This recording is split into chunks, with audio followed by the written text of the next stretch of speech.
Good. Well, a very warm welcome back to those who were with us yesterday in what, though I say it myself, was a wonderfully rich and rewarding and indeed somehow convivial occasion. I very much look forward to today, and a big welcome to those who weren't with us yesterday and who presumably have a particular interest in both dance and music, which are the main focus of today's proceedings. For those of you who don't know me and aren't familiar with the Insiders Outsiders project, I'll just take a few brief minutes, seconds even, to say a little bit about that. I'm the founding director. I'm a freelance London-based art historian, so dance and music are not my comfort zones at all, but with a long-standing interest in the contribution of immigrants to this country's culture, and most specifically those who came as refugees from Nazi Europe. And so it was that I became the founding director of a project called Insiders Outsiders, which has precisely that theme. And I'll give everybody the links. There's a website that shows both past events and the ongoing Zoom events. Since COVID, we've gone online.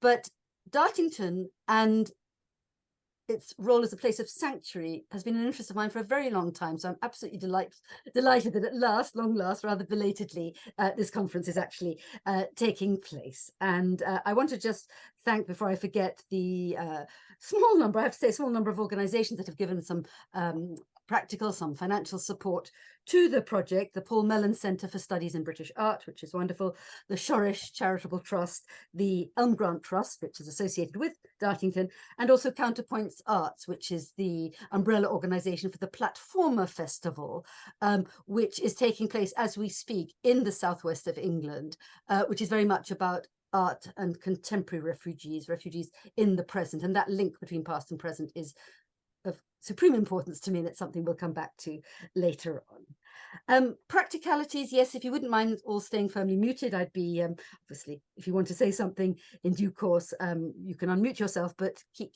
yourself muted if you would. I suggest you stay logged in during the breaks. It's just that much simpler, but it's up to you whether you do that or not. The speakers' biographies, I hope that all of you have received the link, which we sent in an email, to both the latest programme, but also the biographies and the abstracts for each speaker. So for reasons of a packed timetable, we're not going to say very much about the speakers by way of introduction, but for more, just look at that link.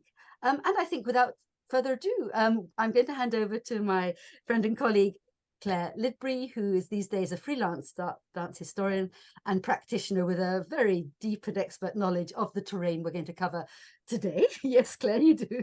And she, as the dance expert, as I say, not my comfort zone at all, is going to preside, if that's the right word, over this morning's proceedings, which promise to be very richly rewarding as well, focusing on dance. So I shall now make myself invisible and hand over to Clare. Thank you, Monica, for that introduction. I hope we can live up to it. I'm going to start just by giving a very brief potted history about dance at Dartington during this time, just to give some context to the work that we're going to hear about this morning. Dance was hugely supported by the Elmhirsts at Dartington, and the first person to arrive was an English-American dancer choreographer called Margaret Barr, who came in around 1930. She came with a small group of dancers, and she created pieces that were satiric dance dramas, but she was very interested also in working with amateurs and involved estate workers and people who lived around, and some students from the school in these quite large drama productions that she did. When Kurt Jooss arrived in 1935, he came from a very different background: dance for the theatre, professional dance, and so on. And Barr continued to work, but when it was suggested that the two companies should merge or come together, neither of them were in favour, and Barr left. At Jooss came Sigurd Leder, who ran the Jooss Leder School at Dartington. He was a teacher of some renown and hugely respected. And the tours of the Ballets Jooss attracted many students from across Europe and America to the school. People like, for example, Birgit Kullberg from Sweden, who became, a very well-known choreographer in her own right. Lucas Hoving from Holland, who stayed in America when he finished with the Ballets Jooss there, and eventually achieved great success working with Jose Limon. And Anne Hutchinson-Guest, working in a very different area. Her expertise developed in Laban notation. She learned notation with Leda and became what I always think of as the guru of Laban notation throughout the second half of the 20th century and well into the start of this one. Other teachers at the school included Lisa Ullmann and Gertrude Falke-Heller, who we're going to hear about later. In 1938, Rudolf Laban came. He was a movement theorist, a choreographer, a teacher, and was perhaps was the leading figure in the modern dance world in Germany. He had many students and followers who established schools in his name in Germany and in German-speaking countries. Laban's work was multifaceted, concerned with the training of dancers, the training of actors, and involving amateurs in dance through his vision of movement choirs. He also wrote extensively about his ideas and developed a whole language for talking about analyzing dance. Significantly, when many people left, like Jooss, left Germany because of the rise of National Socialism, Laban stayed, benefiting from the Nazis in the positions that he held in various theatres in Germany. When he fell out of favour with the Nazis, he managed to escape to Paris, and from there he was brought to Dartington by his former student, Kurt Jooss. All of the dance work ceased with the outbreak of World War II. The Ballets Jooss went on tour to the US and eventually disbanded. Jooss and Leda were interned, and unable to return to Dartington. When they were released, they moved to Cambridge, finding a new patron there in Alice Rowton. Laban continued to have support from the Elmhirsts for quite some time, working with Lisa Ullmann on what became modern educational dance, which came to dominate the PE teaching in the British education system and some drama teaching as well for the next 30 years or so. Dartington was a haven to many dancers and dance students in the 1930s. And of course, there were all those wonderful facilities for them and the beautiful grounds to work in as well. It was a utopia. And with that, I'm going to hand over to Professor Marion Kant, who from the University of Cambridge.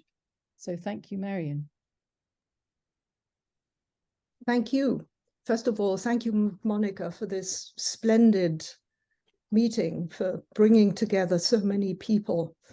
I learned so much yesterday about Dartington, and thank you, Claire, for that introduction. That was extremely helpful, and I can cut some of my remarks about Dartington. Now, how do I make this?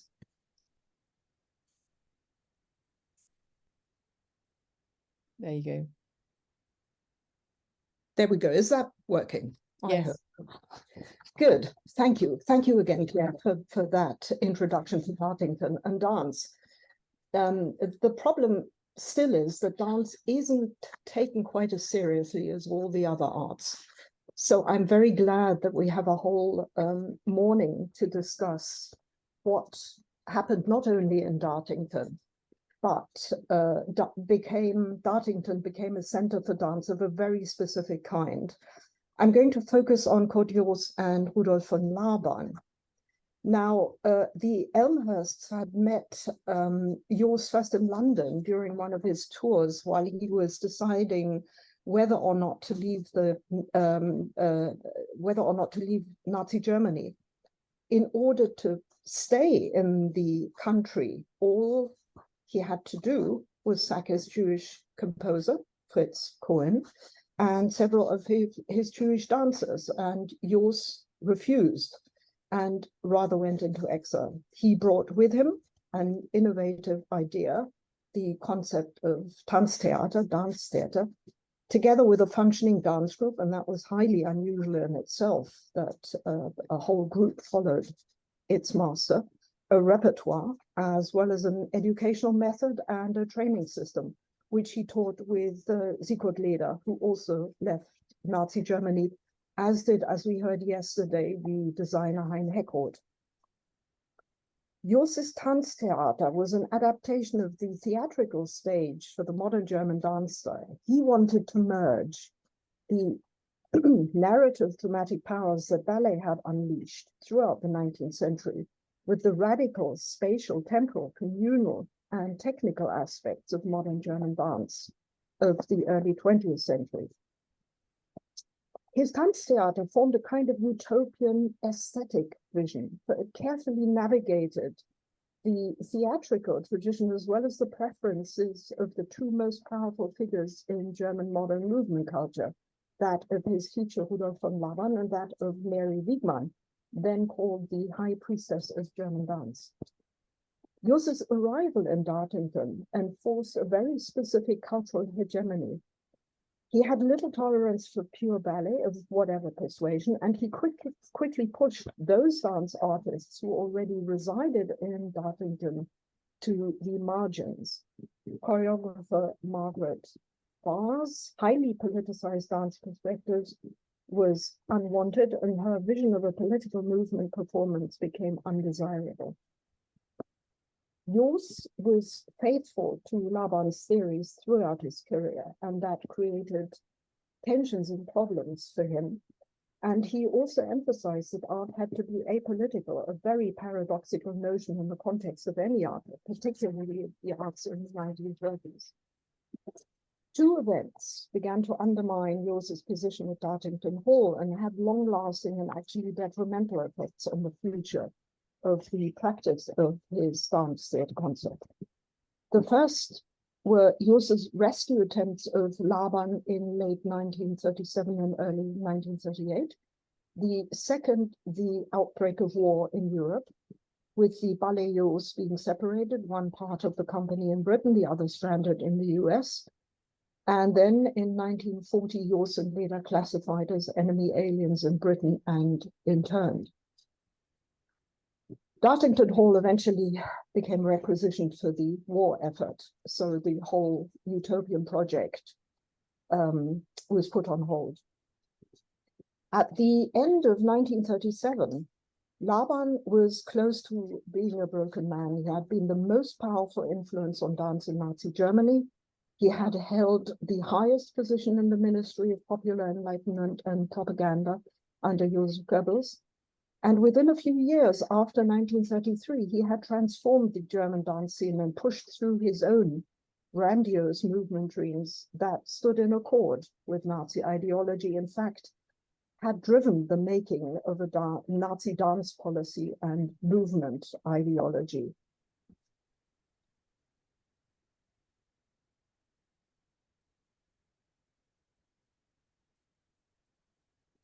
He left the country, not because he disagreed with the ideology or the Nazi racial program, but because of his personal loss of power in the administration. Jooss was an anti-fascist. Laban had been a committed Nazi and, in a sense, remained a committed Nazi, who now needed to débaucher himself. That's a reference to the derogatory French term of the Germans as Bosches. That's in one of his letters. Laban had to hide or get rid of an inconvenient past. Wiegmann, meanwhile, remained in Nazi Germany and tried very hard to pick up and appropriate the pieces of power left over after Laban's departure. And like Laban, she was a committed and active German nationalist and supporter of the Nazi regime. Jooss saw Laban in need of a place to go and work and persuaded the Elmhirsts to extend an invitation to Laban and get him to Dartington Hall. Laban thanked Jooss by marginalizing him, just as Jooss had marginalized Barr, depriving him of funds and of support, and the war did the rest. The charismatic Laban charmed the Elmhirsts as he had charmed so many people and donors before him. His vision, his utopia,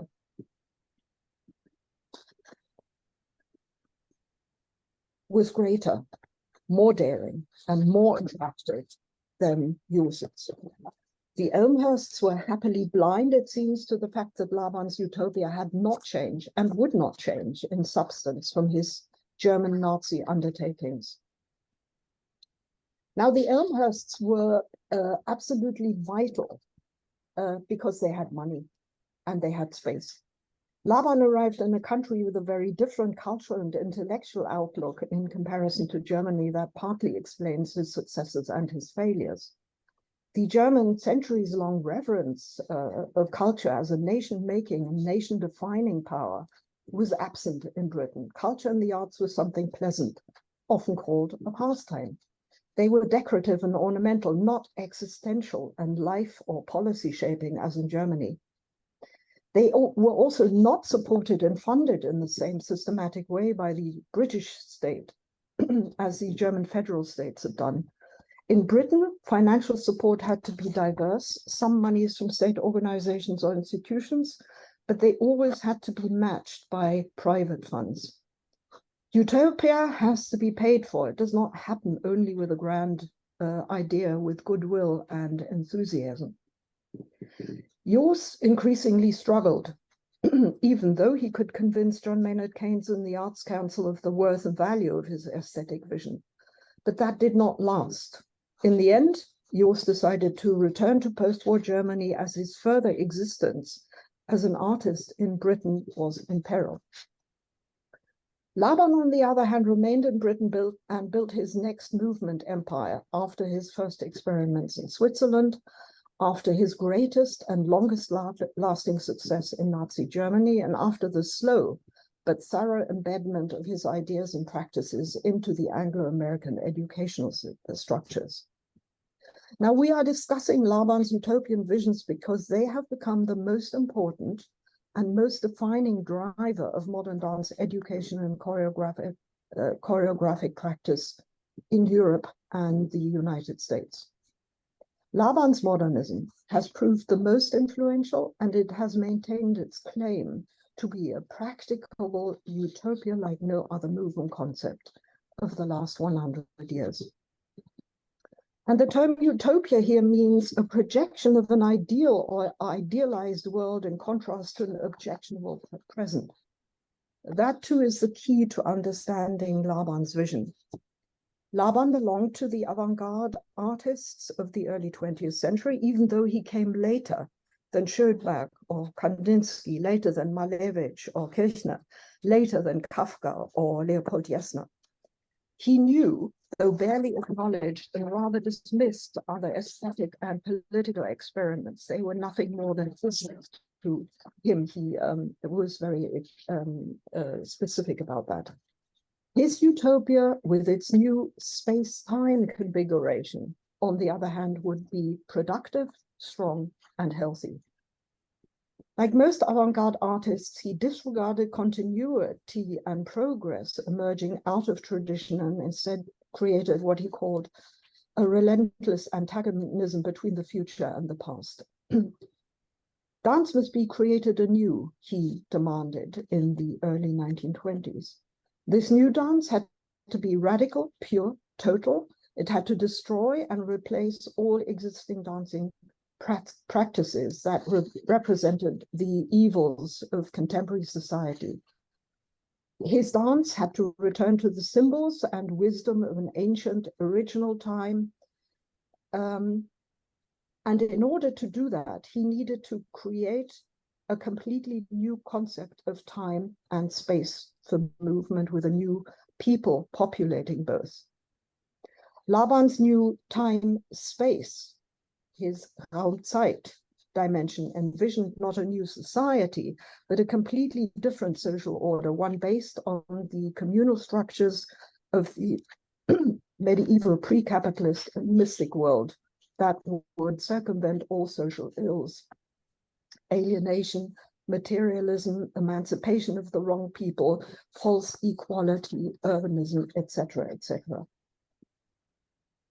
Laban's utopia immediately began and continued as a life experiment, not merely an intellectual exercise or a thought experiment. His vision was born out of movement practices that changed and adapted to his ever clearer ideological orientation.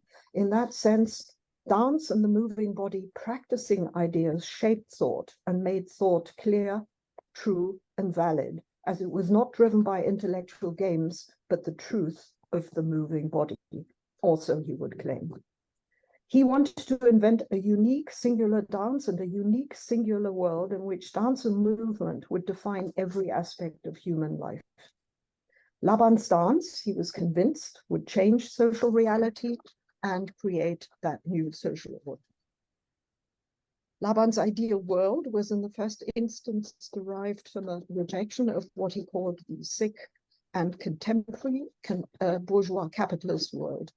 His anti-capitalist critique contained a strong regressive tendency, though, imagining and reconstituting that pre-capitalist mystic society of manufacturing, one with clear moral values, belief in human work, and movement was work. And it created an ideal body that could work and celebrate without mechanical domination. Once the overall direction of Laban's thought had been clarified and his movement system took shape, that was in Switzerland around and during the First World War, he could begin to institutionalize it, and that would occur in Germany from 1919 onwards. The guiding principle vision of a new life as art and fulfillment of eternal harmony and happiness then took on and defined specific philosophical and ethical categories. The philosophy of space and time was developed and published in 1920 in Germany as the Weltestänzers, the world of the dancer. And in it, he laid out the unity of denken, fühlen, wollen, thinking, feeling, willing, actually an axiom lifted from Rudolf Steiner's anthroposophical doctrine. And then it was added and to the movement experiments that provided the different visions of how human life on all levels would function. In Germany, he founded schools, established networks and journals for his ever more refined philosophy with its notation system and teaching methods. He composed choreographies for his professional and amateur dance groups. He lectured and disseminated his system, and with his appointment as dance czar, as the critic Josef Levitan wrote in his magazine, he acquired not only official, that is state legitimacy, but the administrative power to impose his system onto the existing structures of theater, opera house, school, educational configurations, print media, and communication webs, and make them obligatory and the dominant principles. By 1937, Laban's vision had become aesthetic, artistic, teaching reality in Nazi Germany. Utopia had taken hold and was real. And it was never revised or recalled, even though Laban was declared persona non grata after he left, not before. That was the more visible part of Laban's movement Utopia. And this is a very, very abbreviated condensation of a very complex system. And you see at the moment the vision of how a human being would move in this new ideal space. The organizational codes, though, derived from Laban's conviction that he was creating a new religious order. He variously called his movement vision a secret religion, a religion of the deed. During the Swiss years and then in Germany, he referred to his insights as the new mysticism, a mysticism that amounted to a new religion. And I've tried in this PowerPoint to just juxtapose the language of the over the years that he developed to demonstrate that there was no change, that there was only continuity. So here you see the dance as an ur-language of Phantasognosis in 1920, and then movement and dance as a sacred act in 1960. His movement culture as sacred, ritualistic, and liturgical art aspired to become part of, as he said, cultural associations and cultic communities, and that was his end goal. In his vision, This is an image of the movement choir. In his vision, movement was a universal practice that eventually would subsume all other dance cultures and genres, making theatrical and social dance superfluous. It made time eternal in the Christian Catholic sense. It delineated the movement space as one circumscribed by sacred points. And he created a cultic community that believed unconditionally in its leader and acted without questioning his doctrines and demands. Within these religious time-space coordinates, movement became the means and the end to realize and substantiate the utopian creed. In Germany, he focused on movement choirs, as you have just seen.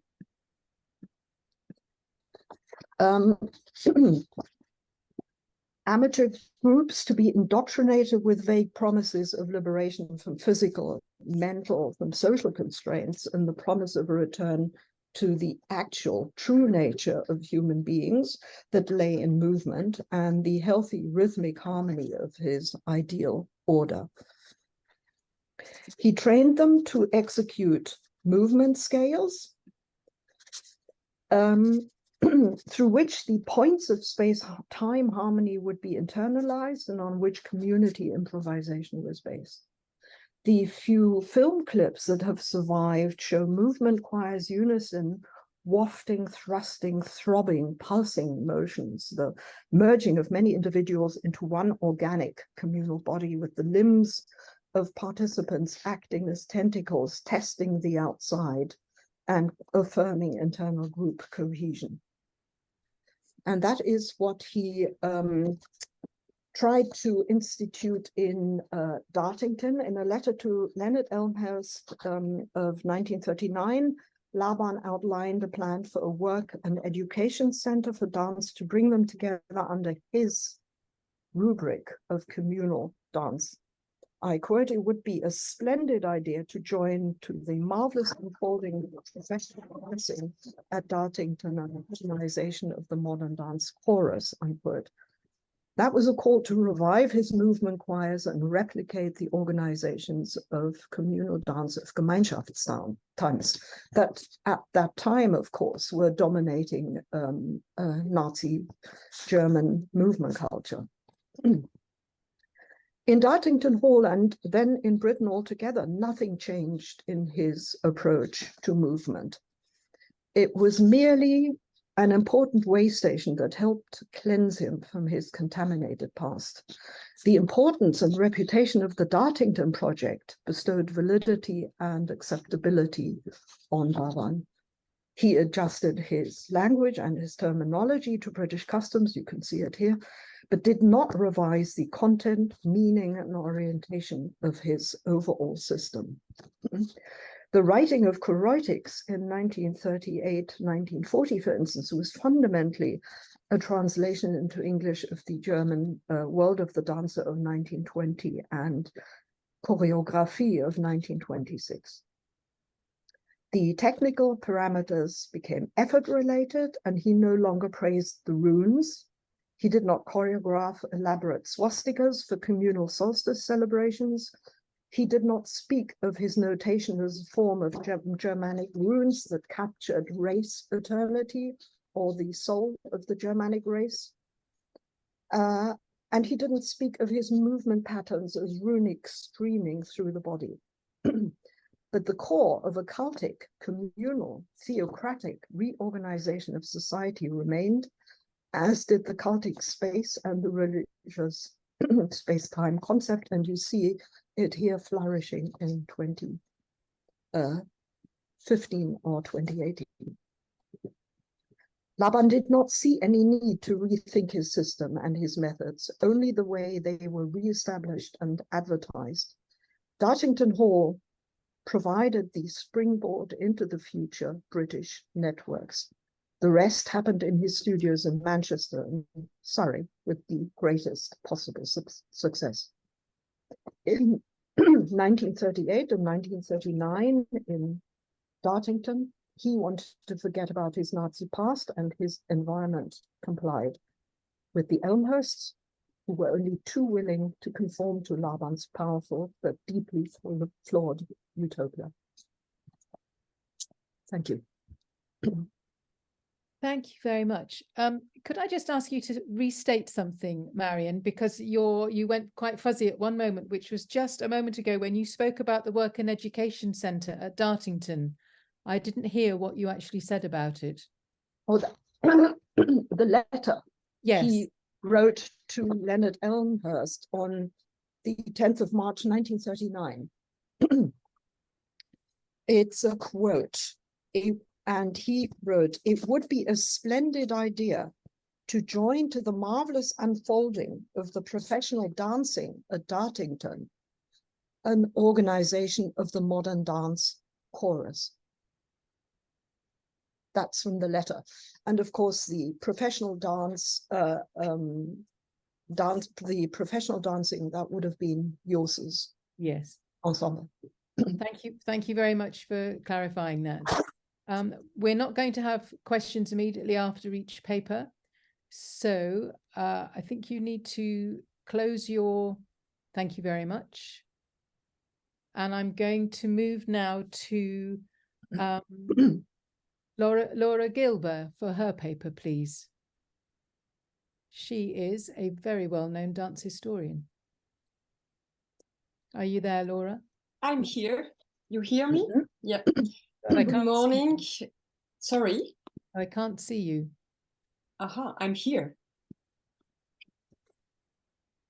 Shall I start? Yes, please do. Okay. Good morning. Thank you, Monica, for your invitation. I'm very glad to be with all of you. So I'm going to talk about the Jooss ballet tour during the Second World War in the Americas. The history of the worldwide circulations of the Ballets Jooss after the 1917 revolution and that of their avatar companies after Diaghilev's death has left a greater mark on cultural memory and research than the exile of the modern companies that emerged from the Central European avant-garde.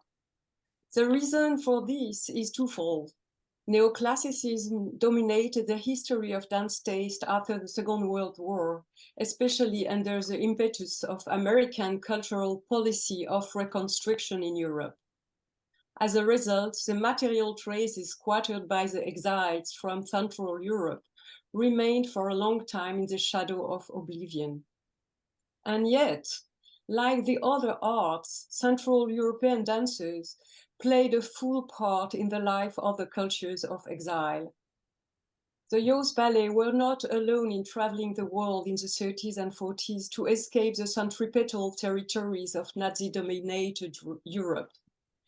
They have much in common, for example, with Gertrude Bodenwiese's Viennese group, which traveled to Oceania after touring Colombia.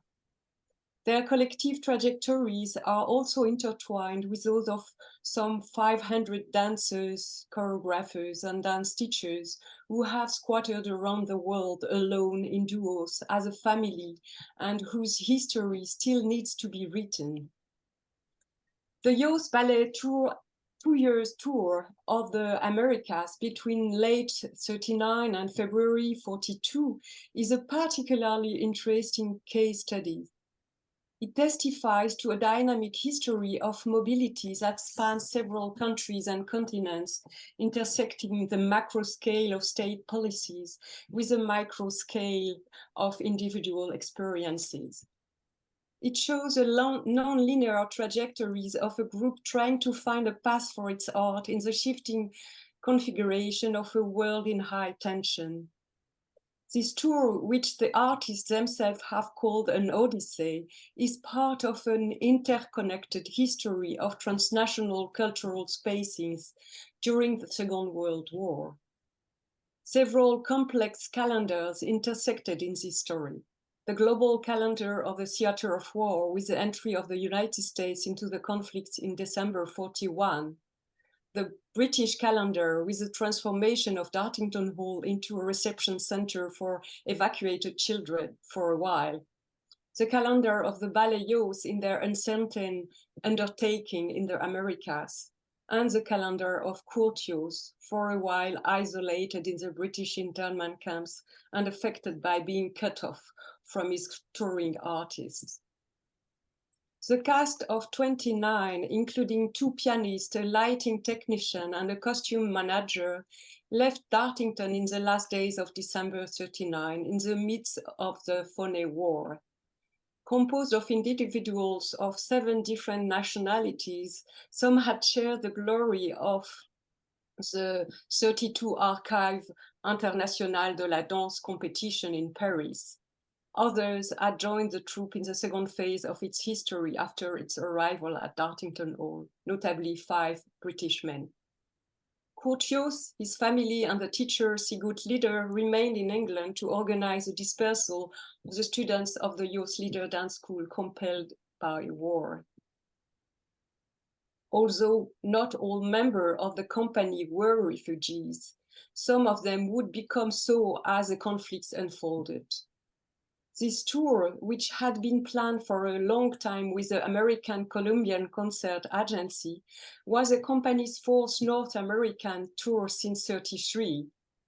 If this was first and foremost an official tour of a continent at peace, the war changed the perspectives.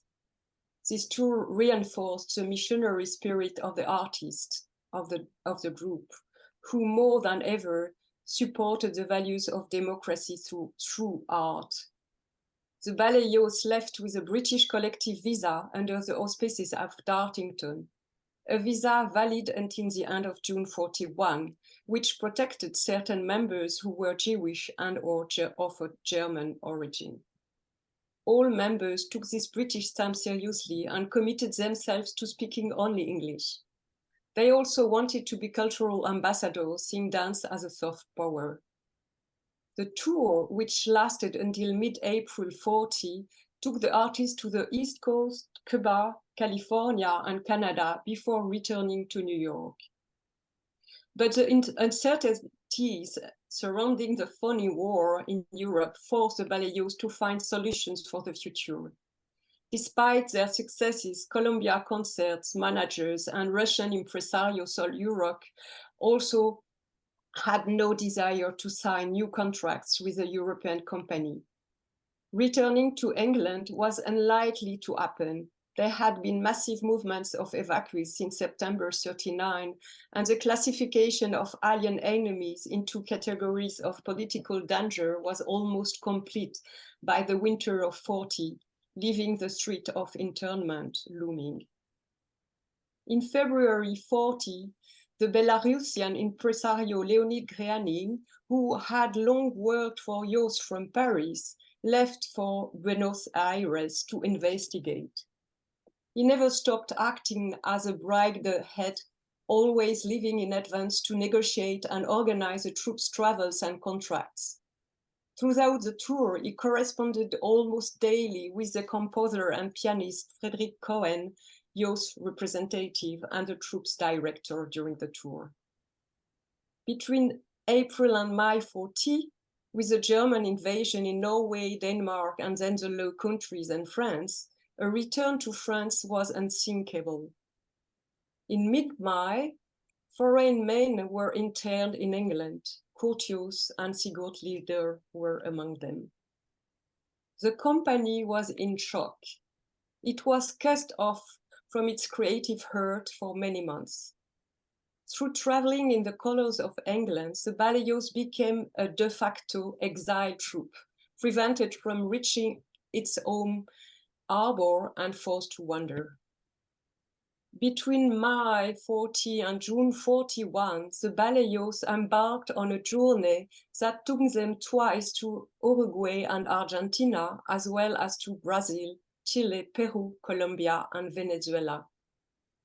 From June 41 to February 42, they were in New York, where they gave several series of performances, having managed to secure a contract and a new collective visa at the last minute.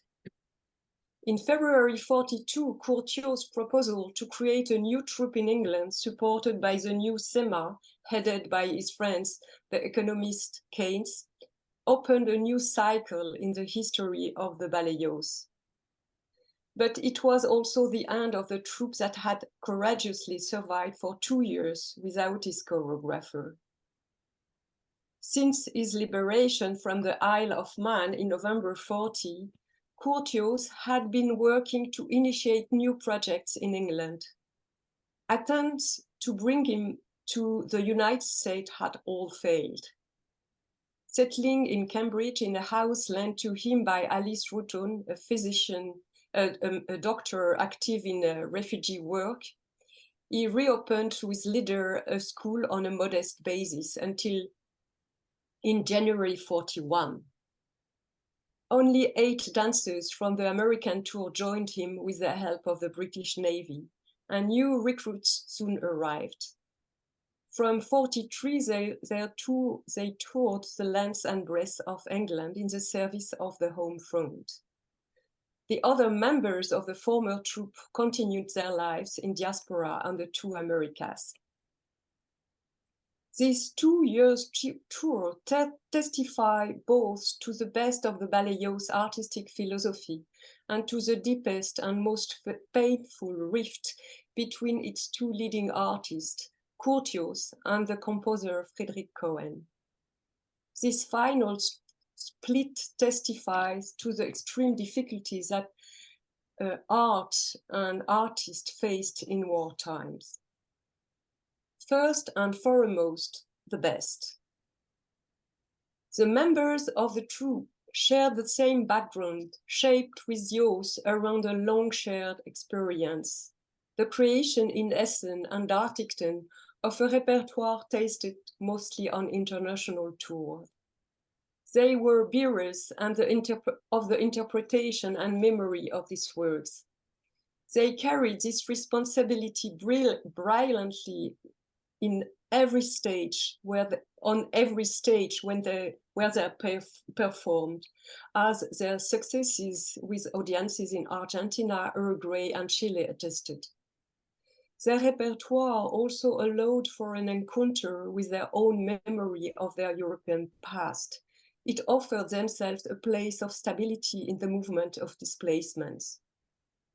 To repeat it was a bit like finding a refuge. This did not prevent them from being tolerant and pragmatic when audiences had little or no interest in their art, as in Brazil, Peru, or Venezuela. They knew that the traditional cultures of dance and music and the taste for modern art had a singular history in each of these countries. The dancers also shared the same professional and human experience of their previous international travels, which gave them endurance, adaptability, and intercultural skills. This know-how and soft skills made them open to discovery, gave them a new lease on life when traveling, and made them receptive to new worlds and the spectacular beauty of nature.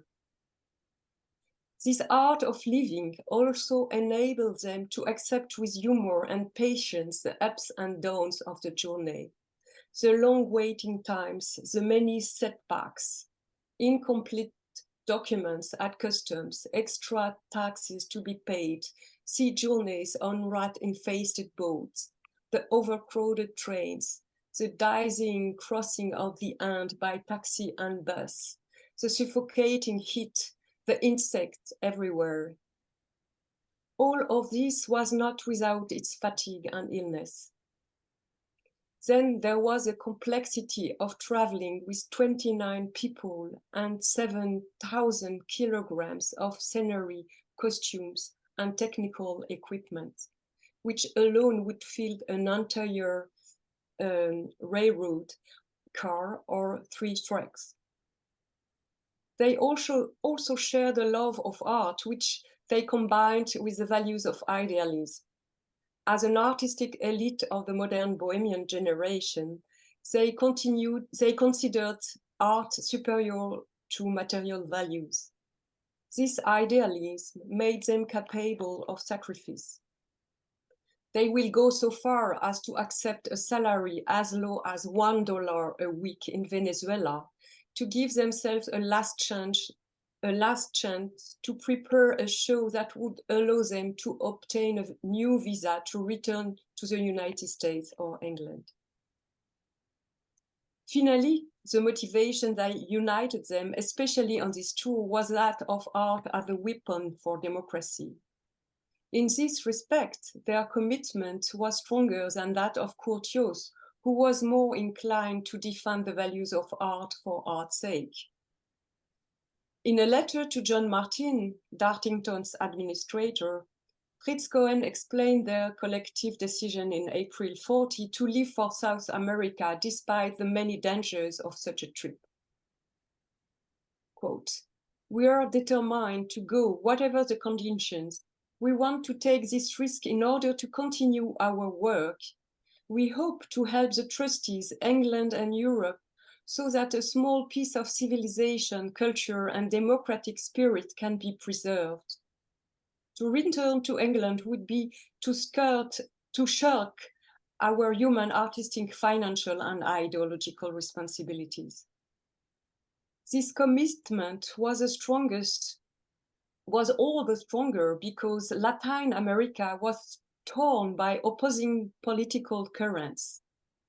Since Roosevelt became president of the United States in November 40, Nelson Rockefeller was working to counteract the strong influence of pro-Nazi currents through numerous economic and cultural cooperation projects.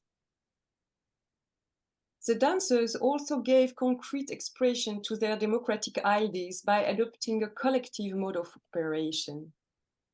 Important decisions were taken at joint meetings that resulted in writing commitments. This was the case, for example, in July 40, when part of the salaries were put into a reserve fund to secure the future.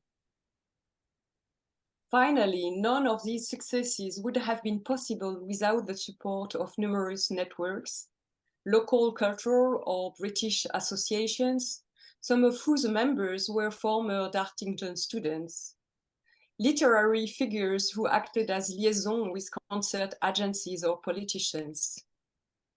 Leonid Grianin and Fritz Cohen were very astute in this respect. They organized at least one charity even in each country on the tour, bringing together influential local figures of the elite. The networks of British diplomacy were used on these occasions and often helped to unblock situations or open up new avenues for the rest of the tour. But there were also more difficult dimensions. The regular departure of dancers, including important soloists, weakened the company, which had to recruit and train new members each time. Migration inevitably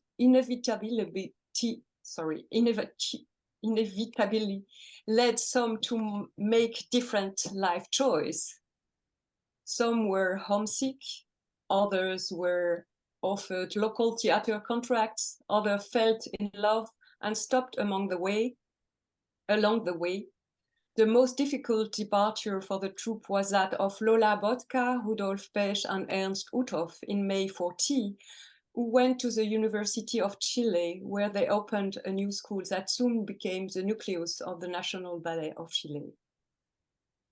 But the central problem of the Ballets Jooss was to expand and renew its repertoire, which was essential to adapt to the diversity of audiences and context. The dancers were aware of this. For Friedrich Cohen, this was an essential issue. The absence of Curtius was cruel for all.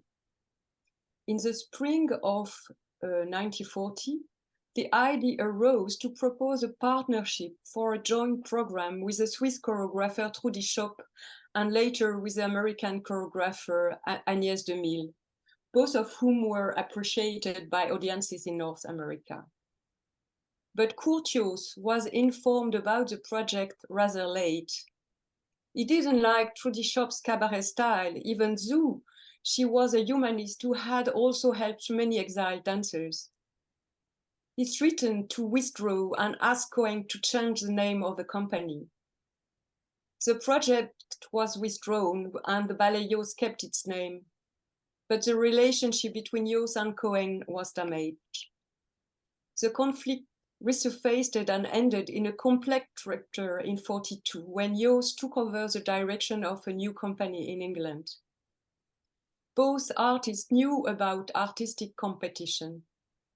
But here it seems that the geographical separation and the different realities of the war from one continent to the other had a dramatic effect, created profound misunderstandings in communication and in the ability of each to understand the situation of the other. Jooss felt robbed of his signature as a choreographer. He was cut off from his word. But he also showed a need to maintain a certain social distinction, to place himself above the fray. This attitude hurt Fritz Cohen, who worked tirelessly to keep the company going. He, in turn, felt misunderstood and unsupported. Cohen, caught up in the heat of the moment, probably didn't appreciate the depth of Jooss' wound, as he was in turn stripped of his dignity. Jooss, caught up in the effort to stay fit in England, could not have imagined the immensity of the challenges Cohen faced. However, despite these ruptures, both of them, like all the members of the dance company, rescued each other from Nazi Europe and the black hole of the Holocaust.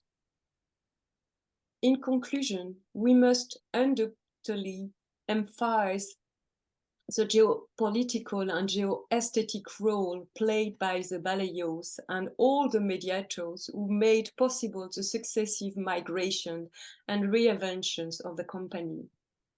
These transnational routes of exile and wandering, as complex as they have been, have opened up new paths for art and its protagonists outside the known cultural capitals of art.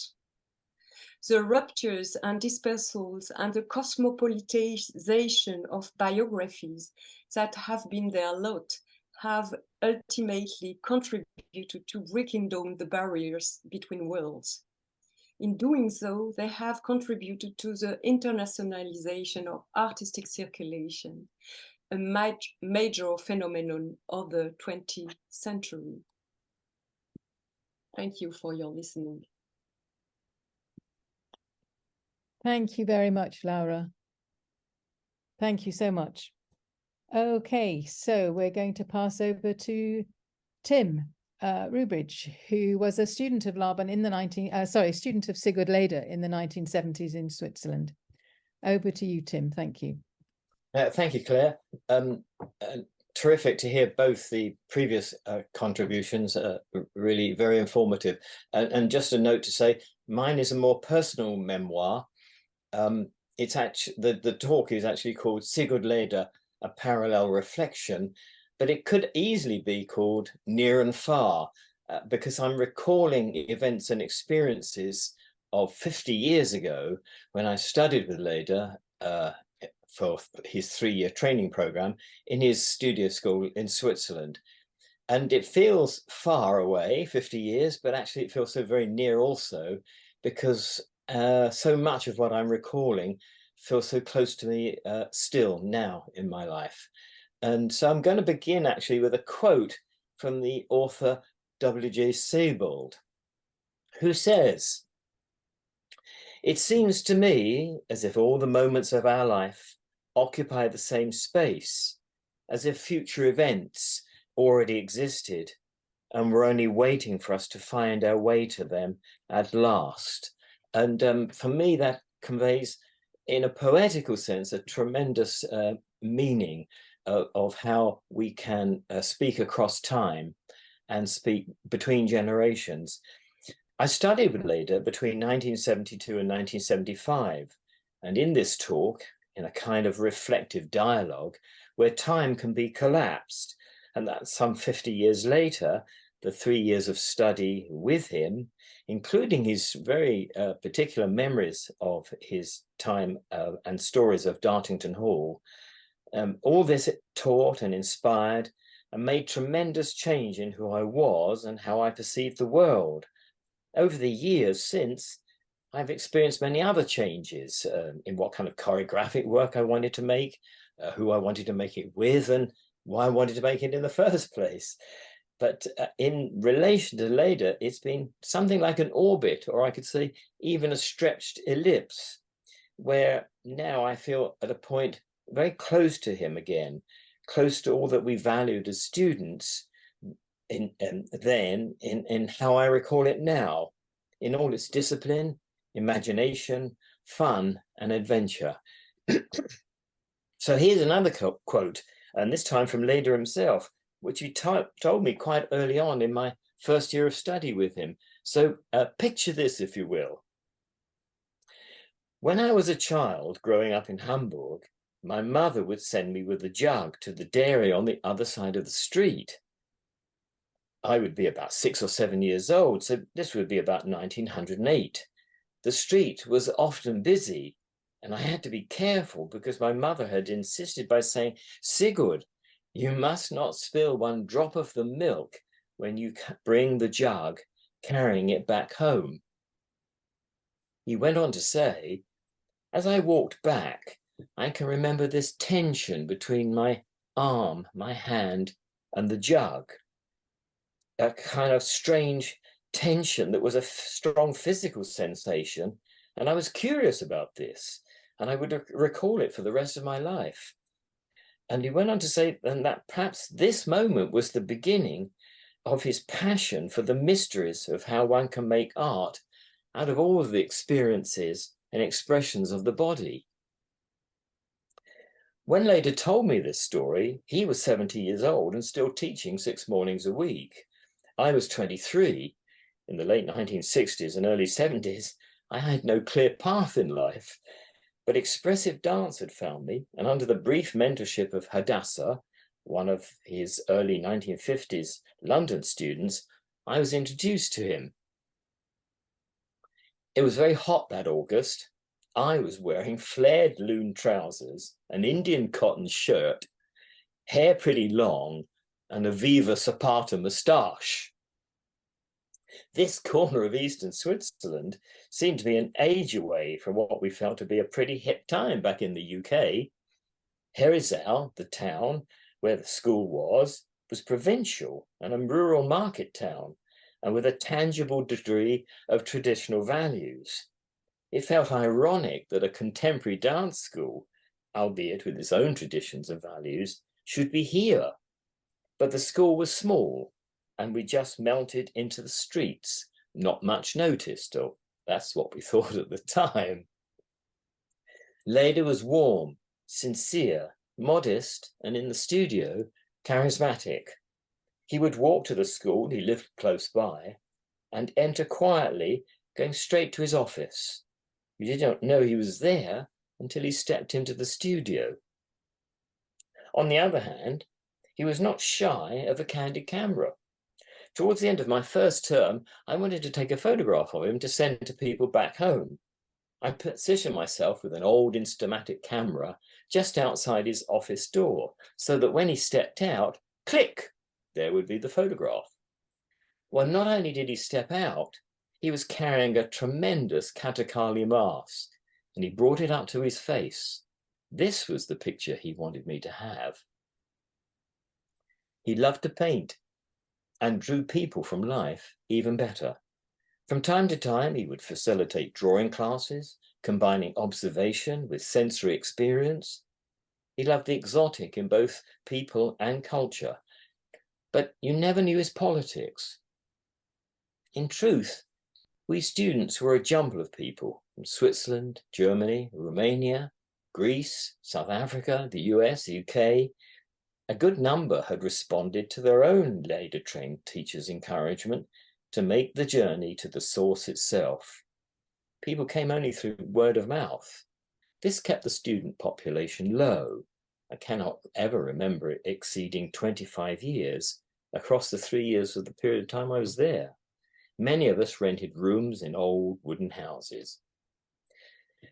Now, his art, all that he developed with Jooss and Laban, that he danced himself, he was now these years later teaching us, a whole post-war generation who came to his studio for no other reason.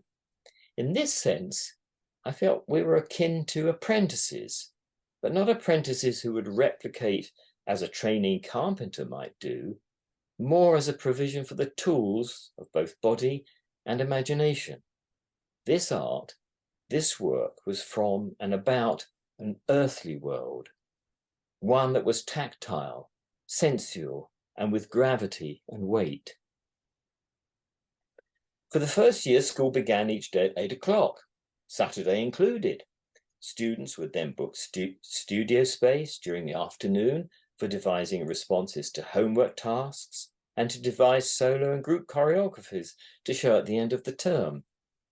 As I had to work in a factory Monday to Friday for my living, in the afternoons, I returned to the school most weekday early evenings for my studio time. These were long days, but I certainly had the energy for them. It was all work, and I learned a quality of personal discipline unknown to me up until then. Classes were in German, but later loved to speak English. This was of considerable help, but not knowing the German language prompted me to learn by watching and noticing, looking at how others were listening and responding. This was a life lesson. The screen seems to have frozen, Claire. Is everybody else having the same problem? No, it's Tim's fine. It's fine. Tim's fine. Shall I Please carry? Yes, please. Shall I carry on? Yes, please. Yeah, great. So I was talking about classes being in German and not knowing German. This was a great life lesson because I needed to just notice and look at how were others responding to his teaching. It sharpened and improved my sense of observation. The 3-year training program had 4 key elements: dance technique, oikonetics, choroitics, and composition. Each morning began with technique, the other subjects appearing frequently throughout the week. There were also classes in improvisation, various dance styles, and dance notation, Laban's dance notation, which later helped to develop. Technique involved bar and center work, followed by traveling around and across the diagonal. At the bar, strength, weight, gravity, and contraction were fundamental. Unlike the elegant poise of the hand resting on the classical bar, for us it included a means to take weight, to hang from, to swing out. In the center, exercises would draw on the body's natural weight in relationship to gravity, gesture, and to shaping movement phrases, developing out of the anatomical structure of the body, ball and socket joints, hinge joints, and allowing for bursts of energy, swing, sway, and spirals. It involved flow, fluidity, contraction, and impulse, drawn from the center of the body with an outwards direction of movement. Let yourself go, he would enthuse. And recalling what fellow student Erika Ackerman said, that later had remarked to her during her period of training with him, never allow the outer technique to become greater than your inner self. This statement informs us as to why there were no mirrors in his studio, no correction by the means of reflection. The final third of the lesson was always given over to whatever was the ongoing etude, studies that put some important piece of physical information under the microscope and had a miniature choreography composed around it. All 4 key areas of the training had ongoing etudes, each becoming more involved and challenging as the training progressed. As we know, choroitics developed a sense of space, both objective and subjective, an awareness of our place and movement in it. Studies included having a rigorous relationship with the three-dimensional planes in space while exploring their interconnectedness. Like choroitics, oikonetics was developed with Laban, who codified them, and is the study of 8 changing physical dynamics, each based on differences in speed, strength, and whether the movement could be described as having originated centrally or in the body or peripherally. Over the years, it's been integrated into an actor's training. Composition classes drew on all 3 subject areas to establish building blocks for us to develop skills in devising our own choreographies. Other than technique, all these subjects generated their own homework that was shown and critiqued at the next lesson. More challenging and adventurous, we devised dances to be shown at the end of each term. Solos to begin with, followed by duos, and later on in the 3 years, group choreographies. Lidbury was both insightful and inspirational in his critiques, and encouraged the same in us. And this is where one aspect of Lidbury's genius lay. He could teach, inspire, encourage a widely diverse mix of students within a single session. In my first year, my own work was full of expressive arms, with the other parts of my body not yet fully integrated into the picture. In an improvisation class, he asked me, "Tim, keep your arms close to your body and let everything go for it." The experience was a revelation, and the change in body focus profound. A quick word on the etudes. Much of our learning was encapsulated in them. They could be divided into 2 groups, those that did not move out of the studio and those that also had lives in performance. Erde, Sommer, Spiel am Strand, there were quite a few. Some dated back to the 1940s and 1950s, while from time to time Lidbury would devise something new based on what we had to contribute through improvisation. The oikonetic study Ritmo Libre was devised in this way. There were other choreographies solely for performance.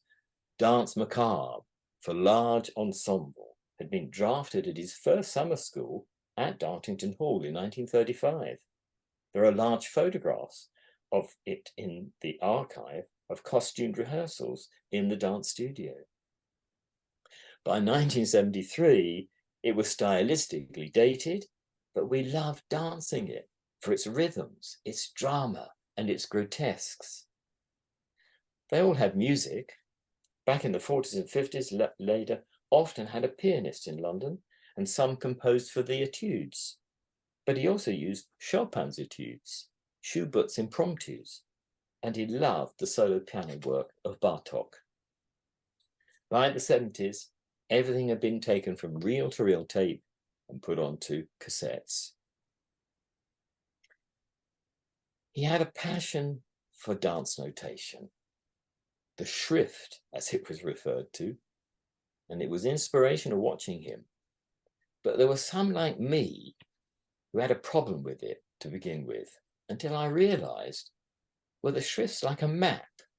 Like a map tells you where you're going and how to get there. The Schrift told you the moves and where they were going. But like the map is not the place itself, the Schrift was not the dance. That had to be lifted from the paper, from the page, and out into the space. And when we began learning an etude for the first time, he would have the Schrift with him. Students would gather round with questions like, but Herr Lidbury, this movement here, is this on and one or one and? While some of us were thinking, well, does it really matter? Can't we just get on with the dance? But of course it did matter, because these were beautiful miniatures, and in some cases they conveyed quite a quality of transcendence. Improvisation? I loved improvisation, I still do. In some ways, I feel it was with improvisation where we were most in dialogue with Lidbury. We were drawing on his teaching and finding our own voice at the same time. When he was 25 years old, Later had already developed a personal and professional relationship with Kurt Jooss. They devised and performed a program of expressive, enigmatic, and satirical solos and duets in the vanguard of German Ausdruckstanz, an endeavor to discover new artistic truths in the wake of the post-First World War depression. They were contemporaneous with the Bauhaus movement, the Blaureiter, painters like Kandinsky and Paul Klee. In 1927, they were invited to establish the first dance department at the Folkwang-Schule in Essen, now the Folkwang University. With the rise of the Nazis in the 1930s, as we've heard, it was a very tense time. Jooss devised the very influential and anti-war ballet Green Table, and given the times, it was seen as both courageous art and a profound statement. Their combined work became the core of the teaching at Folkwang and continued in this way until 1935, when they accepted an invitation to flee Nazi oppression and to come to Dartington Hall to continue their work unthreatened. More than once, Leida told me that with all these upheavals that occurred in his life, he remembered his days at Dartington with its wonderful and expansive garden with great affection.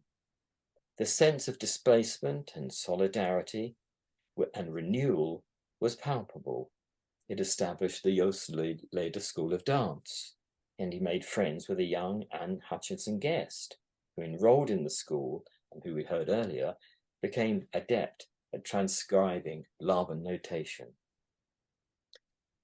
He shared so much with us, and he loved to speak English, which was a privilege for me because I enjoyed many one-to-one conversations, the story of the crossing of the road with a full jug of milk, and also as a child at school, befriending Anna, who was deaf and mute and unable to join in with the children's playground games, and how he would interpret them as a kind of dance, bringing a quiet smile to her lips. He told us about the artist summer camps in Ascona at the Monte Veritas in southern Switzerland. Told me that the summer of 1952 in London was extremely hot. The brightness of the sun and seeking shade from it under a tree in full leaf inspired him to devise the etude Summer, a gentle, rhapsodic poem of a dance, which he revived and taught us a little over 20 years later. And at the University of Santiago in Chile, where he developed the dance department, he devised Regen, a homage and prayer for rain to fall on the dry and cracked earth. We love dancing it. In October 2017, the Folkwang University of Arts honoured and celebrated the 90th birthday of the dance department with a 3-day symposium. Brought together were older generation Jooss students like Susanna Linke, Reinhild Hoffmann. There were Pina Bausch luminaries such as Malu Aradu, Stefan Brinkmann and Lutz Forster, together with the international Folkwang students and alumni. My Swiss colleague, Karin Hermes, had arranged an invitation for us to present a shortened version of our hour-long lecture performance about Leida and the ethos of his work. It was performed as part of the program on the opening night. In 1927, Leida was synonymous with devising a new training for modern expressive dance in the vanguard with Kurt Jooss and other early 20th century dance pioneers. I had been told that as a young performer, he enjoyed the public eye and the approval of his peers. But the older Leida that I knew was far more modest and self-deprecating. Many of us thought that he did not need to be like this. But it became clear that at this stage in his life and his work, the work was his life. There was no more socializing. Arriving in Essen, Karen and I were to some extent in awe of our anticipated symposium colleagues. In the event, people gave our work a terrific reception. The fold-out brochure for the symposium featured a cover photograph from 1927 of Jooss and Leida dancing outside on a field near to trees. probably the Monte Veritas near Ascona. Jooss has his back to us as he launches into the air, knees and arms lifted in exuberance. Leda has thrown both arms up, one leg outward, smiling with exhilaration. His hair flies up. Were they ever so happy? Ever so at one with it all? Who can say? But as a consequence of this birthday event, Karen and I were invited to present our unpacking of Leda with reconstructed etudes and choreographies, anecdotes and conversation, together with Leda-themed new work in Berlin, Lausanne, Zurich, Ascona, Bern, Linz, London, and elsewhere, both near and far. And with Sigurd Leda waiting for us to find him once more, again. Thank you for listening. Thank you.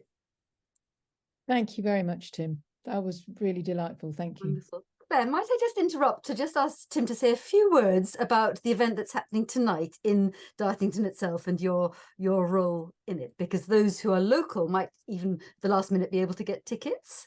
Yes. Please do. Thank you, Monica.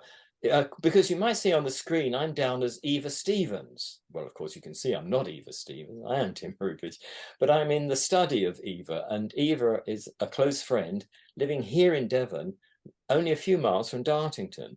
And I'm actually away from home and close to Dartington because, yes, I am attending a dance performance at Dartington this evening, all running, if you like, as a narrative across time, because the event is the performance from the choreography and a performance from an Iranian whose name is Maria Taroch. She herself is a refugee, and her work is very politicized, as some work will be, because she's dancing and using music and wearing costumes in a way that would get her into serious trouble if she endeavored to do this back home in Iran. But here at Dartington, rather like the Jooss and Laban and Leda generation, she's looking to create and perform new and adventurous work. So I'm going there this evening to review the piece of work and then to write a piece that draws a parallel between her endeavours to make new and adventurous work in the context of Dartington and the generation of artists that we're talking about today. Thank you, Tim. And if I could just add to that, that her performance, is taking place under the aegis of the Platformer Festival that I mentioned this morning. So, you know, past and present do indeed come together in important ways. Claire, I'm now going to leave it to you to look at the questions coming in, yes, and to feel the discussion, if you're happy with that. There's some... Yes, but please do chip in whenever you want to. That's fine. So looking at the chat, I can see, forgive me if I don't say your name correctly, Isla Goldhahn has asked a question of Marion. Do you want to ask that yourself, or shall I do it for you? Perhaps I'll do it then. And so the question for you, Marion, is what do you believe are the reasons for Laban's continued lasting and pervasive legacy in dance education in the UK? Thank you. It's a question I've asked myself many a time. It is the attraction of a total system in which many people, and I say this at the moment without judgment, feel comfortable because it provides them with a safe haven, a world in which everything is explained and explainable. And that is why I have, over the last years, emphasized the religious aspects of Laban's system. If you join a cult, you feel secure. You are with people who think like you. You experience affirmation, not criticism. And Laban made very sure throughout his life that criticism was not allowed. Criticism for him was something that undermined and destroyed what he believed, rather than what civil society actually has cultivated, a means to arrive at tolerable consensus, for instance.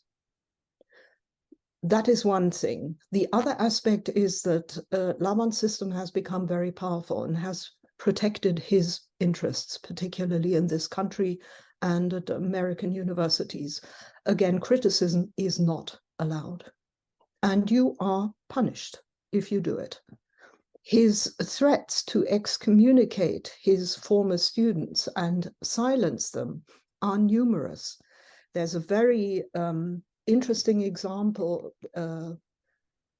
where he chastised Fritz Böhme, who was one of his most ardent supporters in the Nazi propaganda ministry, who had dared to publish an explanation of the mysticism of Laban's views, and he'd gone too far. And Laban threatened him to remove him from his position with the help of the Nazi administration, and he threatened that madness would befall those who contradicted Laban. It's a very complicated relationship that people enter when they enter religious associations or cults. We know that. We know how extremely difficult it is to extricate yourself from a cult. There are many, many contemporary examples. Yes, yes. And I think that is perhaps one way to look at it. But I'd also like to say that Laban's system, once you believe in it, is tremendously convincing. Mhm. It's very enticing. Yeah, yeah. Yeah, it's very interesting what you say, Marion. And I'm just wondering, I really value your explanations. And yes, you're absolutely right. There are many other parallels as well. It is also very disconcerting, I think, this tendency. And I'm just wondering whether you could cite any other critical voices, any other critical writing about Laban that I might visit. Well, there is Laure Guilbert, of course, my very close friend and colleague. Yeah. There are quite a number, but they are confined to the academic world, and that is really interesting. This divide of criticism to academia and dance historical perspectives, and the absence of criticism within the Laban world itself. Mm-hmm. There were contemporary voices right from the beginning. I cited Joseph Levitan, one of the important critics who went into exile, who criticized Laban in the 1920s. There's another example of Arthur Michel, who was a devoted Wiegmann follower and did for Wiegmann what, in a sense, the Elmhirsts did for Laban. Michel, also a German Jewish critic, went into exile to the United States after a long, complicated journey, and helped whitewash Wiegmann because he believed in her genius. Mm. Mm. And she used that to re-establish herself in Germany. So I think what we really need is a much more open discussion about Laban's theory, about his flaws. And I don't mean as a human being. Like all people who consider themselves geniuses, he was tremendously charismatic and he was tremendously dismissive. But we need a much more thorough discussion about the ideology of this modern German dance. Mm-hmm. And I was so interested in the genealogy Tim just created of Tanztheater, because mm-hmm. that too is marked by one tremendous absence. Mm-hmm. Johann Kresnik, who was a communist and who actually brought back the concept of Tanztheater after the war from a left leaning position. Pina Bausch, like Jooss, always emphasized the apoliticism. So that also is a tradition of the modern German dance, that the demand to keep out of politics has to be obeyed because politics contaminate art. Kresnik didn't do that. His works are very, very political. And therefore, he, in many ways, cannot belong to the canon of Tanztheater that draws a line from Jooss to Pina Bausch. Laure. Yes, may I ask, add a few things. We must not forget that mysticism was part of cultural trends in Central Europe since the end of the 19th century, and it has really it had a really strong impact on all the reform movement in the education, in the so many important levels in Central European societies, and not only in Germany. This is one point. And of course, these mystic trends carried all kind of political ideas, from the extreme right to the extreme left. So it's very complex. It's not only systematically connected to Nazism. The other thing is that it's true that we cannot understand Laban without his mystic ideas. And it's absolutely central. But also Laban had, through his career, different strategies of communication, of positioning himself. For example, in the 20s, he was critical toward mysticism in dance, not because he didn't want to continue to use these ideas, but because he thought it was not good for helping dancers to become professionals.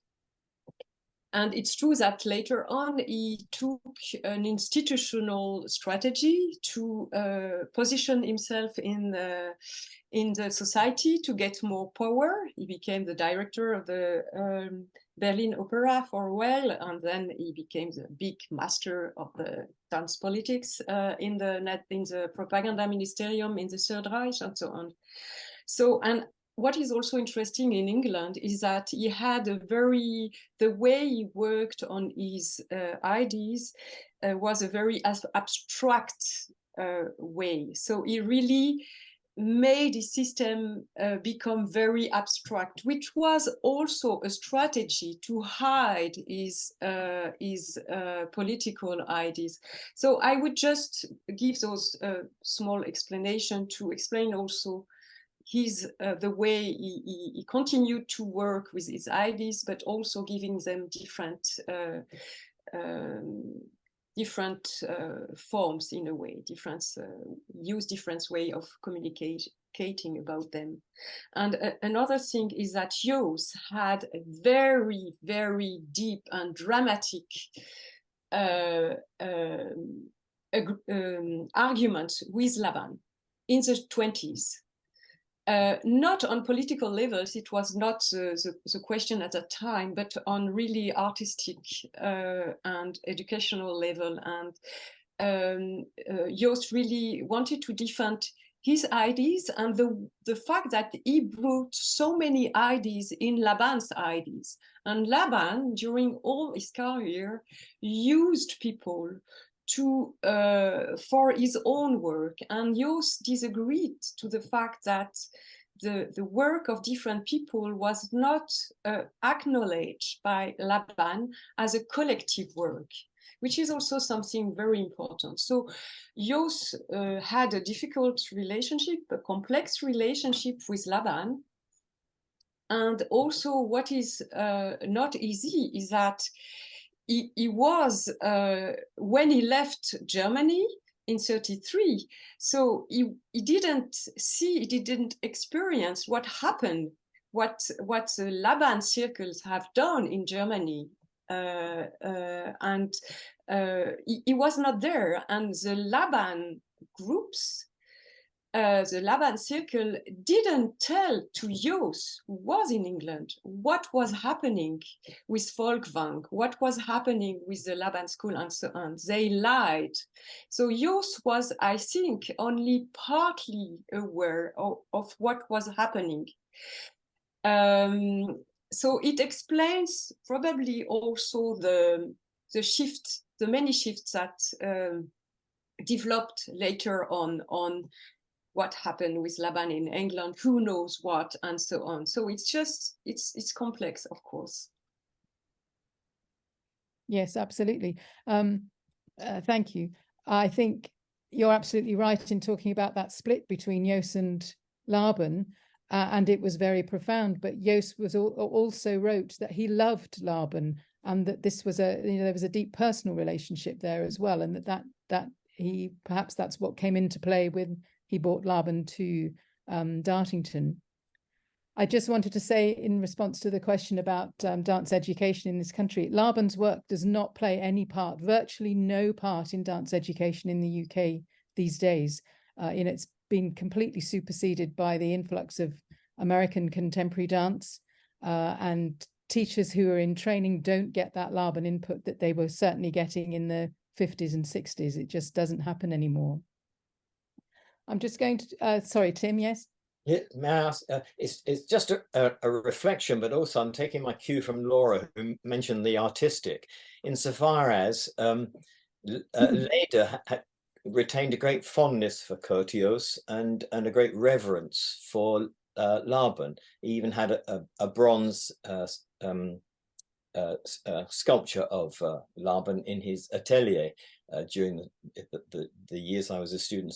Sorry, but the point I wanted to make was, on the one hand, Laban, it would seem, from what Marion is telling us, most interestingly, was looking to impose a methodology, if you like, and his vision was to be accepted without question from all of those who fell under his teaching and under his spell.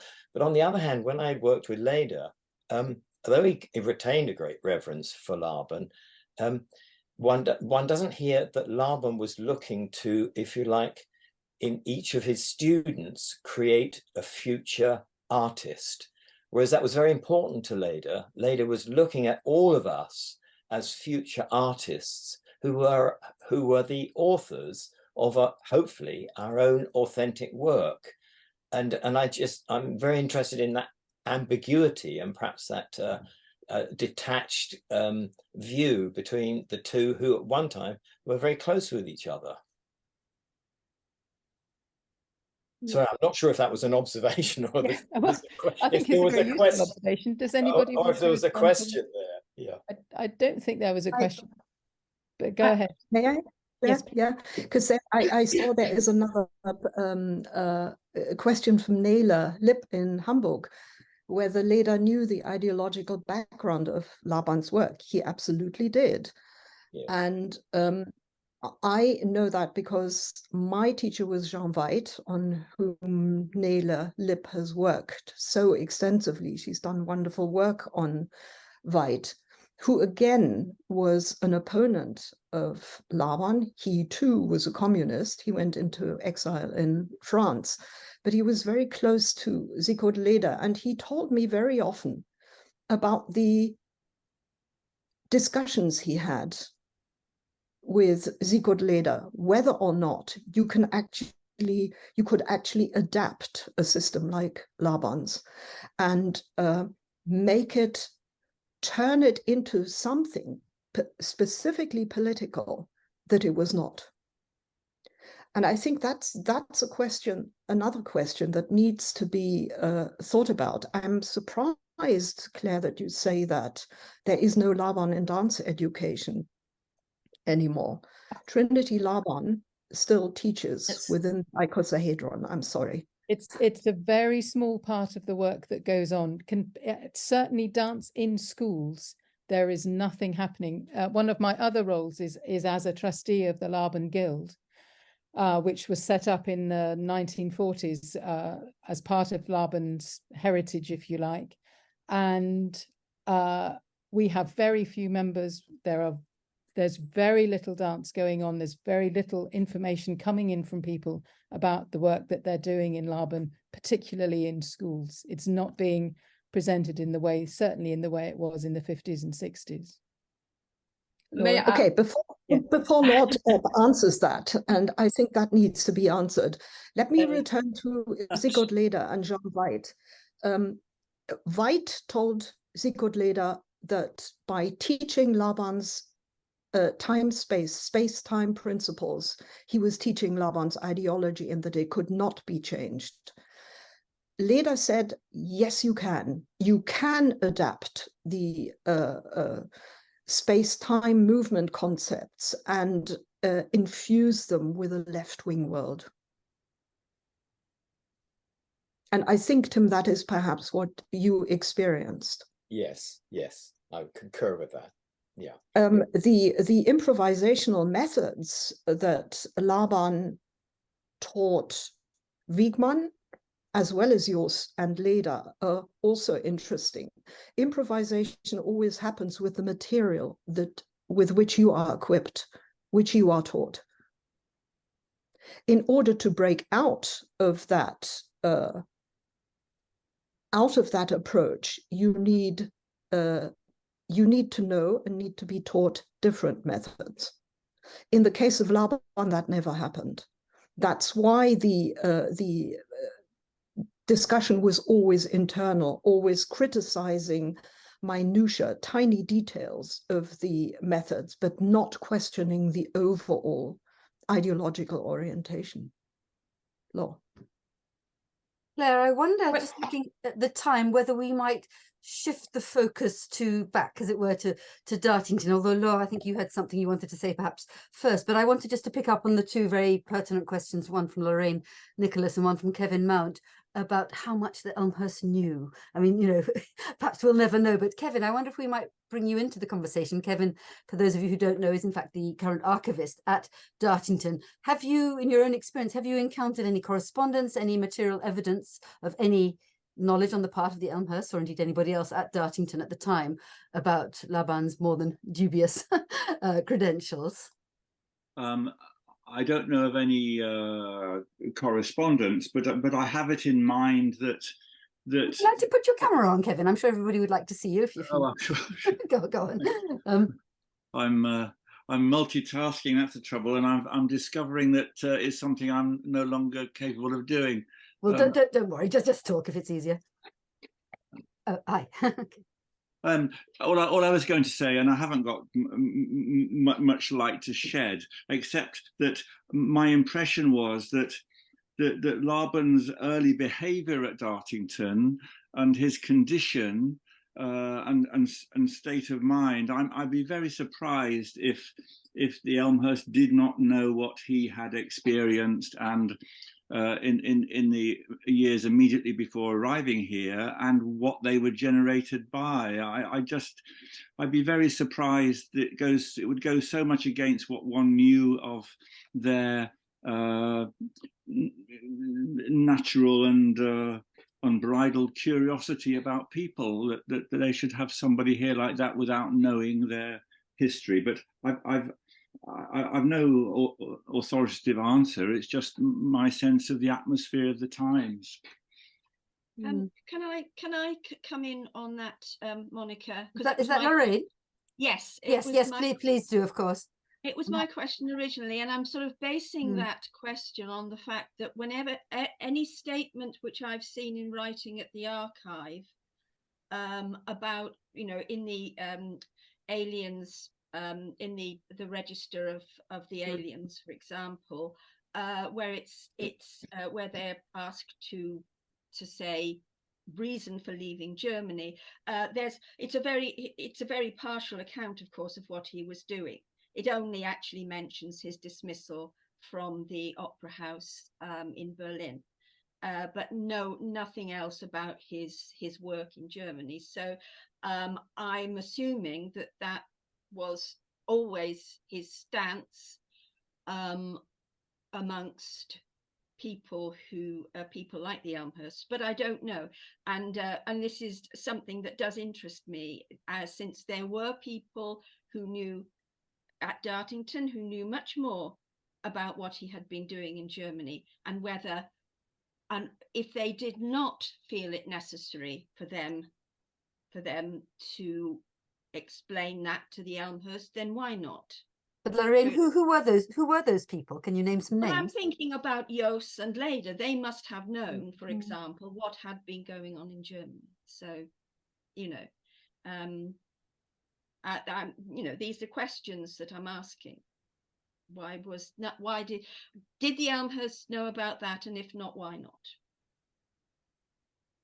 Laura, would you like to reply to that? Just yes, there is so much to say. I will try to be brief. So presented himself in England as a victim and an anti-fascist. So he himself rewrote the history, like former Nazi people, so dancers after the Second World War did in Germany. They all, from the beginning on, rewrote their own story in order to escape from the denazification processes and so on, and to find a new place in both Germanys. And nobody deconstruct that. And this is a difficulty which the dance world in England is facing since such a long time. And the fact that the Trinity Laban College in London has never presented a correct, complete version of the whole history of German modern dance arriving in England is also part of the problem, the very deep difficulty we still have today to deconstruct this history and to historicize it, which is a deep necessity. The ambiguity also is that the Elmhirst shared with Laban and with many of the German and Austrian refugees this kind of mysticism. It was part of the cultural space, the cultural minds of the time, and it didn't help also to have a clear idea of what was going on into this love for nature, this love for spirituality, and so on. So it's just what I wanted to say very shortly. Thank you. So we let Marion perhaps have not the last word, but say something before we take a break. I wanted to add another aspect, which we mustn't forget, particularly under these extreme circumstances. Hans Eisler said about his teacher Arnold Schönberg, "Wer seinen Lehrer nicht ehrt, der ist ein Hund." If you don't honor your teacher, you're a miserable creature. And Jooss and Leda, as Tim just said, loved Laban. To not help him would have been unacceptable. These were extreme circumstances. They helped him, regardless of whether they knew or did not know what Laban had done. Laban left Germany, not under the circumstances he described. He left voluntarily. He could have stayed, but he wouldn't have been dancer. That is what he could not accept. But he left. He was miserable. He was depressed. He needed somewhere to go. So his students made sure there was refuge. There was refuge for him at Dartington Hall. Wow, this is a strong meat, isn't it, Claire? I'm sure you'll agree. Indeed, I think, however, I mean, yes, much perhaps to be continued in the later discussion if there's time. But let's take a break now. As you will see from the programme, what I've factored in for now is both a coffee break, a leg stretch, but also the opportunity for those of you who haven't seen or haven't recently seen a performance of the Extraordinary Green Table Ballet, for which Curtius is, I think, rightly best known, I'm going to put, you have the link already in the document we sent out, but I'm going to put it into the chat right now. All you should need to do is simply click on that link. It's a YouTube, fairly recent, I think, addition to YouTube. It's the Joffrey Ballet of Chicago. I think I'm right, aren't I? Rethinking, reworking to some extent that classic piece from the early 1930s. Art contaminated by politics. It's not directly political, but wow, does it pack a punch both then, I think, and indeed today, as you'll see. And perhaps we can have a brief chat about it after everybody's had a chance to view that recording. And we'll reconvene with a presentation by Larraine here, who you've already heard something from, and then also from Rebecca Lukes and indeed Julia Seiber Boyd after that. So we'll give ourselves yes, a good hour. The ballet itself is about 37 minutes, so there's plenty of time for coffee, etc. As well. So yes, if we can reconvene on Zoom at 12 noon, that would be great. Thank you, Claire. Thank you, everybody. That was truly thought-provoking and excellent. Thank you. See you later.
Let's join.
Right.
Larraine, I'm going to hand over to Claire again, I think, but I'm just going to say a few brief words before I do, and then we'll obviously hand over to you. Okay, can you just check that I'm still a co-host, because I have been back. Yes. Actually, that's a good point. Yes, thanks for thinking of that. Now you are. Okay, thank you. Good.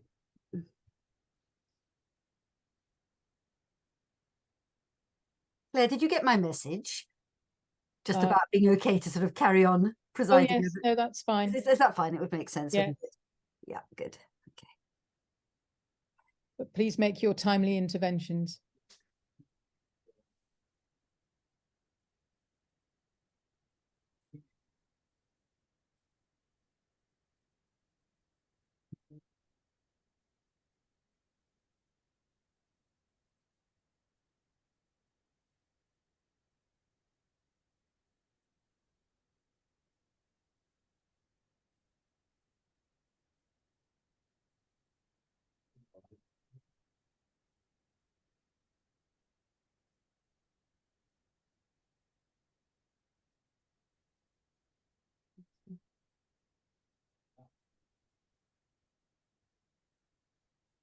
Hi, Monica.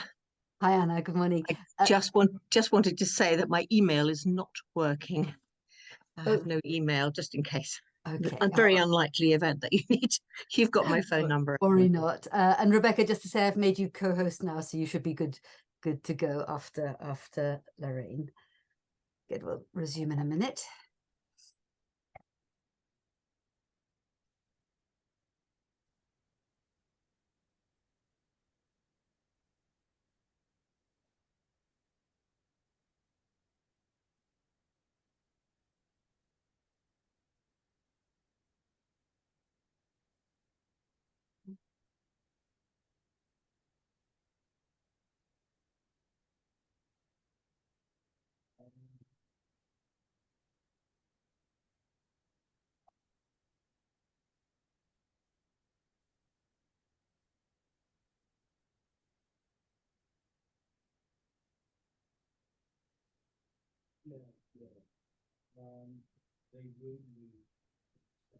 Good. I think. Well, actually, no. All right. Two more minutes, according to my my computer.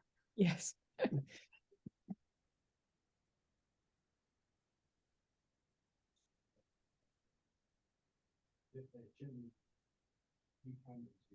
There's some noise in the background. Everybody's That's probably from my. Is that? Yeah, that's okay. Yes. All right. It's an electrician who's just going to leave. Okay, fine. Fine.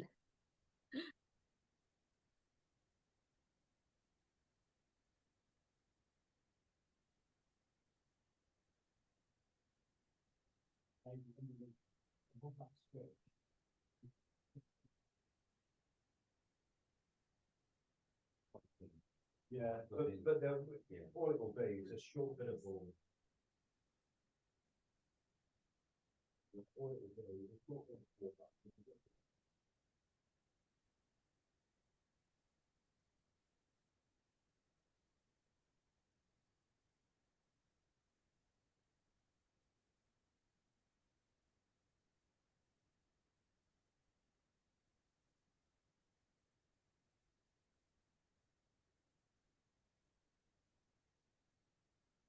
Just before we resume properly, just to alert you to the fact that Isla Goldhahn, who's one of the organisers of the Hamburg conference I mentioned yesterday, has resent the link, which hopefully doesn't have any spam or virus issues attached to it. So you might want to just try it, but don't click on anything that looks suspicious if it is an issue.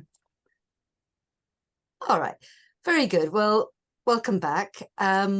I hope you've all had a chance to view that extraordinary piece of dance drama. I think could be rightly described, certainly in my terminology. I have two things I wanted to say before handing back to Claire apropos the film of the ballet you've just seen. One is that I was actually wrong when I used the term reworking, because I hadn't read the small print underneath the YouTube sort of link, which actually says that it is a faithful rendering as far as possible by Anna Markard, who was Curtius's daughter, as many of you will know. And indeed, the costumes are indeed exactly those as designed by Hein Heckroth, so actually extremely useful and important for us all to see. May I say, it's not the same as the way the work is presented in the theatre, because there are several moments of blackout and an empty stage that aren't shown in that filming. Good to know. All right. Fine. I'm just thinking, Claire, I mean, the other thing I wanted to say, I just can't resist saying it. I was watching the news, as many of us, I think, will be watching it closely for obvious reasons this last week and more. And it was 2 days ago, I think, on Channel 4 News that the presenter, whose name I can't for the moment remember, actually used the term diplomatic dance. And I thought, oh, wow, yes, how, how incredibly, how it reinforces what I was saying earlier about the horrible relevance of Curtius's Green Table to the present day, alas, alas. Claire, I thought maybe we'd leave sort of questions or discussion relating specifically to the Green Table, maybe to after your talk about Fritz Cohen, or if there's time before lunch. Should we play it by ear slightly? Anyway, I'll hand over to you now to introduce the next speakers. Thank you. Well, I'm very pleased to introduce Larraine Nicholas, has done some excellent work on dance at Dartington, and I'm looking forward to hearing her talk about Lisa Ullmann and whoever else. Thank you. I'll just share my screen.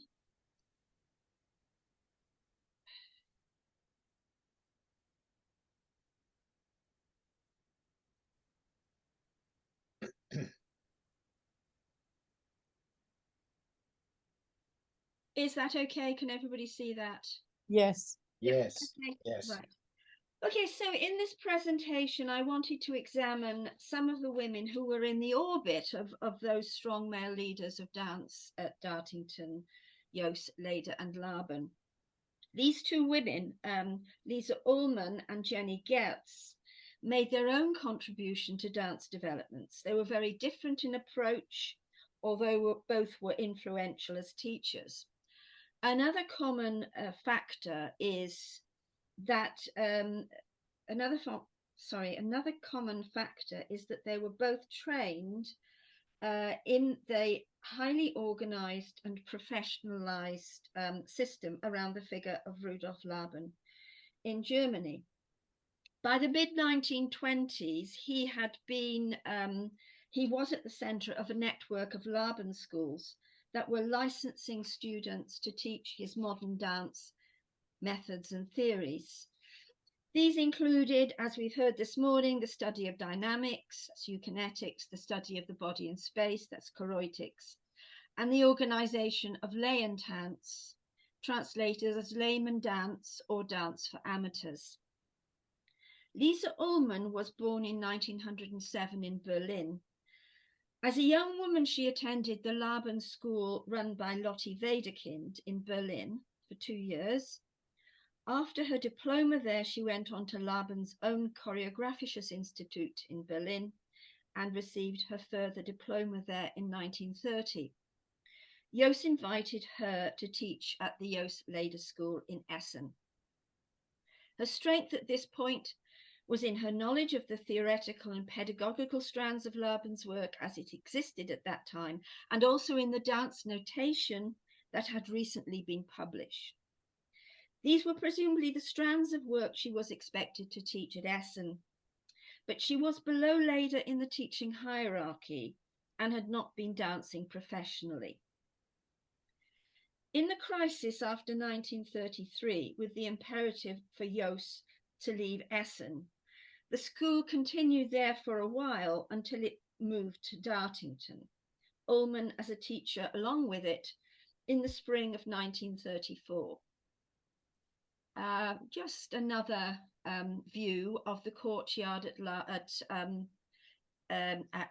Dartington with the gatehouse, the barn theatre and the West Wing. This picture shows Lisa as she was in 1934, soon after the school had arrived at Dartington. I really love this picture of her, those lovely, soft, expressive hands. And remembering the discussion we had yesterday about the mechanisms by which refugees came to Dartington, I think we should mention the name of Beryl de Soter as one of the people who was urging the Elmhirst to provide a home for Jooss and Leder. She was a practitioner of Dalcroze eurythmics and a writer on dance. She'd come to Dartington in the early years of the School of Dance Mime. So she got to know the Elmhirst then. She was partner of Arthur Whaley, the poet and translator of Oriental verse. And Whaley was one of those people that Dorothy felt was really on her wavelength. So Beldesütter was a fan of the Ballets Jooss, and she was around them as that crisis of 1933 was unfolding. Now, I'll just give you another view of Dartington, and this is the tilt yard stroke courtyard, open air theatre. I'm just showing it because yesterday we were shown a plan of a proposed amphitheatre here. I think the plan was by Gropius. If you remember that drawing, this tree on the left is part of that. So that amphitheatre, had it been built, would have been just in front of where that wonderful slanting tree is. Jenny Gertz comes across as a very different character, although with similar Laban training. Older than Ullmann, she was born in Berlin a decade earlier. She received her Laban diploma in Hamburg. Before this, she was experimenting with a liberating physical education for the children of the workers, who she found constricted and cramped into ugly movements by their heavy clothing and shoes, and they were mentally constricted by the rote exercises and folk dancing that formed their physical education. She wrote about this in an article in 1926, in which she also expressed how the Laban system then offered her a way of awakening creative powers in boys and girls, which then gave them improved physical bodies. She also mentions Falke classes in her writing, which may connect her to Gertrude Heller, who we'll be hearing about later. Gertz was committed to the Communist Party, and her work in the Halle Laban School was well known for her movement choir work, especially with children and young people. Working often in the open air, often naked, Nachtkultur had a sway amongst many in the free dance movement in Germany. It's possible to find photographs of her groups of pubescent boys and girls dancing naked together. When the Nazis came to power, she was arrested, I'm assuming because of her politics, but managed to flee to Prague, where she carried on her activities for a while. The fate of Czechoslovakia to be annexed under Nazi Germany was inevitable after the occupation of the Sudetenland in October 1938. Gertz escaped to France, and Jooss was again influential in bringing her to Dartington, as he had done with Laban before her. And I think mentioning perhaps comments we had yesterday about often it was quite random whether somebody could actually get the invitation to Dartington. Obviously, having Jooss there with the era of the Elmhirst was very influential. Laban had arrived in February 1938. Gertz arrived in February 1939, ostensibly as a scholarship student at the school. Obviously, Gertz, already in her 40s, had no reason to be a student again, but she was now officially stateless. I've mentioned the movement choir, which is important in this narrative, but perhaps a difficult thing to explain now. Intrinsic to the layman or amateur dance movement that was a cultural fact in Germany in the 1920s. These were locally organized groups, often around a Laban school. They performed dances of simple movements created for amateurs so that they could express together this some communal engagement. Small movement choirs could come together to make mass dances of hundreds.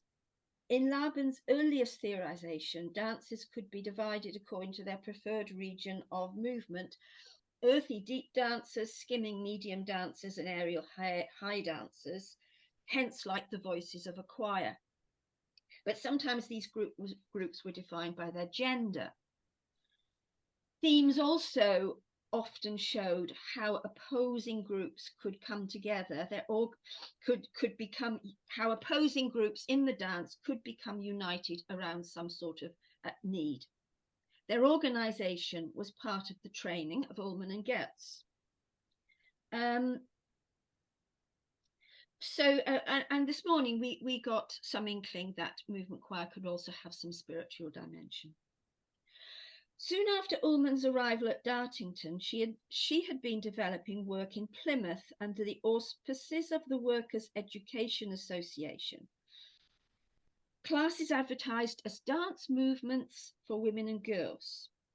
This was the amateur dance for which she was qualified, but she trod carefully at first, rightly seeing how the cultural context was different. In reports she wrote of moving the participants from exercises to dance making and bringing a large party to Dartington to see performances. There was a radical change for her when Rudolf Laban arrived as a refugee. It appears from her interview with the Laban Guild Oral Archive that she was already looking for a new departure before the arrival at Laban at Dartington, speaking both to Jooss and Dorothy Elmhirst about her wish for change. There is an undated draft in her archives of a letter to Dorothy after Laban's arrival, but it reflects on previous talks she had with Dorothy about her ideas. Quote, "Something I am after, which certainly will be a way off from a professional dance education." Of course, one of the aims of the Jooss Lader School was to create the dancers for the Ballet Jooss. She feels that her position at the Jooss Lader School is a transition for her.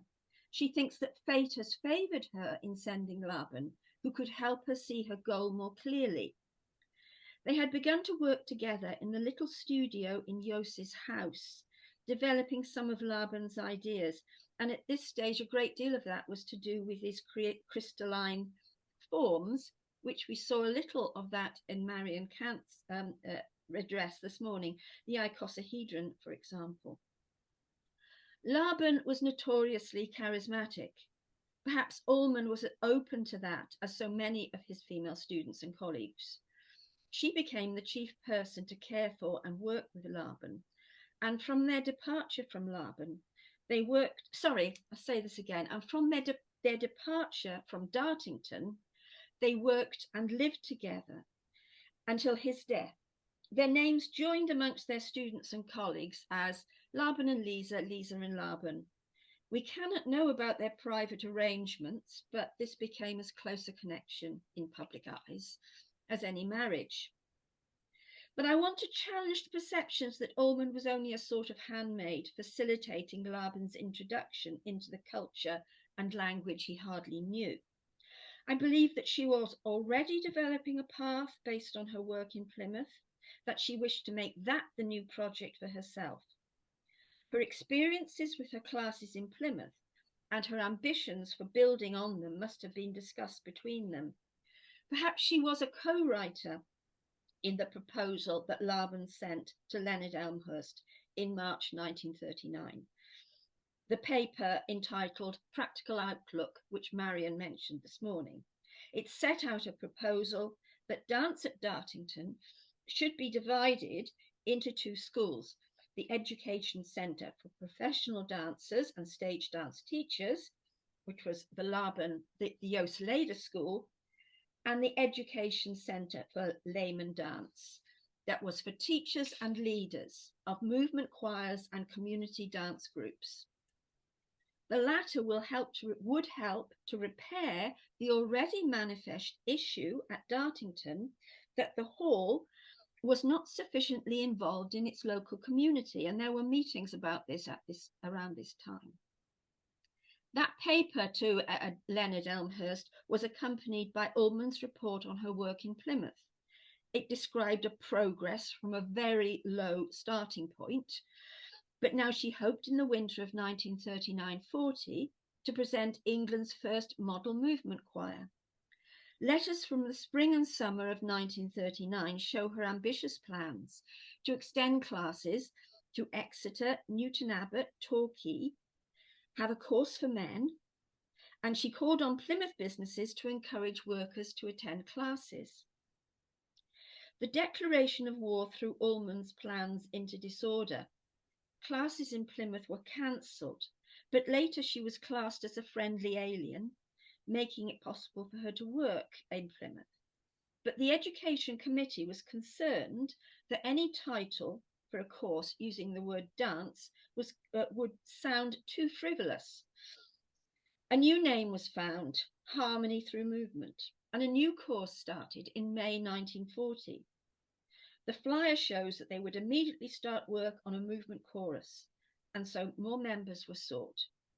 When the class opened on the 7th of May 1940, the members agreed to accept men.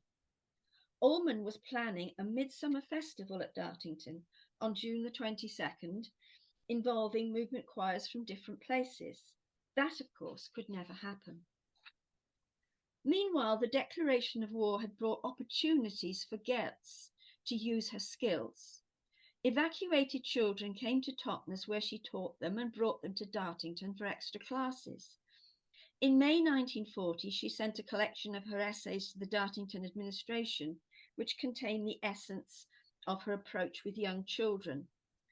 She took the natural curiosity of the child with what their bodies could do and built on these to produce group dances in which the children themselves could act as leaders. She was absolutely against getting children to copy adult movement. At the beginning of June 1940, she taught a weekend course for teachers at Dartington. And I believe that these photographs come from a display there. They're clearly in the gardens at Dartington. The children it shows the children absolutely involved and creating their own movement. But June 1940 also brought the intensification of the war with fear of invasion, and Dartington was a prohibited area for aliens. It is shocking how Dartington's refugees were treated. Many, like Jooss and Leida, interned. Laban was not, but had to leave, and Ullmann departed with him. This did not mark the end for the relationship between Dartington, Laban, and Ullmann. It's a long and complicated story, which I have written about at length elsewhere. Gertz was also forced to leave. In July, now in London, she wrote to Dorothy Elmhirst about her concerns for refugee and interned children. Dorothy gave a donation towards this and apparently wanted her back at Dartington if a permit could be arranged. In November, Gertz moved to Cambridge, where she began to build up a moving choir of 16, including 5 men, and working with women from bombed out East End and working with boys. Surprisingly, she wrote to Dorothy that she had not known Jooss was also there. I wonder if she had been helped there by Alice Rowton, who'd also helped Jooss. Here, Gertz worked Here Gertz worked successfully with children, but there was no permanent job for her. In 1942, she was back in London collecting relief funds for Poland and Stalingrad, giving children's dancing parties and working in Nottingham at the summer school of the Nursery Schools Association. She joined the working group of anti-Nazi kindergarten teachers. She had health problems, and it appears that Dorothy was giving her financial support. This is a photograph of her teaching in London, we believe, about this time, and I think it's quite unique that she would begin movement and creative work with children so small as this. Now, Gertz returned to Germany in 1947 to the Soviet zone, where she had to negotiate a new culture. Classical ballet and folk dance were in the ascendant. There was some suspicion of dance forms like movement choir that had thrived under Weimar and continued under the Third Reich. Even with her political affiliation, it was not easy for her, and it appears that the centre she founded closed in 1953. One can see how Gertz must have been disappointed that her commitment to social action through dance in movement choir was not officially promoted. And in Britain, the plan for a school for lay dance leaders at Dartington, to which Ullmann contributed, was never to happen. Forced to leave Dartington for London, Ullmann made contact there with the modern dance culture that was already present there. And linking again to some of the things we discussed yesterday, I managed to find a map from 1938 that shows that Totnes was 4 to 6 hours by train away from London. But I also think that it was a journey of the mind as well. I feel that London was felt to be a long way from Dartington.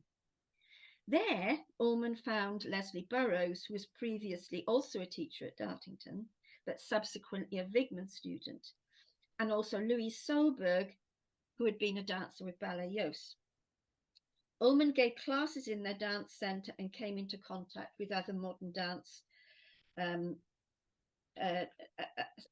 dancers, including Joan Goodrich and Diana Jordan, who were already bringing modern dance work into training colleges for physical education teachers.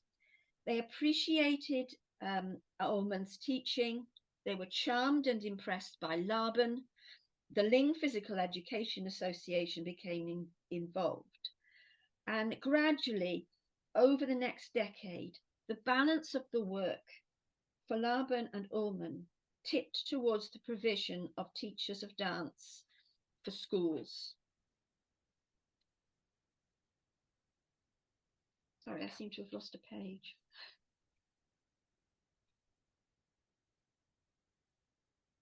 Yes, the teachers of dance that would be embedded in school physical education departments. While I was finishing this paper, I began to wonder whether I should have called it Whatever Happened to the Movement Choir. The political social intervention as conceived by Gertz and the political engagement conceived by Ullmann did not fit easily into the new contexts. Ullmann and Laban and some of their followers never gave up on the aesthetic and social benefits of communal dancing together in the movement choir, but it never did acquire the prominence of the educational work. It still lingers as an occasional practice, but it never could again have the same connotations that Laban, Ullmann, and Gertz had originally associated with it, of giving oneself as an individual to the expression of the group or of something spiritual. The idea of lay dancing, of course, has fed in to the strong community dance movement we have today. And now the work of Jenny Gertz is being reassessed in Germany, and her method for teaching young children is being used again. One of those people, how I found online, Steffi Schmidt, has said of Jenny Gertz's method, you don't have to reinvent the wheel. As for, with the continued support of the Elmhirsts, Ullmann's career went on to thrive as the director of the Art of Movement Studio in Manchester from 1945 and subsequently at Addleston, Surrey, which is where I came in contact with her. She became a formidable person in her own right. And this is one aspect of Lisa Lisa's character that I encountered when I was a student.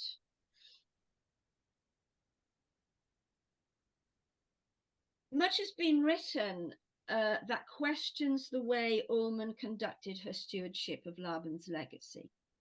Jealous, possessive being two such words, and that her interpretation of Laban's work was too dogmatic. But I prefer to think of the Ullmann at Dartington, at the cusp of change, who was so focused in forging an independent path for herself. And I think that person had such promise. And I would like to say before finishing that as a student teacher at the Art of Movement Studio in the 1960s, I was definitely not part of a cult. We students rejected anything we saw in the old brigade that hinted of Laban hero worship. We just wanted something systematic to teach. Thank you. Thank you very much, Larraine. let's move straight on to Jenny, Rebecca, if we may, please. So this Rebecca Lukes, who's Assistant Professor of Performance Practice at Exeter. Are you there, Rebecca? I'm just, I'll just share my screen. This works.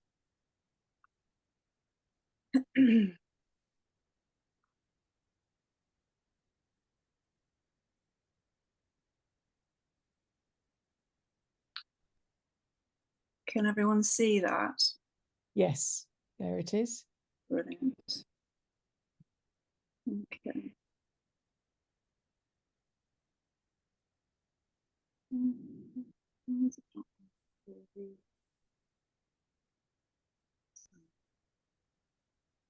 Are you okay there?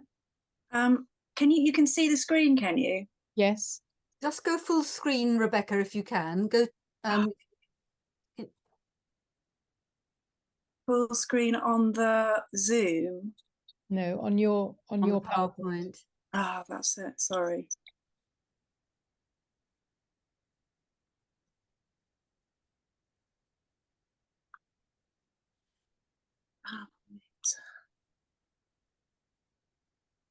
Can you see that now?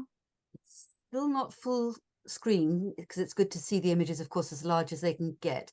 Sorry, I'm not an expert on Macs, so somebody else might have to come to the rescue here. So the image is not.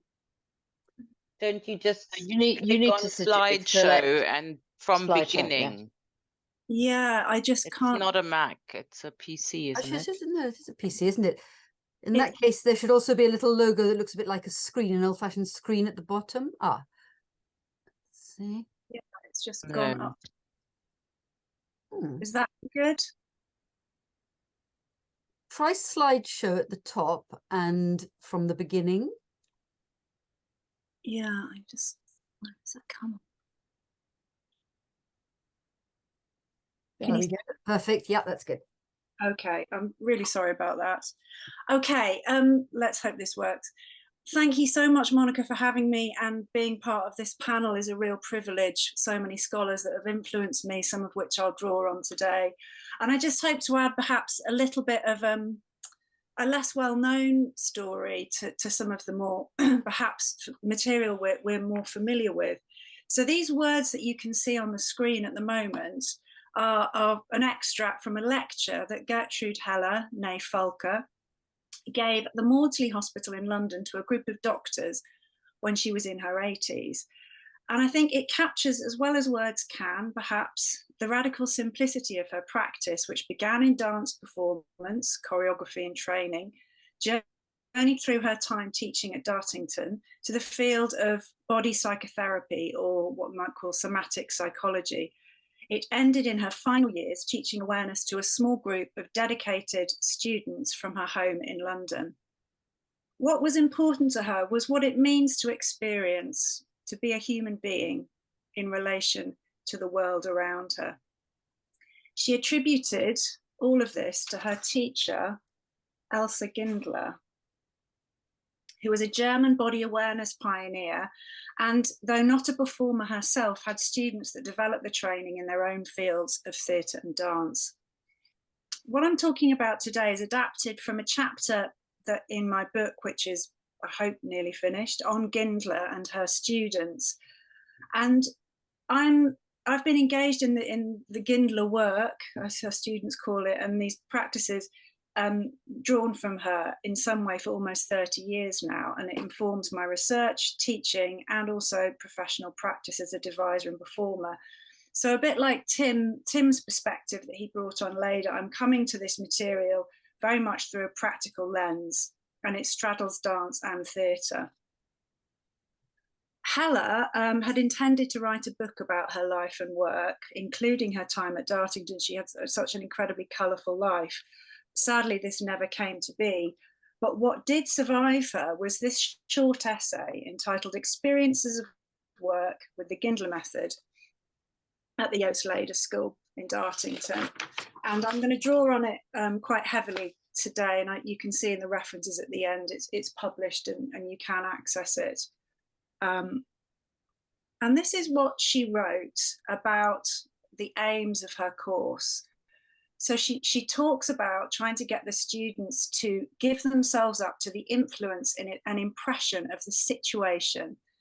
So I'm going to be touching on 5 aspects of this word situation through her work at Dartington in order to explain some of the principles and some of the implications of what happened later and why we don't really know her name. And I'm going to move very much from the beginning point in the body to further away to then the embodied traces of her work through time. So she came to Dartington already as a successful dancer, choreographer and teacher. She was born in Hamburg and she'd performed already to some acclaim alongside her sister Ursula as the Falke sisters. And she trained and performed with both Laban and Wigman. She was also a member of Dalcroze's first professional class at Hellerau, and her early teaching was based on this, Dalcroze's work. She retired from professional performance after she married her husband Hermann Heller, and they had 2 children.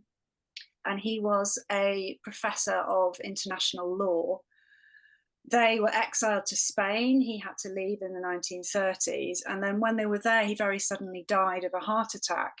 And it was at that point that she had made this huge shift. She returned to Germany temporarily, purely to work with Gindler, and then take her children to the UK to work at Dartington. And so she wrote to Jooss and basically asked if she could come. And she had to convince the authorities that she had something unique that wasn't being taught in this in the British context.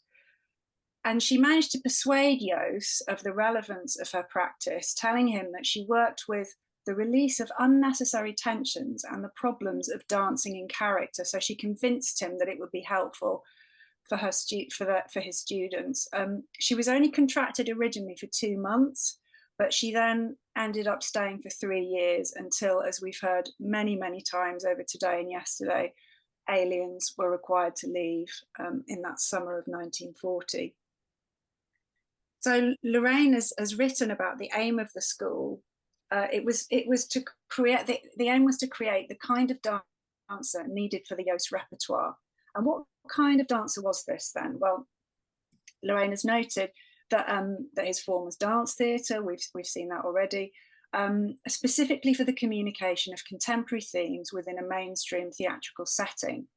But unlike many of his contemporaries, as Clare Lidbury has written, he didn't completely reject ballet. And we've seen this in the Green Table. Instead, he used what seemed useful, which meant a form of training that was rooted, again, citing Nicholas, in Laban's notions of internalized understanding and movement, but emphasizing systematic training. So in one sense, it's easy to see how Heller's work supported both the curriculum and some of the ideas behind Dartington that we've already heard about. And this is a page from the timetable from 1939.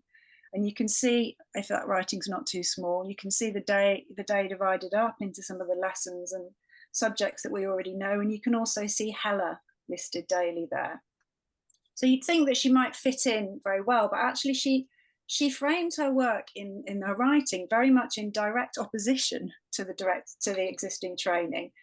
And she notes that firstly, she was trying to respond to the strenuous training course, but also to devote special study to the problem of physical contact, i.e. contact with the organism of one's body. So what does she mean by that? Well, this is what she said about what she started with. So these themes of experiments were drawn from Gindler in very everyday daily activities, lying, sitting, standing, or walking. By problems of awareness here, she means learning to understand the body as a whole. She wrote, "It's not possible to strive for the proper activity of a limb. You have to grasp the whole situation, the whole function. So if we're working on the arm, it's always about how the arm relates to the body." Anne Hutchinson-Guest, who we've heard about already this morning and yesterday, she was a student at the time, and she's she's written a little bit about Heller in an article about 10 years ago, and I interviewed her. And this is what she writes about Falke-Heller's work. So it was in this stage of the training, Heller's also introducing students to the idea, which would have been radical, even in the context of Jooss's work, that they have complete control over their own learning, rather than follow the knowledge of a master teacher or choreographer. There's no score of movements anywhere, there's no choreography, and this process can't be imposed externally. It was almost impossible to consider this holistic or sense awareness without reference to the wider context or situation of the activity, which is what she comes back to again and again. She tries to explain this, she wrestles with this in writing.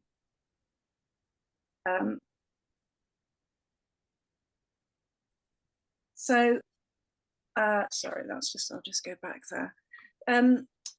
So in the work of in the first term, what she says the students were exclusively concerned with the action or observation of the action. And what she means here is, at first, is a bit difficult to grasp. She's suggesting that students observing their own movements are only very much part of what she's trying to get them to do. Indeed, a little later in this essay, she refers to this practice, her own work, as the relatively dead fixation on the body and its functions. And it's a sort of strange dismissal of her own practice, but it speaks to how much more there was to it than this first stage. So we'll just go on. So she moved on then to this second idea. In the holidays after the first term, she made an intensive study of what she called the functional problem of running. And she does this herself, and she repeats it again and again. And what she notices first is exactly the same issues that I've just mentioned, that she discussed in her students. And she was almost pretending to feel something. Marion Kant, who we heard about earlier, has written about the nationalistic ideology inherent within modernist gymnastics practices. So when she talks here about the running exercises carried out in gymnastics classes many years ago, it could be touching on that. But her work was very much against this. So it was the kind of gymnastics that originated in military training. She was reacting against this. And what she learned was to stop running before she even became a tiniest bit out of breath. So she experimented with this point where she'd be allowing herself to come to a full resting in contact with the floor, so through gravity.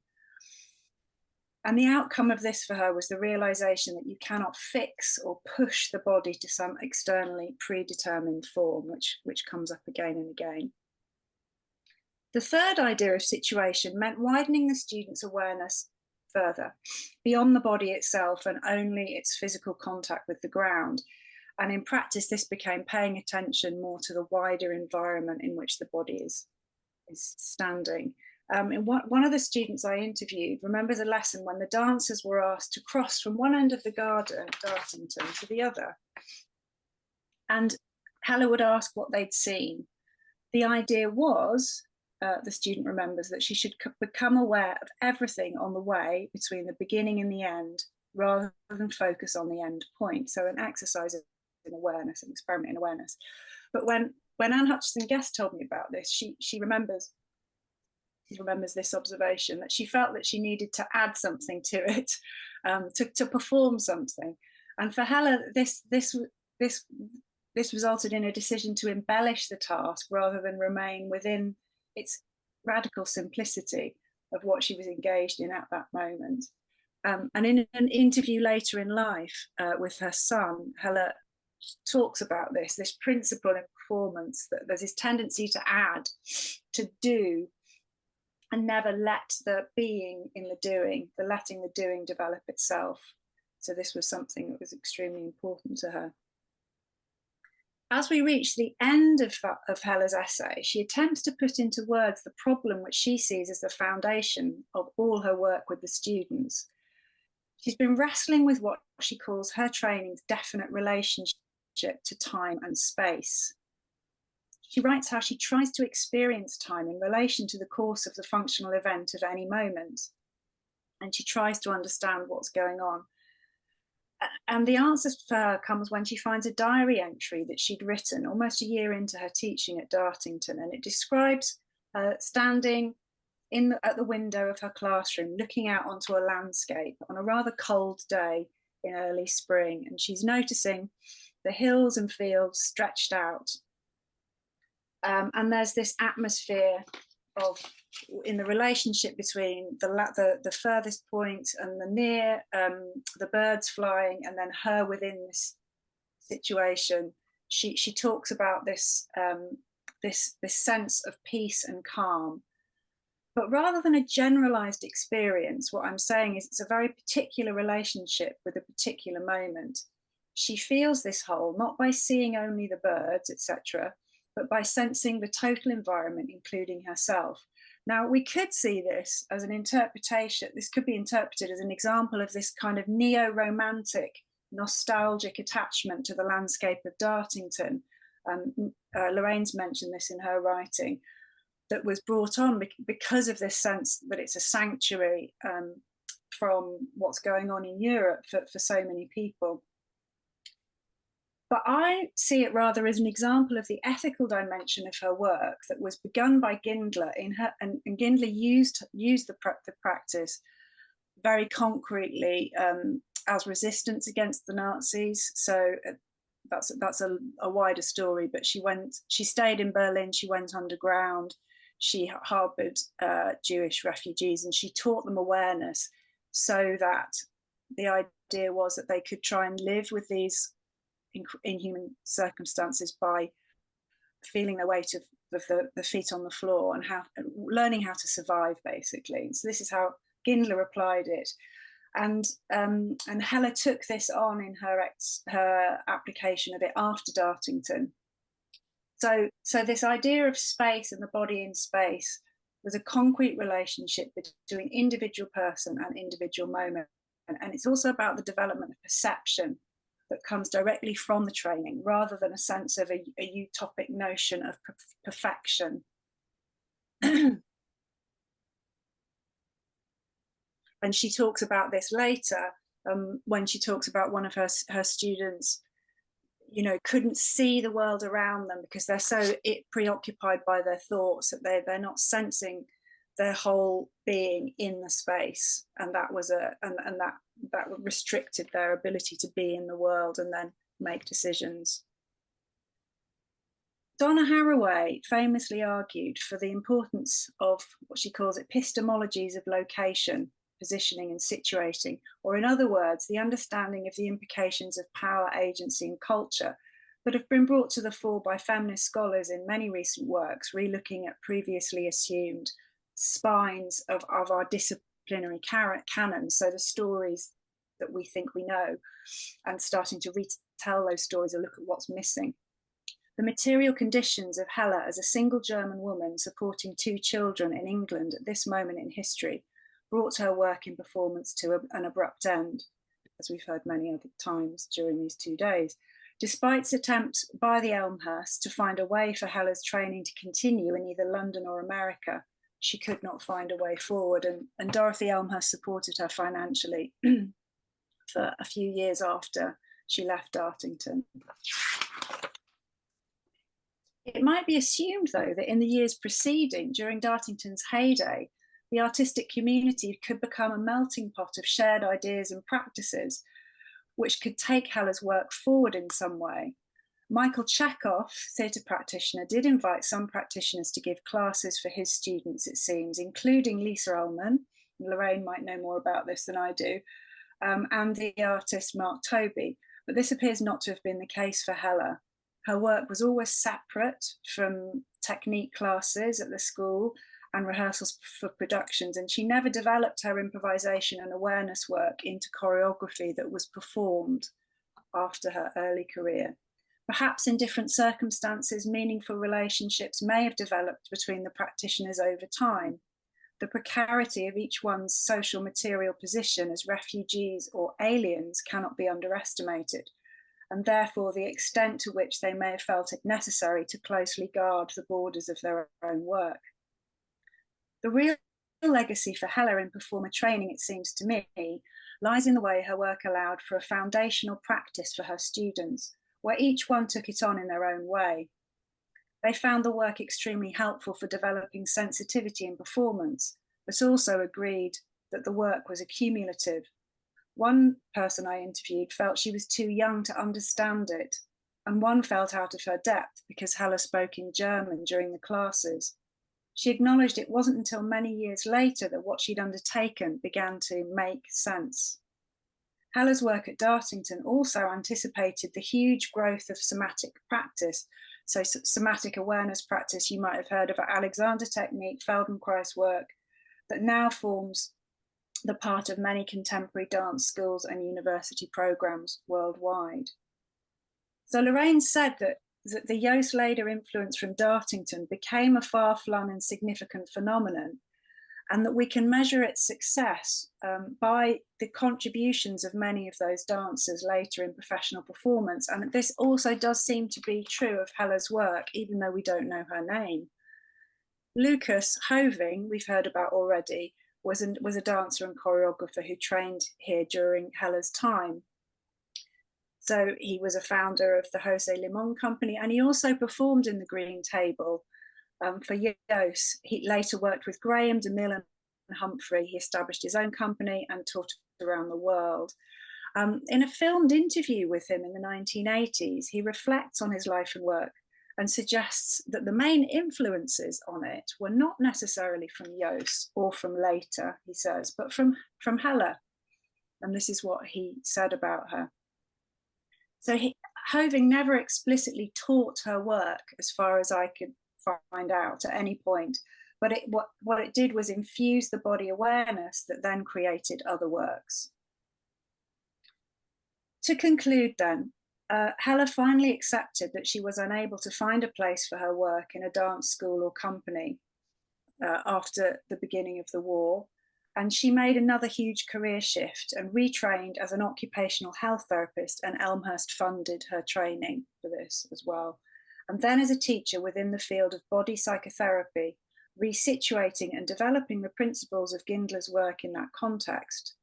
She adapted her training, working firstly with convalescing soldiers in Scotland, and then later on she was given the title of teacher of relaxation, even though she said it wasn't relaxation, it was about being active and awake. It's beyond the scope of this paper to explore the full journey of this practice, but the crucial point is here that just as in performer training, it's others' versions and applications of her works that are known, while her own name is forgotten by many. While her work was not explicitly continued, her students nevertheless carried changed awareness of their bodies, which they carried and applied in other contexts.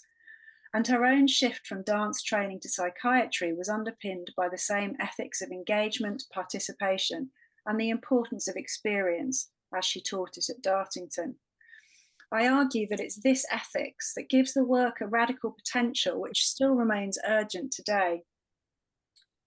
Not just in reconsidering the lineages of our own canons in dance and in theatre, but in response to the challenges we're facing of social inequality and ecological crisis. And I'm just going to end with this quote, because I think it sums up what she was trying to get at. So it's not about something that's perfect. It's not about a perfect expression. Rather, she says, reality should be experienced in the challenge and stimulus of the here and now, of the moment to which we respond. Thank you. Thank you very much. I must admit, I knew absolutely nothing about this woman, so it's been really interesting to hear that. But now I'm going to call on Julia Seiber Boyd to tell us about her mother, Lilla Bauer. Are you there? Yeah, I'm here. Good. I can't get my screen up now. Hold on. Ah, there we go. Okay. We can't see your screen at the moment. We can't. Interesting. No. Sorry, I'm muted. Let me just double check that you're a co-host. I thought you were, but it's just possible you're not yet. Let's just see. Hold on.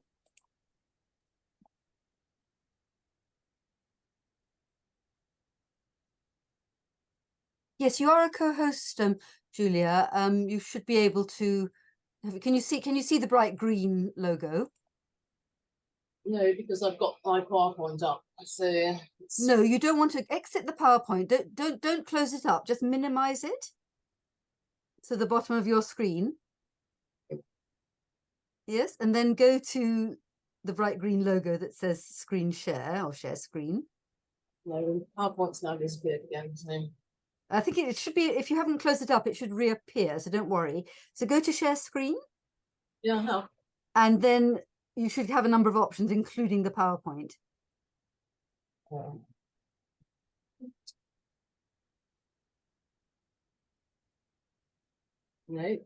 No. No sign of it. Okay, in that case, let me do the screen sharing. Let me just, I've got it here handy, so let me do that. Yeah, I don't know why it's not now. Hold on, I should be able to here we go. All right. And you'll tell me, Julia, when you want me to move the images. Okay. Yes? Yep, fine. There we go. Okay, fine. Well, thanks, Monica, for asking me to talk about my mother again. And apologies to anybody who's seen some of the images before in a previous talk.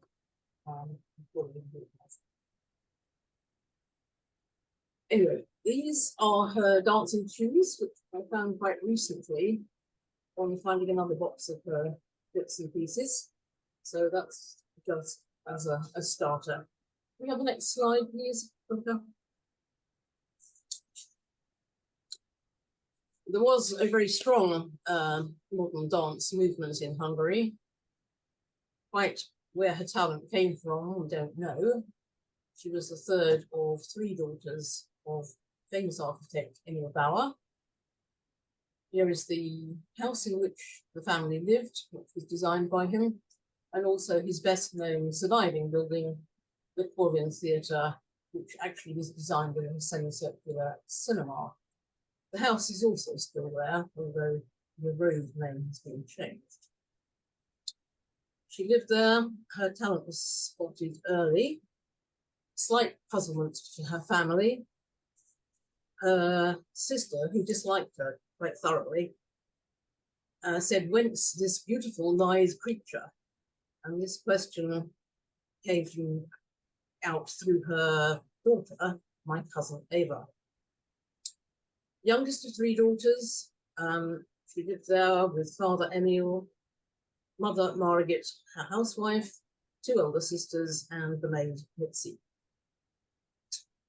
Next slide, please. Next slide. Okay. Also in the box I found recently was her diploma, her dance diploma, because I hadn't known where she trained before. So this was quite interesting. Also, one of the photographs, an early photograph of her, she obviously was quite a raver in her time. This is not something I would have described to her, but there we are. The photographs tell their story. I've termed this talk Falsehoods because I hope by the end of my talk you'll see why. There are many things not said about her. There are many things said about her which are not true. Can you move to the next slide, please, Monica? Soon after her diploma, she was joining the Ballets Jooss in Essen. But she said throughout her life that the joy of movement is what sustained her. And these three slides, this one and the next two, give a good example of what she meant. Most of these photographs were taken by her friend and confidant, professional photograph, Marianne Rice, and you can see her logo on the corner of the photograph on the right. Next slide, please. These are more pictures of her taken by Marianne in and off stage. and still dancing in the Buddha Hills. And they show her poise and how photogenic she was, quite apart from the power of her movement and poise. Next one, please, Wonka. By this time, she's already joined the ballet, and these are some sketches of her done by Heckroth, about whom we heard quite a bit yesterday, in costume for I don't know which of the various ballets. Next one, please, Wanda. I'm including this one because when I went to Berlin in 2019, actually for celebration of my father's music, I was told by one of the professors there, who said he was an expert on the Ballets Jooss and the Green Table in particular, that she didn't go with the company to the States. Well, here's the manifest for aliens sailing from Southampton, and there she was at the bottom with all the rest of the suspects we've heard of in the last 2 days. So yes, she was on that trip. Next is Martha. And here we are again. She's in various programs in the States, not only the Green Table, where she was the young girl, but also some of the other productions. She always said that the role of the young girl was created for her. I've got no evidence for or against that.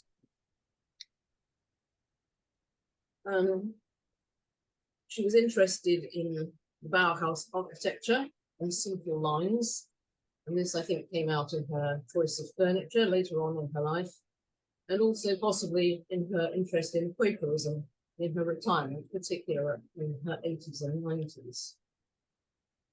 She always spoke very warmly of Dartington and Dorothy Elmhirst in particular, and she approved of the concept of pedagogy as the practice of the education model that was used for. Next slide, please. There are 2 pictures of her while at Dartington. Practice on the lawn on the left. The middle was her in the big city, where she was in the centre at the back. And on the right, I've got my picture of Dartington when I was last there in 2019. Coaching's book, unfortunately, tells us very little, apart from what production was done in what year. It doesn't actually say who the personnel are in each of the productions. So, apart from the fact that it had interesting photographs in it, it was of limited use to me. Next slide, one, please. Julia, before we go on, could I ask you to position yourself a little closer to your microphone, because it may not just be me who finds you slightly muffled in the sound. Okay. Stand a little closer to the computer, perhaps. Yeah. I think that's better. I think it is. Let's now proceed. Okay. There we go. So this was done for her by Heckroth, and I have it here on the wall. I'm not sure which production it is from. I think Pavan, but I can't be certain. Perhaps somebody can advise me on that one. And we've heard quite a lot about Heckroth in the last couple of days. She regarded him as extremely talented, and we've heard quite a bit about that. She regarded Jooss as a genius, and she also regarded various other people in the company very highly. What is interesting is that Laban arrived at about the time that she left the company. And it is with Laban that she held the longest correspondence throughout her professional life, lecturing at Goldsmiths. Possibly she managed to screen out his earlier life from her knowledge, I don't know. The most interesting other in her life at this stage, in the 30s, is somebody called George Goodeye, a well-known woodcut artist from Szeged in Hungary, and he followed her and the ballet around, doing pictures of Lilla. This one shows but he was interested also in Joos's use of shadow play. Next slide, Monica, please. Budai sadly ended up in Netherlands Mental Hospital, which was actually only 5 miles or less from where she lived in Caterham, but he refused to see her in the 1980s, and they never met again after she parted from him in 1938. He died in 1990. Marianne was not the only photographer to find Lilla of interest. This is a press image of her from the Green Table, and is one provided by my cousins in Australia who have the Bauer and Cohen papers. The National Portrait Gallery have a similar one of her and told me an extremely unlikely person to be a photographer. So I checked with Australia, and sure enough, my cousin has the original with a Belgian company and copyright firmly marked on the back. The other image is a portrait by Budai, which is held in both the British Museum and in Budapest. And it was finding this one, which actually gave me the clue that the British Museum had folders of his work. On the right, you see a book called The Safe Havens, which has quite a bit about Budai in it. And indeed, on the front cover, that is Budai working at his little shed in the grounds of the Devon Hospital, where he ended up and died in 1990. Next slide, please, Monica. These are 3 of my favourites of Budai's portraits of her. The first is quite unusual in that it actually calls her Lilla. Normally, he would only put the year and the location, like the middle one, Rome, 1937. The last one, on the right, is just so true to her.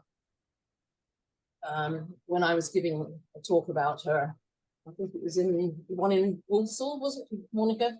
Somebody in the front row looked at this picture and I thought he was going to fall off his chair. He obviously recognised her very closely, and she stayed looking like that for several decades. The museum have 2 large folders of his work, as I discovered, and I was invited to go and have a look at them. One extraordinary afternoon in 2019 when I found 14 portraits of her staring back up out of the folder. The British Museum now have a short history of her life. They had no idea who she was until that point. Next slide, please, Monica. That last image on that page I found was sold at an auction in Scarborough, where it was sold as Transylvanian Beauty.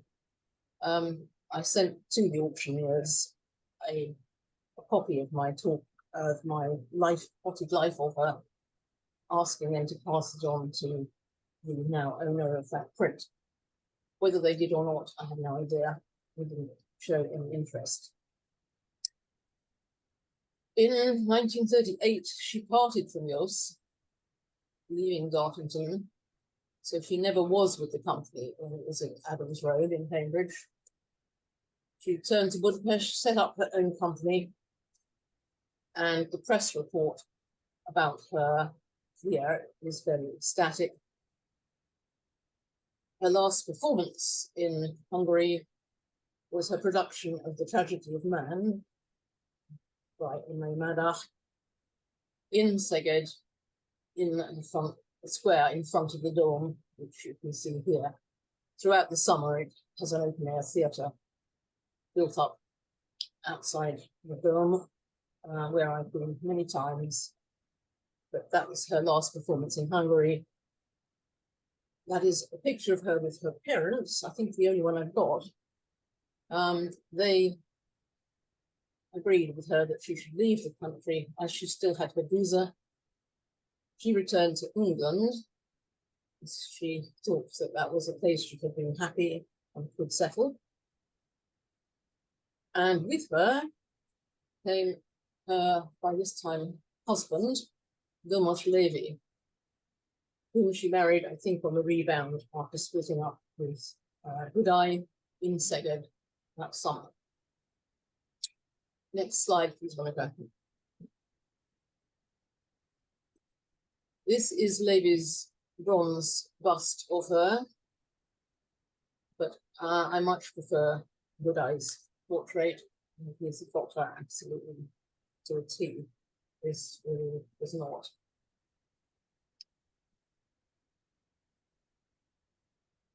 Vilmos Levy came with her, but they very soon divorced. And what became obvious to me that much later on, I think after I'd given one of my talks about her earlier, Levy changed his name to become Peter Lambda, and he then became the illustrator for the Podium Club. This was run by my father and George Mikes during the war for Hungarians stranded in London.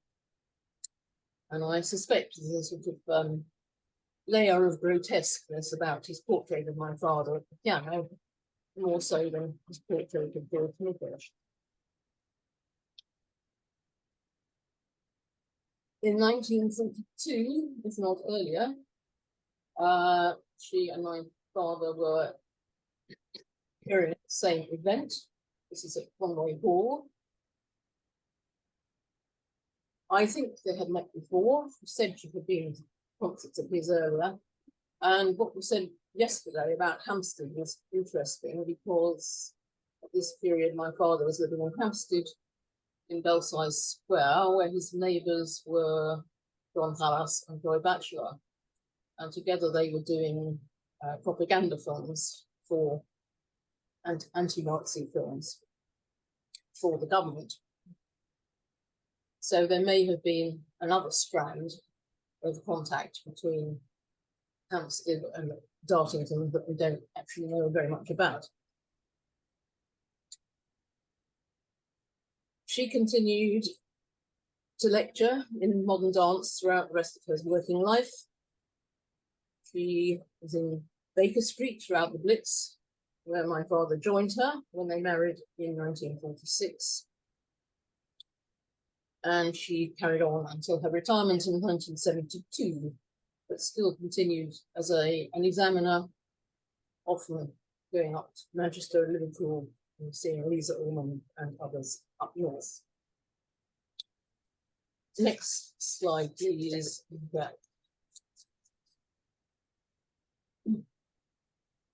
Marianne Reisman, the famous friend, with whom she'd left all her papers when she left Hungary, broke her word. She was supposed to destroy the correspondence with Budai if Lilla did not return to Hungary, which she refused to do. However, she didn't, and it all ended up in a museum in Budapest. We ran an exhibition of Budai's work. Still during my mother's lifetime. She didn't die until 2011 at the age of 99. In Szeged, I told the story of how she and Budai ended up living within 5 miles of each other. Even more extraordinary, when my mother finally went into a care home at the age of 98 and a half, it was only 5 minutes walk from Budai's grave. The audience in Szeged, whom I told this in 2014, were like gobsmacked, put it mildly. Archives and other sources, yes, mainly it's at the University of Surrey. The middle picture here is one, as I say, to be very treated with caution. The Ballets Institute had an exhibition in Paris about the Hungarian early 20th century movement and dance section. But although I saw the author myself and gave her 2 pictures, when they came out in this brochure, my mother is called somebody else entirely, and the photos are said to have come from somebody else. So be careful with thinking with official brochures. Maggie Tongue, our near neighbour in Cambridge, also wrote a brief article about my mother for her 95th birthday, where she uses the picture I like the most from the early pictures of her dance, which I call the leap, which I think is in the Leonard Institute archives, because they produced a copy of it as a card for me when I went there.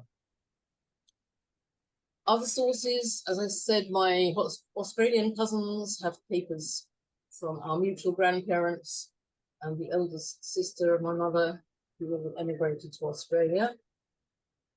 Information on Buddha's past comes mainly from that book, The Safe Havens, and also Seged asked me to look into his whereabouts, which is why I know where his remains are buried. The Safe Havens, incidentally, also has a chapter on my father, which has several errors in it, but we didn't talk to me first. The Trinity Darban Institute have papers, Goldsmiths College have papers, and there may well be others elsewhere, particularly as she knew both Lisa Ullmann and Valerie Preston Dunlop very well. My point, however, is that don't believe what you're told. Do check where things come from, and in some ways, pictures tell a much more reliable tale than texts. So thank you all very much for listening, and believe the pictures that you see. Thanks, Monica. Thank you very much. Monica, shall we go straight into questions, or should we do questions later? Bit late, but it would be a shame not to allow people to have a chance to ask perhaps direct questions to the three last speakers. So let's Okay. allow a bit of time for that. I'll make sure everybody's highlighted. Okay, so Marion, I can see you had a question for Larraine. Would you like to ask that?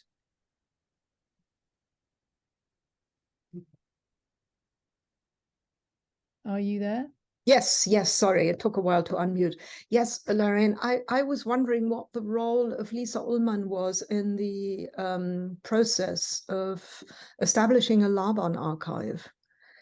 The archive in Surrey is so different from all other Laban collections. I just wondered whether you could say something about the logic, how she did it, how she went about it, what she collected, what she didn't collect. Well, my ideas about that are very limited. I mean, of course, I never looked at her archive until it was in Surrey and had been catalogued there.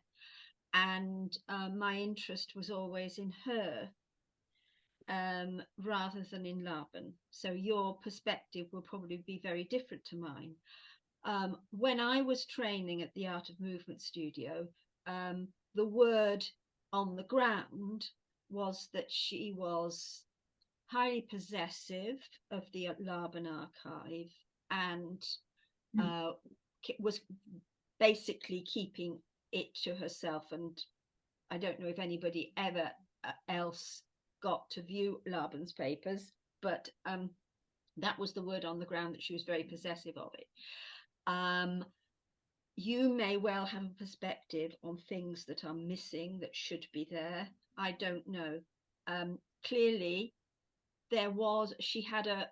she felt badly when she was ousted in the end from the Art of Movement studio when it moved to London, and would not deposit the archive in its logical place, which would have been with the Art of Movement Centre. So the Laban's papers were for a long time in her care, and it is quite possible that she may have done something with them that would have prevented things that would have made things being seen in a different aspect. I don't know. I'm sure you've got an opinion on that anyway. So perhaps you'd like to say what your opinion is. No, not at all. I worked in Surrey a lot, and I was just struck by the difference in the type of stuff that was collected and how it could then be catalogued. And I just wondered about the process of bringing it together. One thing is very striking about the Surrey archive: there are no dates. More or less all the material has no timeline, no provenance. Yeah. Because the photographs are in Greenwich, which again, I tried to look at, but again, there's no clear timeline, so you can't work out what is supposed to be of interest and what isn't. I will go and look at them sometime.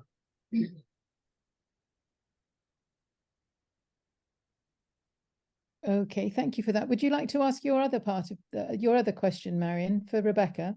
Yes, Rebecca. Really interesting presentation, because Heller is such a fascinating figure with so many different cultural backgrounds. Could you say something about the relationship of body and mind in her work? Yeah, I mean, it was absolutely fundamental, and I think had she had the language at the time, that the contemporary kind of vocabulary that we have around, maybe we would say psychophysical or the body mind, you know, she would have perhaps expressed it differently. So what she says by body awareness, I think absolutely encompasses the mind, that it's all one thing. And so this idea of perception, for instance, which was very important, you know, you might see something, obviously you're processing that through the mind, but what she's saying is it's absolutely a physical thing as well. So that's one thing. And also, just in relation to that last discussion about the archives, it was so fascinating seeing those beautiful photographs, Julia. But I found that article about Heller by chance when I was in America studying with another student of Gindler, who happened to have put some papers away around Falke-Heller's work. So it was completely by chance. It was nothing to do with Dartington. I came across it in a university archive. So it's interesting how you have to try and piece all these things together. And as Julia was saying, it's difficult to know what's true in some of them, especially if they've got no dates. Yeah, I've got a question for Rebecca, if I may. Actually, it's two things. Can you say something more about the student of Gindler in America? Because I had thought originally that there was a direct contact between Heller and I forgot her name, Charlotte something, or is it? Selver. Charlotte Selver. No, there wasn't. Selver was an early student of Gindler, and she fled Germany as well in the 1930s. She went to New York. She started teaching at the New School of Social Research, which we heard about yesterday. And she created an enormous following there. She became part of the humanistic psychology movement in New York, worked with a lot of philosophers and psychologists there, and then moved to the West Coast. And her students also some of them worked in drama and dance. So Elaine Summers, the founder of Judson Church, was a postmodern dance company, for those who don't know, very influential. She was a student of Selver, so she taught her work. So there's this kind of really dispersed, not named lineage around from Gindler's work. And it was in the Charlotte Selver archive that I found the stuff about Heller. Yeah, and it's very interesting, because what I was originally going to ask you was, I was so interested with what you were saying that sparked some memories with me of later things in the Dartington College of Arts with Paxton and Fulkerson. And yeah. Is there a connection between Selver? You've mentioned, is there a connection then between Selver and people like Fulkerson and Paxton, who are developing this bodily awareness in different ways? I think there were spheres, not directly through Paxton, but Rosemary Butcher, who later became very well known. She worked for Elaine Summers. She cleaned her house, and she was a student of Elaine Summers. So that's the connection to Rosemary Butcher, that obviously she became very important in the UK. So there's so there's it's like these spheres of influence kind of cross over, and sometimes you can see the direct trace, and sometimes you just see the kind of you know, the embodied traces, and so that's why it's so difficult. And also, these women didn't write; they didn't want to write. You know, unlike Laban, for instance. Although I say Heller wanted to reflect on her life, she never wanted to create any kind of system, and nor did Gindler, and so that makes it doubly different then to try and unpick what exactly was going on, because they deliberately didn't want to speak, and obviously were silenced during the 1930s. They couldn't speak, so some interesting tensions there about what's written down and who we remember. Yeah, I wonder if I could ask a question. Talking about, you know, connections, these all important and fascinating connections. Were there any links between the obviously formidable and interesting women you've been talking about this morning with, for one, I'm thinking of Hilda Holger, who I think came from Vienna, but some of you may have come across her, and also Litz Pisk, who I don't know much about her, but she seems a very interesting figure involved in that kind of intersection between dance and theatre. So, you know, were there contacts? Rebecca, question for me? Well, yeah, for whoever, yeah. Yes, don't think so directly with Litz Pisk. Wrote an incredible book with her drawings. Oh my God, I've forgotten the title. Monica, you might know, but it's what's the title of it? No, I'm not sure that I do know it. I don't think so. Anyway, it's a beautiful book full of her sketches of movement, and it was trying to sort of move from dance into theatre, and she was at Dartington, I think, but I don't know if there was a direct connection there, I'm afraid. And also, other than the first name you mentioned, sorry, Hilda Holger. Yeah, again, I looked for a direct connection between them, and I couldn't find anything between Heller and her. And Larraine, any connections that you're aware of? I think Hilda Holger was originally a Bowdoin visa student. I think that's right, isn't it? Yes, I think so. And then she went to India, didn't she? That's right, but then ended up. Yeah. And I know very well. Actually, I had one class from Hilda Holger, which was very interesting, and it's kind of connects to what I was saying about Jenny Gertz. You know, she was kind of rediscovered by some, you know, later dance students in the 1990s, I think, when she was teaching from a wheelchair, and you know, that knowledge had been just kept going with the gentle slog, just keep going, and it sort of blossoms again and passes on. Just add something about Hilda Holger, because she was a friend really of my family. Yes, and sorry, who's talking? Ninette Rubinstein. Oh yes, Ninette, yes, please do. Hi, Lillian Harmel's daughter, you know, the dancer Lillian Harmel, who was a friend and maybe a contemporary and an Austrian, maybe a rival as well, of Hilda Holger. Hilda lived much longer, and I always remained in touch with her. She's an amazing person. And there was I've got letters between the two when Hilda lived in India, and my mother said, well, whatever you do, don't think about coming to England, because there's so little interest in our expressive European dance.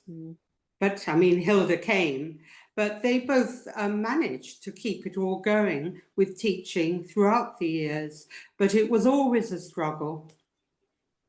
And Lillian Harmel was very prominent in the 1950s, I think, you know, if you go by what you read in the dance magazines. Yes, she never gave up, and she formed a group with non-professional dancers, mainly. One or two did go on to, you know, fully professional careers.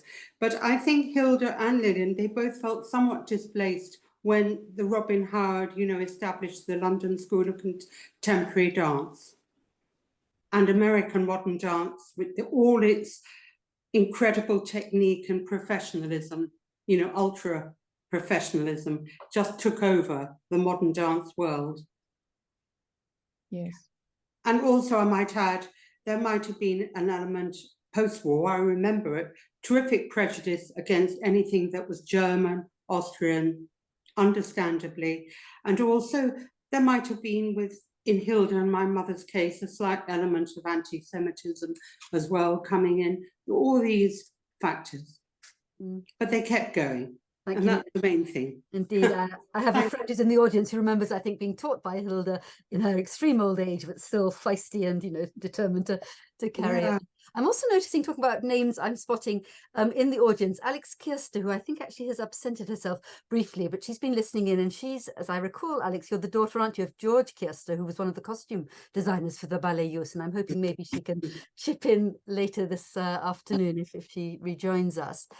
Claire, did you want to sort of say anything by way of rounding up? I think it's probably time, isn't it, to take a lunch break? Well, only that it's been absolutely fascinating and learning so much about people whose names I've heard of in relation to my work with Jooss, but have never really investigated fully. So that's been very, very interesting. I did see that there were perhaps some hands raised to ask more questions. I think, Tim, did you want to ask a question? Was it Laure? Tim, I think. Tim, yes, go ahead. You possibly have to unmute yourself. Tim? Can you hear me now? Yes, all good. All good. Yeah, it's just I was very interested in the work of Heller. I first heard of Heller's work directly from Anne Hutchinson Guest a number of years ago in conversation, and but also hearing the name of Mary Fulkerson, who I knew really well. It's just an observation that the Dartington connection between Heller and her work, and Mary and her work, and all the tremendous people Mary brought to Dartington as guests. I just feel that Mary really would have really got Heller's work, and I enjoy that connection with Dartington. I'm really pleased that Rebecca has brought it to my attention. Thanks. Thank you. Good. We could carry on. Laure, I think you've been wanting. Yes, good. No, go ahead. Go ahead. Very, very, very. Yeah. Thank you so much to all of you. I have a few questions. First to Rebecca. I would like to know what happened after the war, if Gertrude Heller was able to work again with Gingler, what was their relationship, they were together. So, and then I have also just a quick question to Julia. Julia, do you know how your mother was connected to the modern stage in Budapest in the 30s? Who were her dance colleagues? Have you taken contact with them at one point? And also, what happened to your family? May I ask you if they were able to leave Budapest or not? Sorry. Mm-hmm. Should I go first? Yes. I don't know about her colleagues in Budapest. I think because she left so soon after getting that diploma, almost immediately to Essen. Family, yes. My father was already out, of course. He came in 1935. My mother's family, my grandparents survived the war, but then went to Australia with the eldest daughter, who was by then married to somebody called Kennedy. And they all settled in Australia in a farm, Rainbow Farm, in New South Wales. And that's where most of the papers are, apart from the son of my, there were two cousins in that my generation there, and the sister, Sue, had a son called Ken, and he actually has most of the archives, and he's now in New Zealand. So it's a bit spread. My father's family, I'm not entirely sure if they survived the war or not. His father was chief railway engineer at Killeta Station. His mother taught piano. His sister, Marika, was married to Dezső Périsztői, who was a considerable figure in Hungary in the 40s. He was Minister of Culture at one point. But Marika couldn't cope with the strain and after the 1956 uprising collapsed, she also collapsed. But my father was still in contact with Harrisbury until he died in 1960. Can I just add, Julia, sorry, just to say that actually there will be some discussion of Julia's father in the music presentation this afternoon, so you'll hear more and get a taste of his creative life as well. Rebecca, perhaps lastly, for now. Just briefly, I know we're running out of time, but yes, Heller did then, after the war, she kept in touch with Gindler. Gindler died in the early 60s, and there's I've got records of her going to work with her. She used to do these intensive summer schools, which lasted for 6 weeks in Switzerland and in Germany. And she carried on studying with her until 1957, I think. And so she just carried on until she died. And then I think she made connection again with with Gindler's work concretely again through this Charlotte Selber Foundation. Yeah. Thank you. So interesting. Goodness me. Well, thank you, Claire, for being in charge this morning. Thank everybody, all the speakers, absolutely fascinating, and so much more that could be said. But let's take a break. Claire will be talking in her own right about Fritz Cohen, the composer we've been hearing about on and off immediately after. What do you think? It's now just gone past. 40 minutes, is that enough to give everybody a chance to eat and relax a little bit? Shall we say we'll reconvene at 10 past, so a little bit later than on the original programme. We'll reconvene at 2:10. Okay? Thank you. Good. All right. Thank you. Thank you. Marion. Thank you. Marion, it's Claire. Yeah, sorry, yes. Can we try and upload my PowerPoint, or see if we can see my PowerPoint? Help with that. Would you like me to help with that? Yes, please. I think I've already made you, let me just check. I think I've made you already co-host. Let's just have a look. Yes, you're already co-host. So do you want some help with it? I mean, you need to do exactly what I was telling Julia, and it usually yes. works. So click share screen. Well, yes, you have to have the PowerPoint open. Yeah, yes. And minimize, and then share screen. And one of the windows that comes up should be the PowerPoint, and then you simply click on it. Well, it isn't. That's the problem. I've got. I wonder if it's to do with having too many co-hosts. Let me just stop some people. Let me just try something. So we don't need. Oh, is it working? No, I clicked on share to see what would happen, and it says open system preferences. So I don't think that's anything to do with it. No, just hold on a second.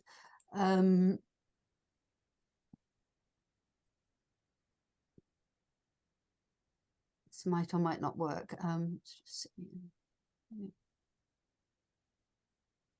Claire, I just heard you say it said open system preferences. Is it trying to update Zoom? Because that was the problem with mine. Oh, could be, couldn't it? I don't think so. It's not. Do you want to try again, because you are officially co-host. So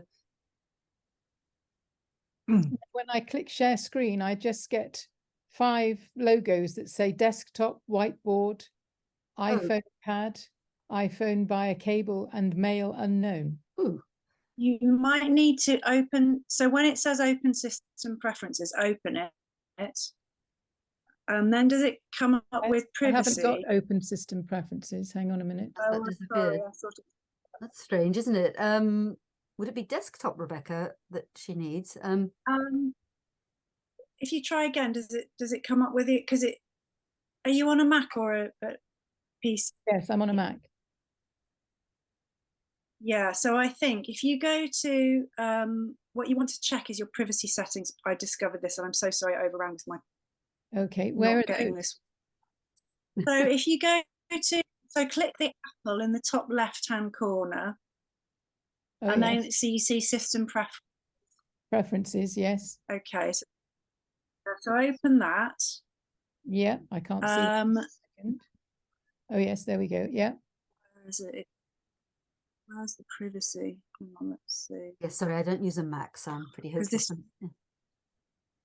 It did this automatically for me when it went to. I can see general. I can't see privacy. Oh, I'll search. Shall I search for privacy? Oh, privacy. Yeah, and then does it come up with Zoom as an option? Because you might have to just tick that you allow it to share. Oh, okay. At the worst, I can do what I've done before. I can share my version that you sent me. But did you say it's a slightly different? I've updated it. Okay, Yes. well, obviously, Carol, I'm going to ask you to forgive me. I'm just going to disappear for a bit. Rebecca, Yes, you of obviously course. know about Max, and I'll leave you. Thanks a lot. I can help if I can. So has it come up? What's it come up with now? I haven't got nothing. It's not saying Zoom anywhere. I've got firewall, privacy. Let's go to privacy Click again. on privacy. Yes, I've got contacts, calendars, reminders, photos, camera, microphone, accessibility, input monitoring, full disk access, files, but nothing saying Zoom. Is there any applications? Does it say applications? No. It did say applications when I was sharing the screen. It came up with that. Well, it came up with apps. That's not necessarily the same, is it? Okay, so when it's on security and privacy, can you see so it says enable location services, and there's some boxes below that. Oh, about location services and privacy? Above that there's a window. Oh yes, it says system services. That's it. I click on details. Does it have Zoom listed there? No. No. Allow system services to determine your location. Doesn't say Zoom, time zone, location. Okay, what you might have to do, I mean, it sounds like Monica's got a simple solution, but if you left the call and then quit Zoom and open it again, right, try that, and then try and share screen, and when it comes up with that box that says system preferences, click on it then, and I think then Zoom might just come up, and then you just have to tick the box that says Zoom. Okay. Because basically it's our permission to share your screen. Yes. So I think it's just, oh, it's so annoying. I hate this. Yes, thank you so much for trying to help me. Well, I hope it works. It probably will, but if you just okay, thank you very much. So I'm going to leave Zoom. If I leave Zoom though, I won't be able to get back in until she lets me in, will I? That's a problem. Well, am I still the co-host? Because I could let you in. Okay.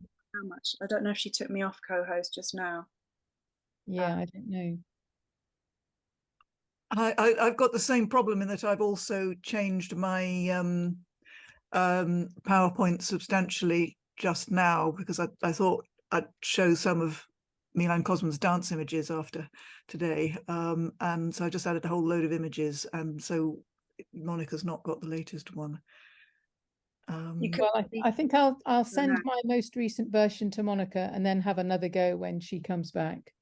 Yeah, it sounds like she can do that quite easily. Yeah. She's worked well for Leah, didn't it?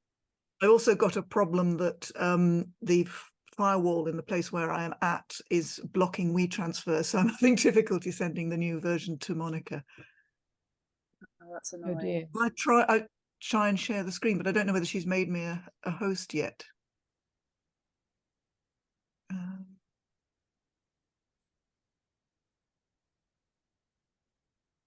Oh, that's interesting.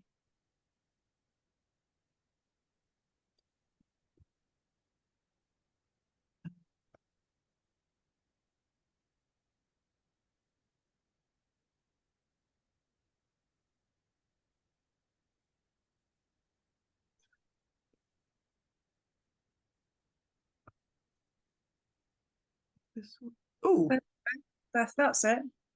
It's worked. Oh, brilliant! That's all right. I will stop that. Phew! Stop panicking. Lucky you. That's all I can say. Well, I know. I'm on a Mac too, and I was listening to everything you were saying, and I was thinking, oh God, I'm trying to find this. Just updates without you. Just has to update all the time. Yes. Anyway, thank you very much. Good luck. Well, good luck, Claire. I really hope it works. Thank you.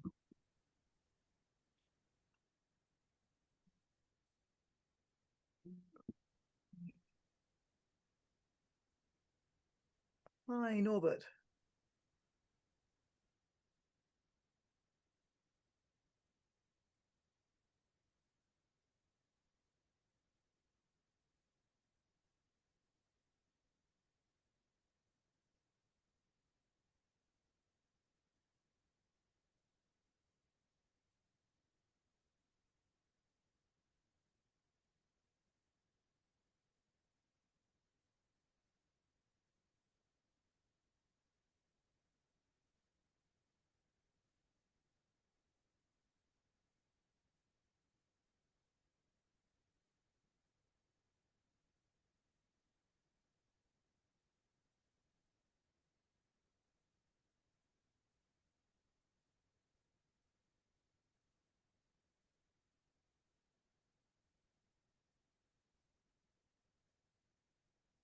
No, not that one.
Meeting link. Okay.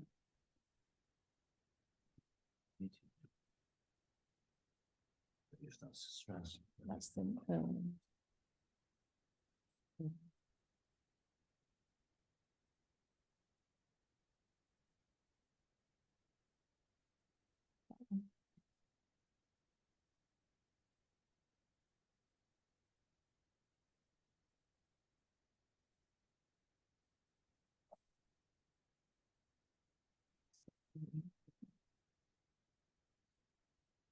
Is your presentation is in PowerPoint, yeah? Yes. Is it currently launched? It's yes, it's launched. It's, as they told me to, it's down here waiting to launch.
That's all I get when I go to screen share. And it should just where is PowerPoint? PowerPoint. There. So you haven't got the actual presentation. Yes, it's the bottom right next to the bin.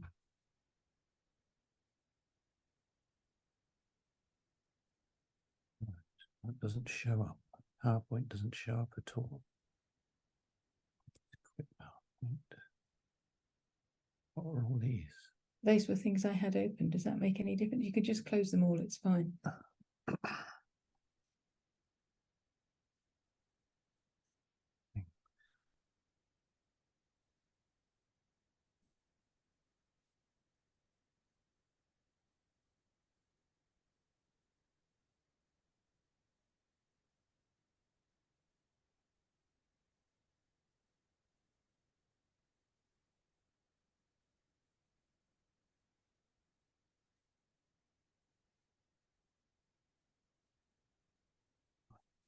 This one.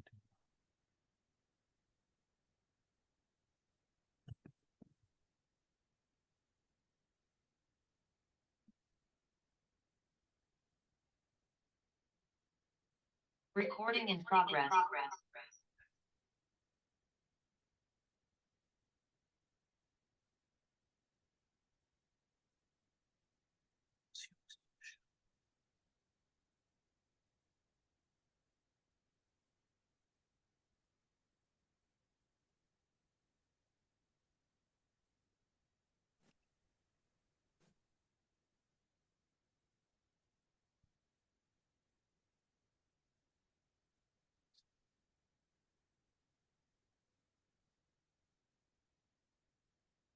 Oh, that wasn't there before.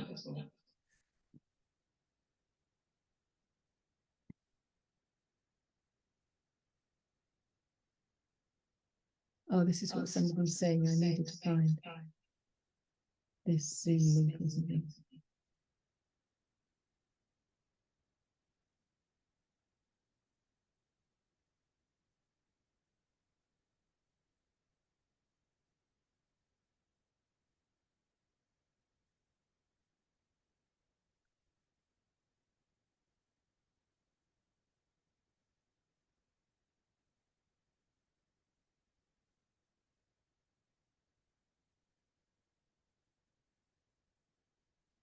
But it didn't even show Zoom before.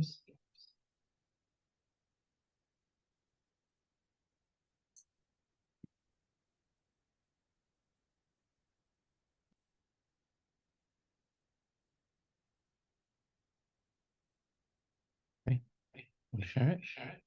Yeah.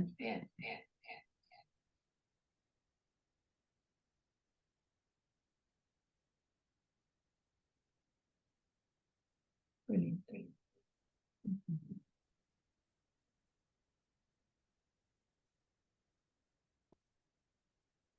The meetings.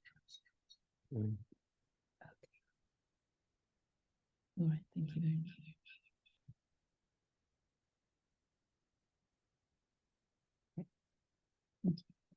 I can go on length. Oh, well, you could talk at him, you could just talk to me. Or if they're not listening. No, I mean, just. Oh, I see.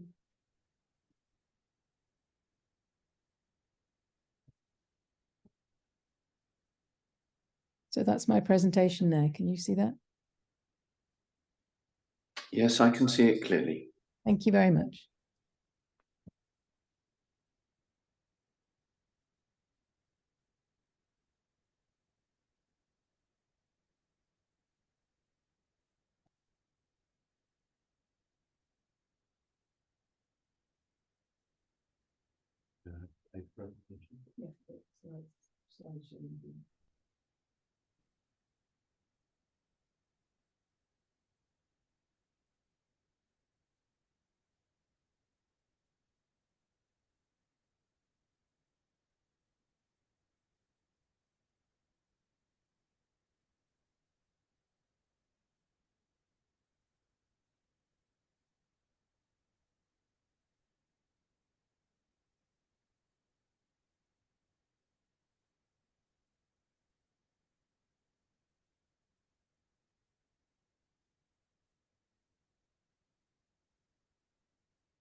Recording in progress.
Claire, is everything okay now?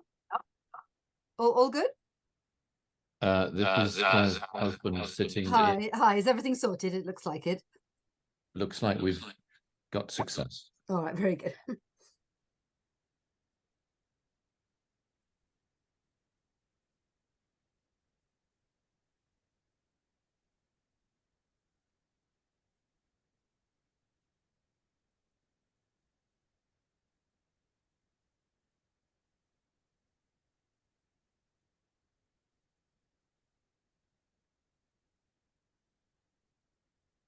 Thank you. Thank you.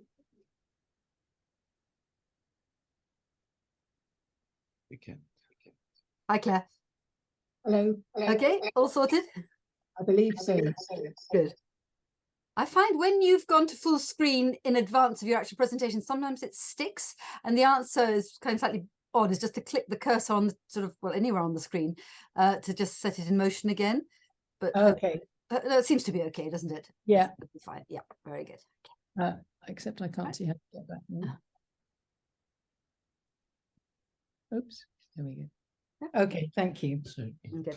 program here in? Yeah, PowerPoint. Yeah.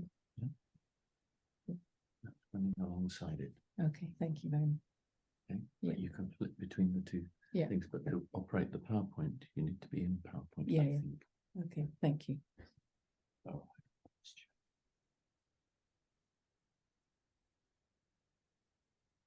To have to shift the timing slightly, but I think it'll be okay.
There was the sixth one. The new net. Oh. What?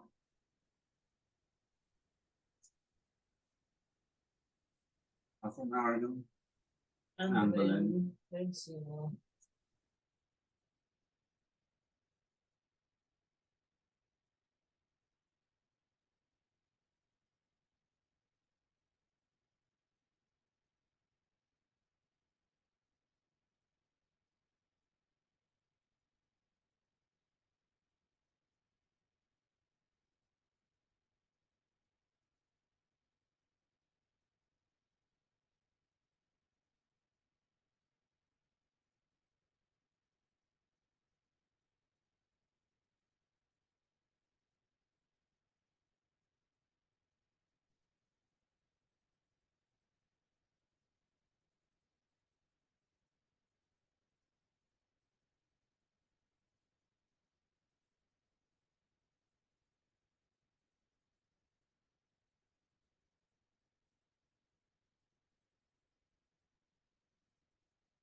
Very good. I can't actually see anybody on the screen right now because I think Claire has already shared her PowerPoint, but I think we'll resume. Claire, are you there? Yes, I'm here. Can you hear me? Lovely. Okay, very good. So keeping a careful and slightly anxious eye on the clock, but we'll have time for everything. I'm not too worried at all. We'll plunge straight into Claire's presentation on Fritz Cohen, which of course makes that really useful link between the music side of things and the dance aspects that we've been looking at this morning. So over to you, Claire. Thank you. So the Green Table is a masterpiece with which the name Kurt Jooss is synonymous. Some 90 years after its creation, it is still sought after by dance companies eager to acquire the work for their repertoires.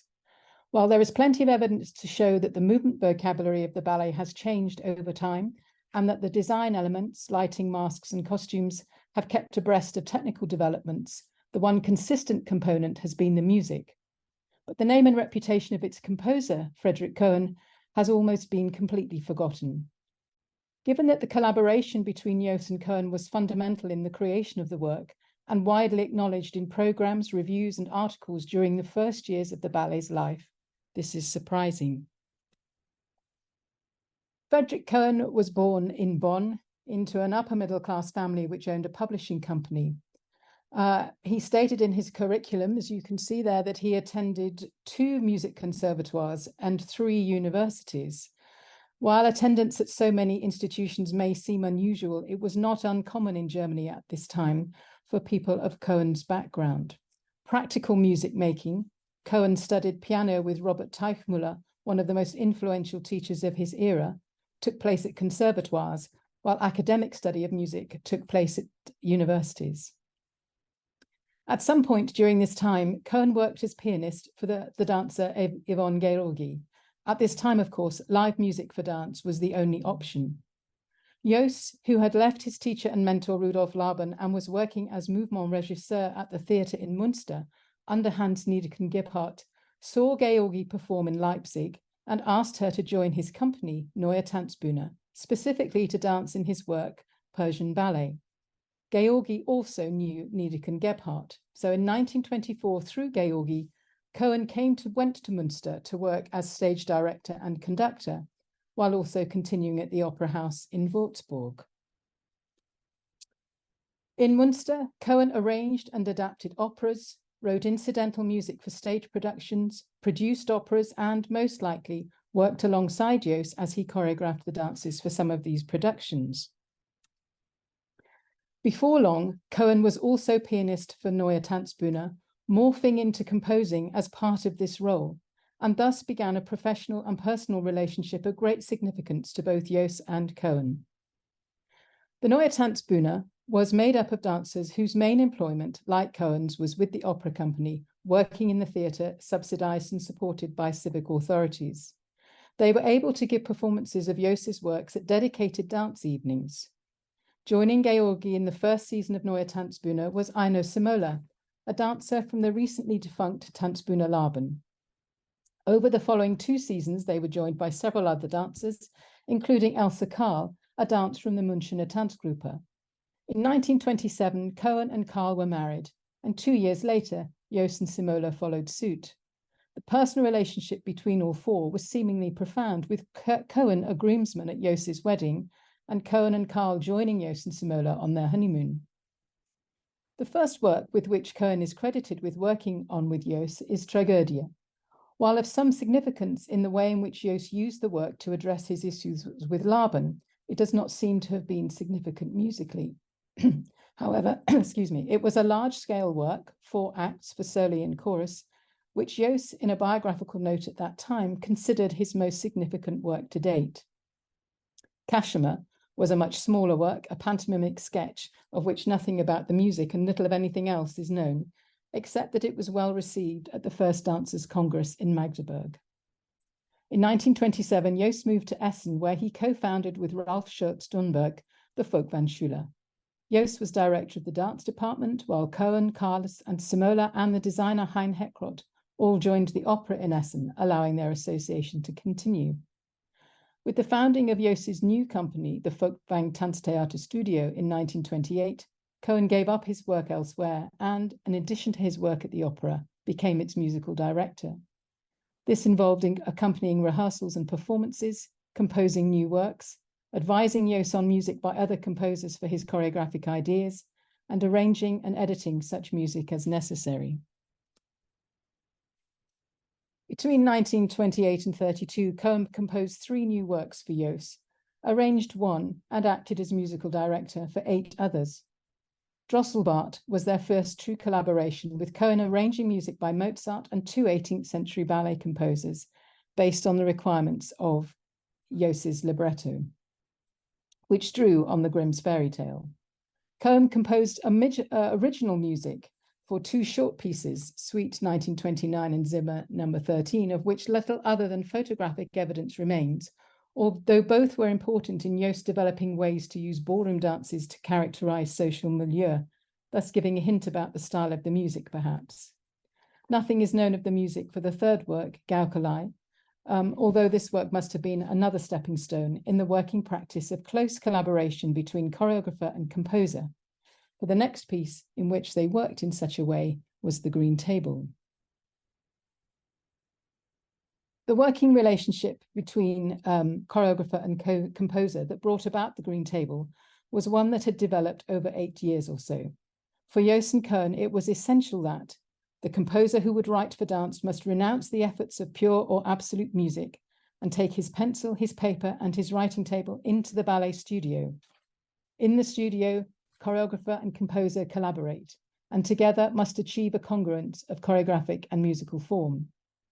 It is clear from this working method that Cohen's music for Jooss's ballets was never intended to have a life of its own outside the performance of the ballets. It's important that in talking about the creation of the Green Table, that Jooss confirmed this working method in his interview with John Hodgson. He said, Cohen was sitting at the piano and I rehearsed and choreographed with the dancers, and I would say to him, now play us a 4-beat and so on. Let's see how many bars we need. He did. Or he'd come and say, look at this, it doesn't quite fit into a musical form, so can we use 2 more bars or what? We worked like this. Surprising as it may be, Cohen may have conceived the music for the Green Table as an orchestral composition, as a 16-piece orchestra was provided for the competition for which Jooss and Cohen were making the piece. However, he settled on using 2 pianos, and it is difficult to imagine the work with anything other than the 2-piano accompaniment, for their percussive, melodic, and harmonic possibilities are apt for the theme and content of the ballet. Importantly, Cohen's composition fitted Jooss's aesthetic, the Neue Sachlichkeit movement, that is modern realism, social satire, no decoration, and doing nothing to excess. Cohen's music is the oral framework of the Green Table. The interplay between music and dance, rhythmically and dramatically, is of supreme importance, while the harmonies and textures of the piano writing cleverly and subtly augment Jooss's choreography. As theatre journalist Audrey Williamson said, it was an integral part of the ballet's greatness. The table scene without the tinkling tango is unimaginable. In the battle, the music fights for attention in its discordancy, while in the refugees, the music adds considerably to the atmosphere of uncertainty and fear in its alternating 12/8, 6/8 meters. For the partisan, the music cleverly underlines her confusion, clearly delineating between her feelings of fear, 7-bar phrases in 3/4, and the 4/4 march of the soldiers. In the brothel, the papa and banal tune catch the atmosphere exactly, while in the aftermath, we hear snatches of music from the previous scenes as death parades his victims before us. The music then supports and underlines the physical and emotional or dramatic action throughout, melodically, rhythmically, but above all dynamically, for even when a musical phrase is repeated, the change in dynamics conveys a different mood. The relationship between music and dance is one of give and take, where each element takes precedence when necessary, but where the music supports the dance without being subordinate to it. The one is inconceivable without the other. The Green Table won Le Grand Concours de Chorégraphie in Paris in July 1932. Jooss, recognizing that he needed more than one work to capitalize on their success in winning, quickly devised a program of 4 ballets. These became the company's signature repertoire. Cohen had composed one, arranged one, and played for all the works in every performance. After the Green Table, all music for Jooss's ballets was written or arranged for 2 pianos, with Frederick Waldman as Cohen's fellow pianist. 1933 saw Hitler become Chancellor, and the Nazification of culture began to impact on Jooss and his company. In March, Cohen and 2 other Jewish company members were discharged from employment at the Opera Theatre by the city of Essen, but Jooss had already separated his company from the opera, putting it under private management, with the impresarios Leon Grajanin and Arnold Meckel, after which it was known as Ballets Jooss. Nonetheless, Jooss was still subject to Nazi edicts. He could not agree to performing the Green Table to Cohen's music when the composer's name was not permitted to be mentioned. It is testament to Cohen's friendship with Jooss and his importance to him as a musical director that Jooss took a stand. As a direct consequence of increasing political pressure and activity, Jooss and Simola, Cohen and Karl and the rest of the company left Germany for Holland in secret. Here the Ballets Jooss, in spite of what must have been very difficult circumstances, premiered 2 new works in October. 7 Heroes was based on a Grimm's fairy tale with music selected and arranged by Cohen from the little-known theatre works of Purcell, about which the dance critic John Martin noted, "Fritz Cohen has supplied a charming musical score. It has exactly the right tone of simplicity and sparkle." The Prodigal Son, originally created by Jooss in 1931, had used Prokofiev's music and followed the biblical story. But for this version, Cohen wrote a new score. The critic A.B. Coton noted that the music is a more colourful and rhythmically exciting score than in any other of Cohen's. After their first tour to the USA and several months of touring back in Europe, the company disbanded, unable to remain self-sufficient. Life had changed completely for Jooss, Cohen, and the company members. No work, and therefore no income. Opera, with its huge expense and artistic challenges, was a thing of the past. It was the writer Beryl de Soto, who had met Jooss and Leda some years earlier, who brought together Jooss and the Elmhirsts, which Victor Bonham Carter describes as a combination of fortunate circumstances. Jooss desperately needed a refuge for himself and his group. The Elmhirsts were looking for an artist of international standing and experience with a coherent philosophy of dance. Thus, by the summer of 1934, Jooss and his family, Leda, 4 other teachers, and 23 students from the Essen Folkbandschule were based at Dartington in the newly created Jooss-Leda School. However, it seems Cohen and Karl were not with them, with Jooss having to press hard to get the Dartington trustees to obtain the necessary permits. Once received, Cohen and Karl were again part of Jooss's team, living and working on the idyllic Dartington's estate, with space and time to create new work. The first new ballet was Ballade, a little tragic ballet based on a popular French song in which the drama of jealousy in a medieval court is enacted, with the music, all theme and variations for 2 pianos, composed by John Coleman. Cohen cited Ballade as a work which followed the Ballets Jooss's working method of collaboration between composer and choreographer working together in the studio. The second new ballet, The Mirror, with music by Cohen, was completely different, giving a caustic commentary on contemporary life. It was about the aftermath and consequences of war. Little is known of the music, and the ballet was not successful and was withdrawn from the repertoire quite quickly. The other new work for the autumn season of 1935 was the light-hearted Johann Strauss Tonight, for which Cohen edited and arranged the music of Johann Strauss II's little-known 3-act opera, Ritter Pasman. As the Times critic noted, it is a Viennese frolic differing from others of its kind in the unhackneyed choice of music. In their first season, then, the new Ballets Jooss had 3 new works plus the signature repertoire. They rehearsed at Dartington, but spent the end of 1935 performing in Manchester and London, then in Holland, Switzerland, and Belgium. The following year, no new works were produced, but the company toured to America and Europe for approximately 8 months of the year. Cohen and Waldman played at every performance the company gave. In addition to his roles as musical director of the company, composer and pianist for rehearsals as well as performances, Cohen was, along with Jooss and Sigurd Leder, responsible for the artistic direction of the Jooss-Leder School. He also contributed to the musical life of the Dartington estate by performing concerts with other musicians associated with the school and company. In 1939, his interest in opera asserted itself when he proposed that a music theatre studio to produce 17th and 18th century English operas under the leadership of Hans Oppenheim should be re-established. The production of Handel's rarely performed opera Rodelinda in June 1939 was intended to advertise the new venture.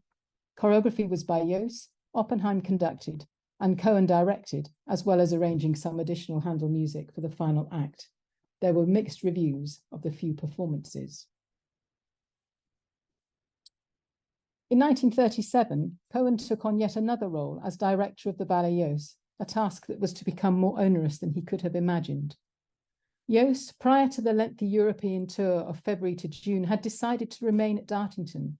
He allocated his dancing roles to other dancers and handed artistic responsibility for the company to Cohen, choosing instead to prepare a new version of his 1933 work, Seven Heroes, ready for the Canadian and US tour of winter 1937 and 38, and the London season that followed. Autumn 1938 saw the company back at Dartington rehearsing two new works. Chronica was a full-length work, a satire on dictatorship and a blatant comment on the political situation of the 1930s, with music commissioned from Bertold Goldschmidt, a fellow refugee from Germany. A Spring Tale was in total contrast to Chronica. It was a prince and princess fairy tale full of allegory, written by Jooss. The music by Cohen was composed in a neo-18th century style and was described as wonderfully apt to its dramatic purpose. The threat of war meant that the Ballets Jooss could no longer tour in Europe, so these new works were only seen in Ireland and Britain. With the outbreak of war, the company continued touring until December 1939, when they left for a tour of the United States negotiated before the war started, with Cohen as director. Jooss did not go with them because, according to Lafitte, he wished to remain in and with England in its struggle against the Nazis. As was heard this morning, for Cohen, Carl and the company, this was to be a tour like no other. In brief, after touring across the United States, the company went to South America, crisscrossing the continent for 14 months, giving over 300 performances. Cohen played for every single one. The company had to be self-sufficient, for with the outbreak of war, financial support from the Dartington Trust had ceased. Cohen, in an effort to keep the company afloat, in April 1940 proposed collaborating with Trude Scoop and her dancers for some sort of joint venture, which Jooss and the Dartington trustees objected to greatly. Legal proceedings were set in place and numerous letters concerning legal rights to the company name and Jooss's works are preserved in the Dartington archive. Although the situation was finally resolved, the relationship between Jooss and Cohen was seriously damaged. Cohen was still in charge of the Ballets Jooss and desperate for new works for the company, who had performed the same 9 ballet repertoire for the best part of 18 months. He was allowed by Jooss to approach Agnes de Mille in mid-1941 to make a ballet for them. This was Drum Sound in Hackensack, for which Cohen wrote the music. According to the programme, Cohen drew on authentic collections of Dutch folk songs and dance tunes to create and arrange his material for 2 pianos. Reviews described the music as fine work and surefire theatre music, indicating that the music served its purpose. While Cohen kept the company going for as long as possible, it finally disbanded in the spring of 1942. Some of the dancers elected to stay in the USA, some made their way back to the UK, where Jooss had found himself with support from the Council for Encouragement in Music and the Arts, and thus in a position to reform his Ballets Jooss. In June 1942, Cohen wrote to the Elmhirsts about returning to the UK. They did not do so. It must have been a very dark moment for them. However, the Elmhirsts came to their aid in providing, via the William C. Whitney Foundation, a fellowship for Cohen and Carl to join the staff at Black Mountain College, the liberal arts college in North Carolina, which Cohen described as a rather impoverished Dartington. It's interesting that in his CV submitted to Black Mountain College, he writes, theatrical experience as producer, stage director, stage manager, lecturer, conductor, and places composer-pianist at the end of that list. The green table is merely named in a list of compositions for the Ballets Jooss. At Black Mountain College, Cohen contributed to courses in opera and taught on the operatic workshop program. Cohen and Carl moved to New York in 1944 when he accepted a post at Juilliard and became director of the Opera Theatre, which trained young singer-actors in the coordination of music and drama in terms of acting and moving, remaining in post until he retired in 1963. He staged operas not in the usual repertoire and premiered works in the US by composers such as Richard Strauss and Kodály. He had returned to his roots in directing and staging opera and does not appear to have composed any works after 1941. Relations with Jooss thawed slowly. When Jooss succumbed to having an orchestra instead of 2 pianos to accompany his work in 1945, he asked Cohen to orchestrate his score for the Green Table, which he duly did. Cohen's other works, still in the Ballets Jooss repertoire, were orchestrated by other composers. Nearly 20 years later, it is evident that the relationship had still not healed, for after a visit to Dartington in the summer of 1961, Elsa Carl wrote to the Elmhirsts, "I was sorry to leave a day earlier than we had thought, but with Kurt's arrival on the Wednesday, it was much better this way."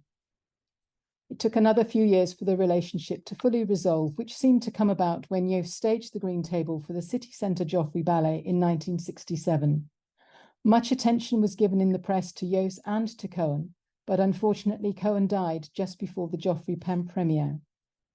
In a letter sent to the Elmhirsts, Jooss writes of how he had spent time with the Cohens in New York during the rehearsal process, and how he and Ino had welcomed Fritz and Elsa to their home for a very happy week, concluding that Ino and I are deeply happy that the unfortunate clouds which had once hung over had vanished completely. Cohen and Jooss's personal and professional relationship was closely bound together for nearly 20 years. When they parted company, Cohen was easily replaced as pianist and accompanist, with many musicians playing for Jooss subsequently. But his contribution to the success of Jooss's work as composer, advisor, arranger, and editor was not replicated by his replacements. The Green Table binds Cohen and Jooss together, the peak of their collective achievement, but its success and the attention that that brought was also a catalyst for change, which ultimately led to the dissolution of that partnership. Thank you. Thank you very much, Claire. Would you like to just stop screen Yes. sharing, and we'll have a brief Q&A, I think, after your presentation. There we go. Very good. Okay. Good. I've just realised I need to, sorry, I just do a few technical things here. Do start thinking about questions you might want to fire at Claire, or indeed any of the other speakers, but perhaps with particular focus, well, obviously on Fritz Cohen, but also on the Green Table, which we were lucky enough to get a good taste of earlier this morning. Right. Okay. So I'm curious to know. I mean, it mustn't sort of go on too long, but is there anybody in the audience who actually hadn't seen the Green Table before? And if so, perhaps you'd like to kind of contribute your, some thoughts about your response to it, or were you all familiar? I suspect everybody had encountered it at least.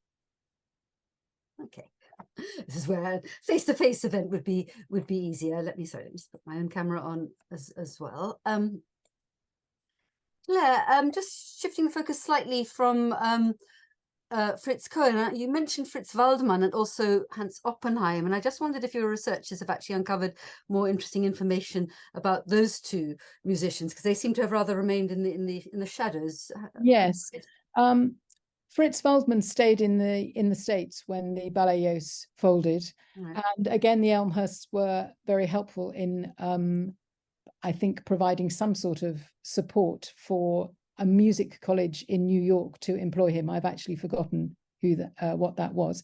But then I think he also worked at Juilliard, presumably once Cohen was established there, I think. And Oppenheim, I think he was at Glyndebourne, but I'm not sure what happened to him after he came to Dartington. So no, I haven't done any more work on him. No, I'm hoping perhaps that either Alison or Harriet might have some light to throw on that after their presentation, because the links with Glyndebourne, of course, are also of considerable interest, aren't they? Okay.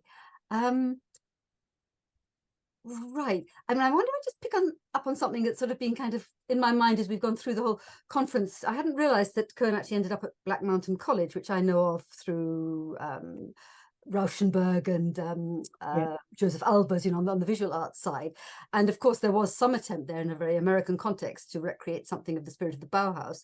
And the Bauhaus has been running as a kind of spoken and unspoken thread through much of what's been presented in the last 2 days, and it's not really a question or anything to perhaps pursue right now, but except perhaps also to just picking up on what has been talked about this morning about the way that an experimental or an avant-garde art movement can serve both the left and the right wing of politics. And of course, the Bauhaus is also very much a case in point that it's still customary, I think, certainly in this country, to see it as a bastion of left-wing sort of anti-fascist, sort of almost instinctively anti-fascist activity. But that's not the whole truth, that there were within the Bauhaus both particular individuals, but also certain ideologies that lent themselves quite well to being taken over by the Nazi regime.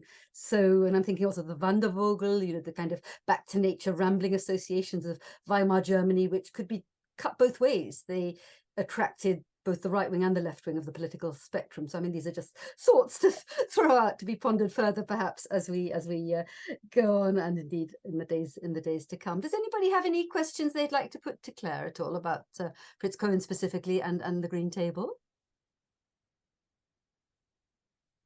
No? Okay. All right. Well, listen, I think in that case, we'll carry straight on to the other musical component of the conference. And it's Harriet first, isn't it, that's going to talk. The plan of action is that Harriet and Alison, who's waiting in the wings, and Norbert Mein, who sadly can't be here in person, but has pre-recorded a lovely presentation, which I'm going to share with you shortly, will jointly present their thoughts and their researches on the significance of the summer school, both in the Dartington context, but also, of course, in the context of the refugee contribution and the history of music and music education in this country more generally. Just a quick comment here from Rose. Let's just see. Interesting. Black Mountain's name came up again and again at Dartington in the 1980s. Interesting. Okay. All right. Let's leave it at that for the moment. Harriet, are you there? Where's Harriet? Yes. Lovely. I'm going to spotlight. Yes, and I was just typing and saying, yes, Black Mountain comes up in my research as well. Oh, interesting. Very good. Yeah, I had a hunch it might. Lovely. So let me, without further ado, hand over to Harriet. Harriet, I think I have made you co-host, so you should be able to screen share. I will attempt to screen share.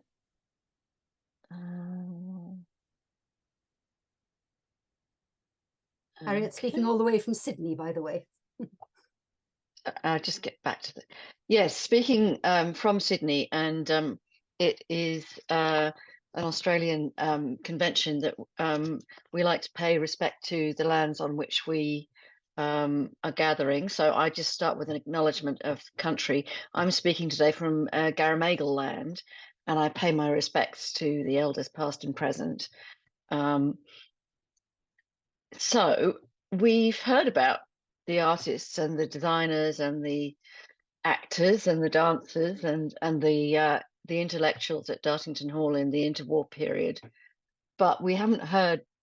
We've barely started on the musicians. I mean, they were there, of course, not least Fritz Cohen, who we've just heard about, and the conductor Hans Oppenheim, who worked with Fritz Busch at Glyndebourne, but was also director of the Dartington Hall Music Group during those years. But as we've all mentioned before, the Second World War pretty much put an end to the arts utopia that existed in Dartington in the 1930s, with the refugees moving on or to permanent homes or into internment in 1940. And they were very much replaced pretty much immediately by troops and by evacuees from London, some of whom I know were actually looked after by Etain, who's and her mother, Dodie. But back to the music, and the real flowering of Dartington Hall as a creative hub for music was to happen after the Second World War. But as with previous initiatives at Dartington, refugees and emigres were very central to this development. But first, I'm just going to give you the origin of the summer school. And for that, I need to introduce two characters in particular who led the way for Dartington into music. The first was Imogen Holst. She's a composer, educator, conductor, and she's the biographer of her father, Gustav Holst. And this is her in 1957 at the summer school, talking to Dorothy Elmhirst in the centre and the English tenor Peter Pears. Holst first came to Dartington Hall in 1938 to lead carol singing before Christmas, but it wasn't until 1943 that she came to stay. She was at the time working as a travelling music organiser for SEMA, I can't remember it, the Committee for the Encouragement of Music and the Arts, which was a wartime position. She was exhausted and she was invited to stay at Dartington, and Chris Martin, the arts manager, asked her to come and help with his studies and with the implementation of his blueprint for the arts department at Dartington Hall. And he writes in 1943, this term, Dartington has begun to make music for itself in a way in which during the 9.5 years I've known it, it has never been able to. This is entirely due to Miss Holst. Holst really drove community music making on the estate. She instigated new courses for training music teachers, and she also introduced the Elmhirsts to a young string quartet made up of 3 Jewish emigres, all students of Max Rostal. Norbert Breinin, Sigmund Nissel, and Peter. So Norbert is on the left. Peter Schidloff is second from the right, and Sigmund Nissel is on the right. They were all still teenage students when they were interned as enemy aliens in the summer of 1940. They were all originally from Vienna. Breinin on the left had moved to London with his family in 1938 when he was 15, whereas Schidloff and Nissel came to England on kinder transports. Schidloff in December 38 and Nissel 3 months later. And they met, Schidloff and Breinin met in an internment camp in Shropshire.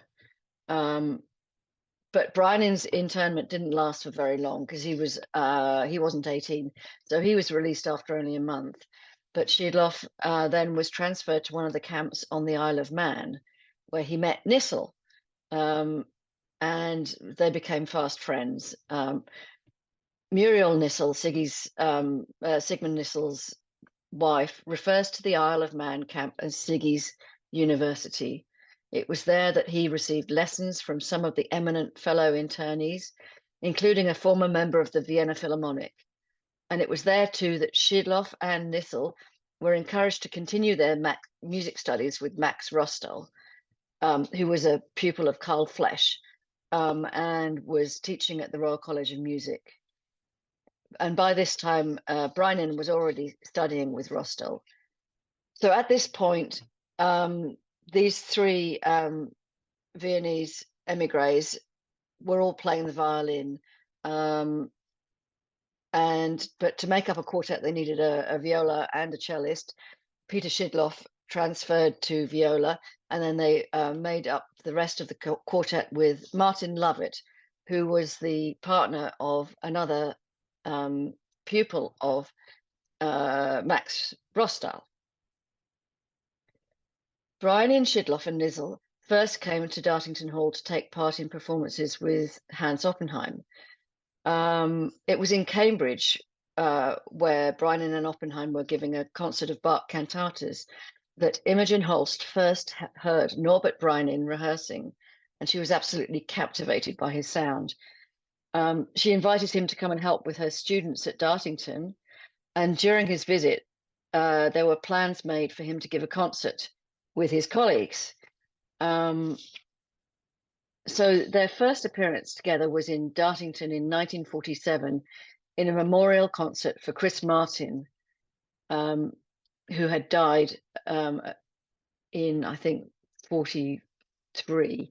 They were playing at that point under the name of the Breinin Quartet, but of course they would become the Amadeus Quartet.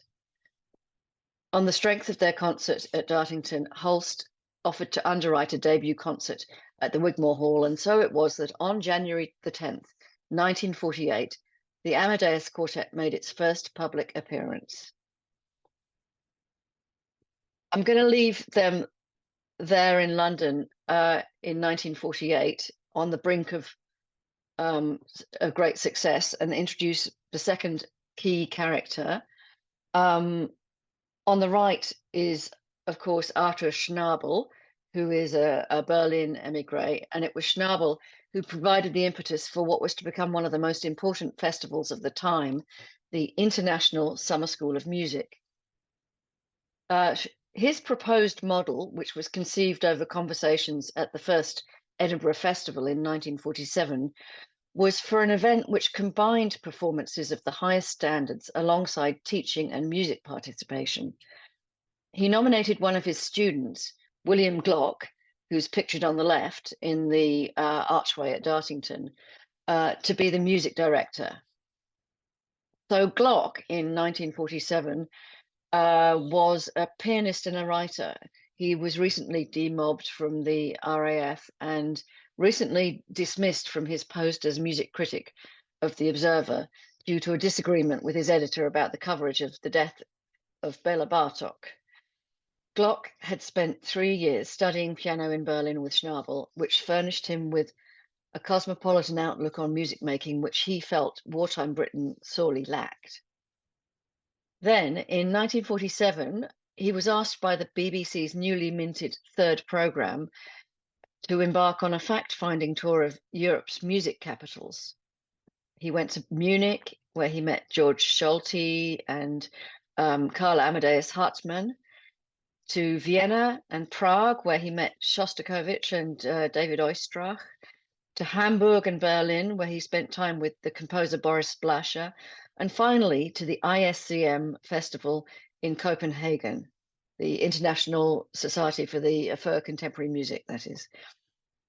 When a few months later, Schnabel proposed a music summer school which could reintroduce international standards of excellence to the British music scene, Glock was an obvious candidate to lead the venture.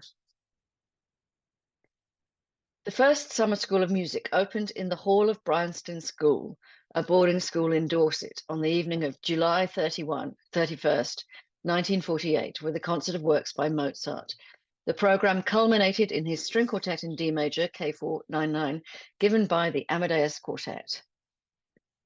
The following morning, Imogen Holst gave the first lecture, entitled How to Listen. The 1948 summer school was very ambitious in scope, 4 weeks, each themed around a key contemporary composer, Stravinsky, Schoenberg, Hindemith, and Bartok, plus more study areas from 17th century British music to the piano sonatas of Beethoven. Glock was determined to set a new agenda, not only to strive for the highest of artistic standards, but also to broaden the knowledge of students, amateur musicians, and concert goers. Alongside the Amadeus Quartet, he invited French composer and educator Nadia Boulanger to perform and lecture on Stravinsky, Walter Goer to lead the Guildhall String Ensemble performing Bartok. He had Schoenberg's pupil and friend, Erwin Stein, to lecture on Schoenberg's music, while Paul Hindemith attended in person, performing and teaching composition. This is a photo of the teaching cohort. It's from the photo collection of Anita Lasker-Wallfisch, the German-British cellist, who was herself a survivor of the Women's Orchestra of Auschwitz. William Glock is there in the center. Next to him, to his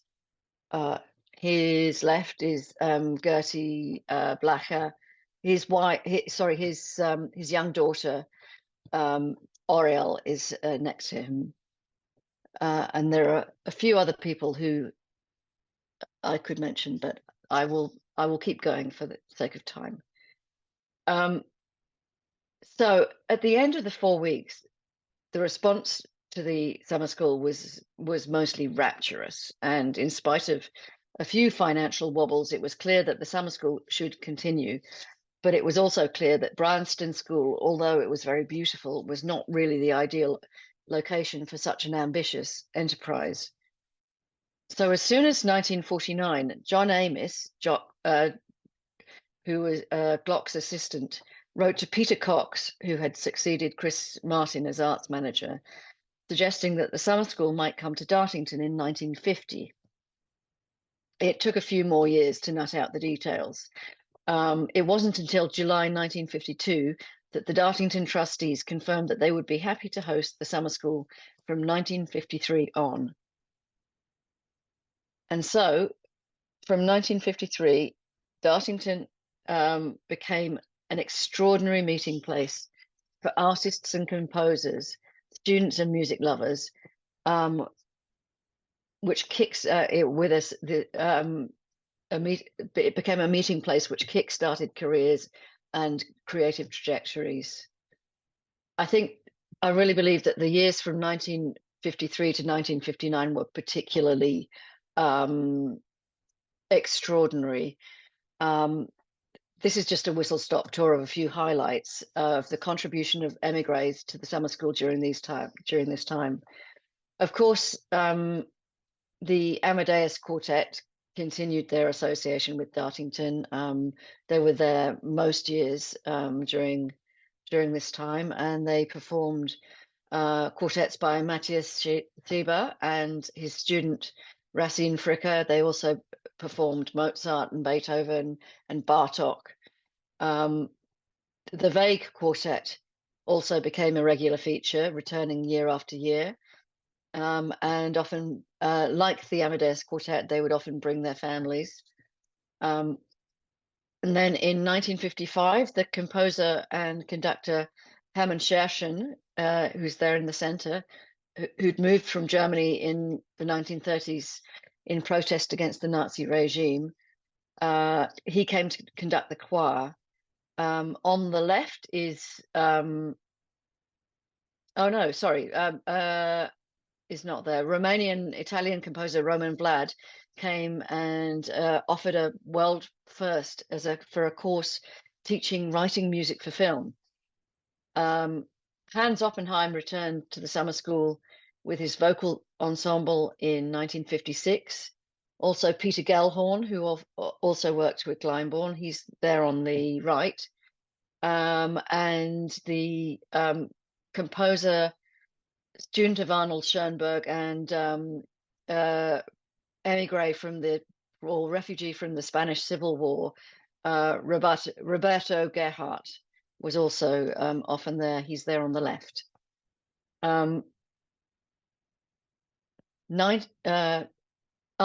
that's Hans Oppenheim on the left. And also in the center is Priya Rainier, who is a South African composer. And on the right, I think, is Paul Hamburger. In 1957 it was a legendary year. This was the year when Glock managed to invite Igor Stravinsky to come to the summer school. He came with an entourage, including his assistant Robert Kraft, and he attended for 2 weeks. And during his residency, there were concerts featuring his work, and Kraft conducted the choir, and there were performances of The Soldier's Tale in the Barn Theatre with Manuk Parikian playing the violin. And in this picture, I'd just like to note the metal chairs that you can see the choir sitting on. Those are actually Bauhaus chairs, of course, a Bauhaus design chair. But apart from that, also right in the center there, I hope you can see a man wearing a beret with sunglasses, dark glasses, and that, of course, is Igor Stravinsky watching his protege, Robert Kraft, conducting the choir in the Great Hall. There's another émigré composer who came to Dartington in 1957 and for several years after that, who I'd like to talk about for a moment. Stefan Wolper, who was born in Berlin and studied at the Bauhaus, and he fled Berlin in 1933, passing through Romania and Russia to Vienna, where he studied with Anton Webern, and then on to Palestine from 1934 to 38, and then to New York. And there he became involved with the avant-garde movement, working with John Cage and David Tudor and the poet Hilda Morley. So Stefan Wolper is in the picture on the right. He's sitting on the left side of the picture, and in the middle is Hilda Morley, and by then they were married. And on the far right is the violinist Simon Goldberg. Meanwhile, back to the 1930s, and his daughter Katerina was born in 1931 to a former partner and Bauhaus artist, Ola Okuniecka. They'd taken a different path. By 1938, they were in Vienna, and the 7-year-old Katerina and her mother walked to Serbia and then managed to reach Switzerland. Not long after, Katerina's mother moved to London to pursue her work as an artist, leaving Katerina, who was not well, I think she had scarlet fever, in Bern with a foster family. And then Katerina came to London in 1946. And you can see her there staring at us, sitting on the steps in front of the Great Hall. She's sitting next to Elliot Carter, John Carew, and George Malcolm. By the time she came to the summer school, she had a reputation as a fearless performer of Schoenberg. And at the 1957 summer school, she gave the performance of her father's Passacaglia, which was also a fiendishly difficult work. I mentioned this particular family unit to illustrate two things. First, that so many of the musicians I've mentioned already here about spent much of their lives as travelers, and not just by forced migration through war, but also because in many ways the life of a musician from the earliest of times, if you think of the wandering minstrels, has so often been itinerant. And with this in mind, I see with the advent of Imogen Holst, the arts department, and Glock's summer school, Dartington Hall began developing from being a place of refuge to being a place of connection and creative sanctuary, a sort of still point in the lives of these perennially itinerant musicians, and a real hub for an avant-garde diaspora. The Wolpers are just one example of families reunited for a week of artistic respite. The Amadeus Quartet and the Vague Quartet and countless others brought their families whenever they came to the summer school. It was a sort of busman's holiday, as we'd say. And the diversity of artists meant that Dartington became a place where chance meetings and unexpected collaborations happened again and again. The final character I'm going to introduce is, as I hand over to Alison, is Hans Keller. Hans Keller was a refugee from Vienna who had established himself in London as a music critic and musician, and came to the summer school to lecture. He was a notoriously spiky character. He had quite a combative relationship with Glock, but Glock embraced his presence absolutely as a devil's advocate, and also as an inspiring music communicator. Keller worked for many years with the Dartington String Quartet, and you can see him here on the Great Lawn. sorry, you can see him here. This is, of course, the picture that Monica has at the head of the program of this seminar. He's sitting on the Great Lawn here. He's surrounded by young musicians, including Richard Rodney Bennett, Cornelius Cardew, Susan Bradshaw, and Thea Musgrave. And Susan Bradshaw later wrote to Glock about Keller, talking about his unquenchable intellectual energy and the way he forced us to question everything. And what I think is so lovely about this is that at this point, the Keller, the emigre, is passing on the tradition and the legacy to the next generation. And so the legacy of Dartington Hall continues. Thanks. Lovely. Thank you very much, Harriet. Figures both familiar and less familiar, which is always a good thing. Would you like to just stop screen sharing? And I want to ask Alison, Alison, I thought the idea was to have Norbert's presentation between yours and Harriet, but I'm very happy for you to go next if you would like. Alison, what are your thoughts on that? I'll just unmute myself. Yes, that was our plan. Shall we do that? Yes, Norbert asked me to pass on again his apologies that he's unable to be here in person. And what he wanted to do was to introduce the Royal College of Music a project that he's been leading for so long, and to play a little bit of the music associated with some of the people that Harriet's just been talking about, just so we can actually hear some more music. I think that's a very good idea. I'll carry on after that. Lovely. Okay, so I'm not used to sharing videos, but let's cross fingers that this is going to hope it's going to work. It should do. Give me a moment. Does it go on media player? Yes. Yeah. Hello, my name is Norbert May. I'm a singer and a professor and researcher at the Royal College of Music.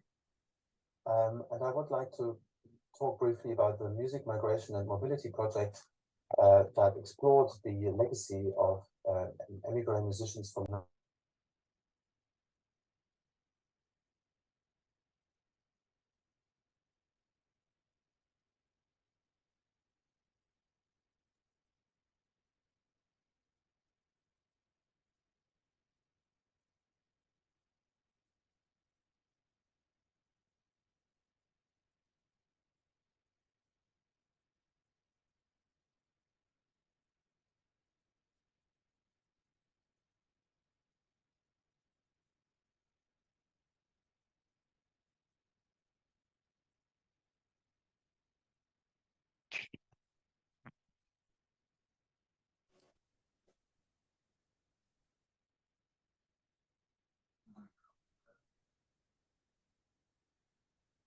That's yours.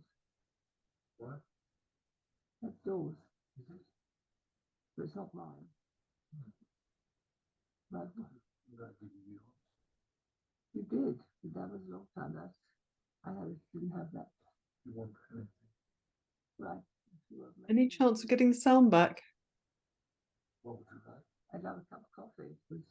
Monica, there's no sound. There's no sound at all? Ah. No. Right, hold on. Let's stop that. Yeah, there's no sound. No sound. Anything. Right. Okay. Ooh, do we have any? There was at the beginning. There was at the beginning. Oh, how strange! Yeah. It suddenly went. That's very peculiar because I did test it before and it seemed to be absolutely fine throughout. Shall I try again? I'll go back to the beginning. I'm going to stop sharing. That's very odd. Right, let me try again. So share screen, media player.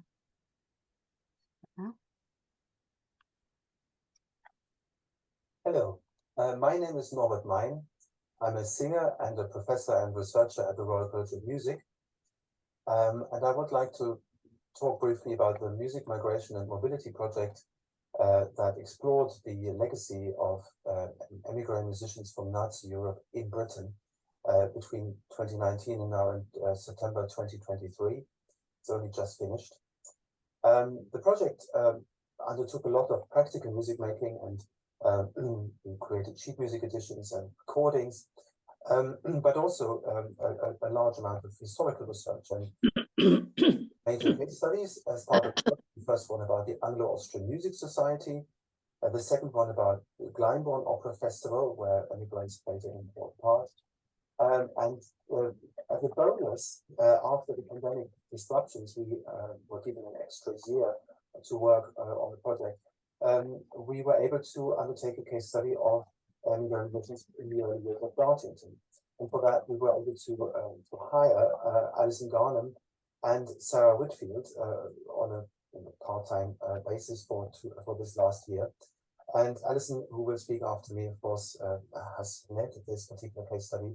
But I also want to acknowledge Sarah Whitfield, who helped with a lot of the digital side of that, and also Sam Weinstein, who did a lot of data entry, and Suresh Sekar, who created the website that currently hosts the database. I want to, in this presentation, give you some musical impression, some sense of what some of this history sounded like, and give you 3 examples of music that connects with emigre musicians. But before that, I just want to show you briefly some photographs of the exhibition we recently had in the museum at the Royal College of Music. And this is to show you the overall scope of the history we've been able to document. This was the wrong window, I'm sorry. Just going to the photographs here. So this is the exhibition space at the Royal College of Music, and we documented in this exhibition some of the journeys and objects that came to Britain with those emigres. So about 400 professional musicians among the refugees from Nazi Europe who came to Britain. And we documented within our project about 40 of them. Internment, it was a shared experience during this in 1940 when all those refugees were locked up for up to a year on the Isle of Man and other places. We documented the importance of refugee musicians in opera. This is about Glyndebourne, but also about the Edinburgh International Festival and about the Royal Opera House. In chamber music, and we created a large number of oral history interviews. We highlighted their role in education, and that included the Dartington Summer School. So Alison was particularly involved with this display case here. And the importance of humor in the activities of the emigres, and this included original caricatures of musicians by Gerard Hoffnung, who also put on concerts in the Royal Festival Hall. We highlighted their role in composition, and this is Matthias Schreiber, and I will play some of his music in a moment. And then we had wonderful feedback, and we were also able to turn this into a mobile exhibition on roll-up banners, which we actually showed at the Dartington Summer School this year. And this is in the East Wing lounge, where this was on display for almost the entire 4 weeks of the summer school. So I want to first of all now talk about the Amadeus Quartet and play you a couple of recordings of them. And for that, I will go to our online resource on the Royal College of Music website. So this is what I was going to show you to start with. So here is the start page of the online resource, and there you can find many different materials. But if you go to story maps and scroll down, you can see Amadeus Quartet here, 40 years of global movement. And among those story maps that document various aspects of their history is this one about their touring activity. Now, they were founded in 1948. They did their first concert in the Wigmore Hall and under this name, and we showed the program of that first concert in the exhibition. I just showed you a photo of. Norbert Brain on the right here, the first violinist, was an exceptionally gifted violinist who came from Vienna together, well, at the same time as Sigmund Nissel, the second violinist, and Peter Schidloff, the viola player, who's next to Norbert Brainen here. And then on the left is Martin Lovett, the cellist, who was born in Britain. And so they came together at Dartington in 1948 in their first year. And Norbert Brainen had been given a violin by the Elmhirsts, so they were aware of him, and was introduced to them early already. So this was, of course, the early years were at Bryanston, but he had already got a connection with Dartington at this time. And they came back to Dartington every year for many, many years. And just if you have a look at the story map, you can see they also gave really thousands of concerts over the years, and were extremely mobile and all over Europe, but also in the United States. You know, they really toured the world, and were the leading string quartet in Britain in the 20th century, if not in the world. And Dartington played an important role in their development in their careers.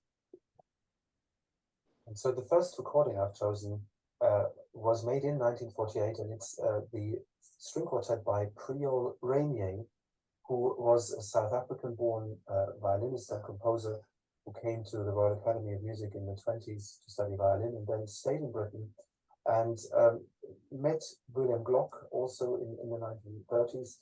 This is a photo of her here, and she was considered an exceptional self-taught and composer who had lessons with Nadia Boulanger, but also made very important contributions to Dartington over the years. So her music was performed many times, and she became a friend of William Glock, and he, after a private performance of her 1939 string quartet in 1940, he wrote this about the piece.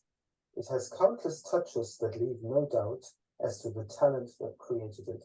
I cannot recommend this work too strongly to enterprising string quartets. It is emotionally satisfying, technically challenging, certain and precise in all its calculations. And that enterprising string quartet that needed to be found to play it, of course, one of them was the Amadeus. And they recorded this, this actually became their first professional recording. And I'm now going to play a few excerpts from it. I need to share the sound.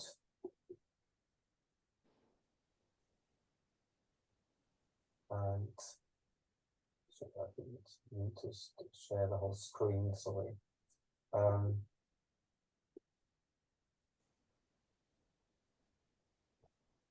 And so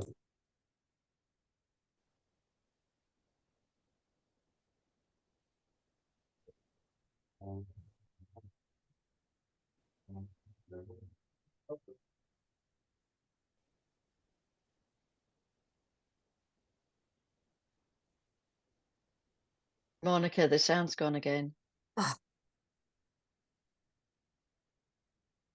Right, this is very strange. I think all I can do is just, unfortunate, stop it and start it again and see what happens. It's been okay until now, the second time round. Yes. How strange. Yeah. Right, okay, let me just see what happens. Let me know. Is that okay now? If you're going towards no. Can you hear the music? No. No. Set up professional audio. Just hold on a second if I Then there is a Vivace Grazioso, which I'm just going to stop it and see if there's anything I can. It just came back for a moment. Came back. How strange. Yes, I wonder why that is. Ooh. All right. Let's try again then. Another precision of the Amadeus is playing.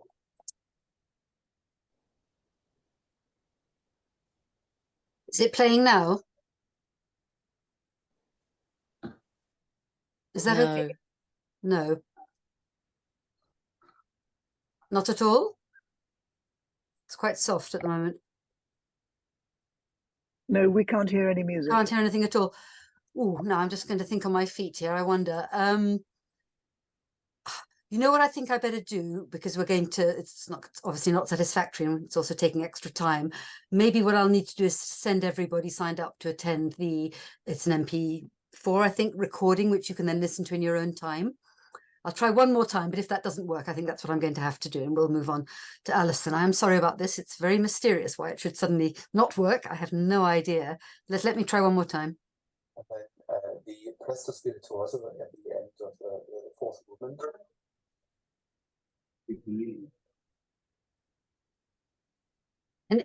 Any sound?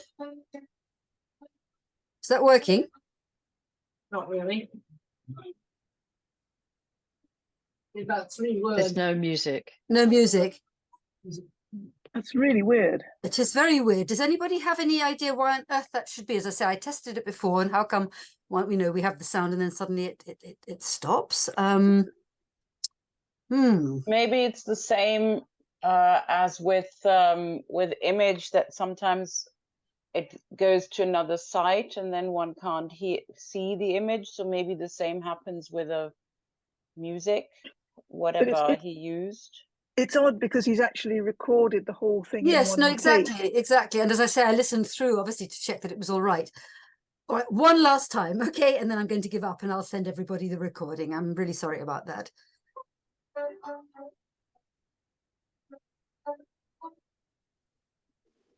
Any good? Did that music come through? No. 3 notes. 3. Okay. I heard 3 notes. 3 notes. Okay, right. I think I'm going to have to admit defeat then, aren't I? Let me stop sharing. I'm surprised because Norbert is very, very expert at these things. He's done many a pre-recorded session beforehand. So all I can do is apologize. You've got a tantalizing glimpse. Alison, you might be able to, I'm not expecting you to perform, but you might be able to perhaps pick out some we didn't have a chance to hear Norbert expound on. What a shame. Bother. Okay, I might try. Let's go to Alison, and then I'll try perhaps one last time after Alison's talk, just in, the sort of off chance it's then writing itself. So let me thank Harriet very much and ask Alison to take over. Okay, right. Let's hope my screen sharing works, as I'm not as expert as Norbert. Yeah, it's a shame you really missed surprised. Norbert singing to poetry. Yes, what a shame. Goodness me. Anyway, let's leave it for the moment. Right. Hold on a minute. Let me share my screen.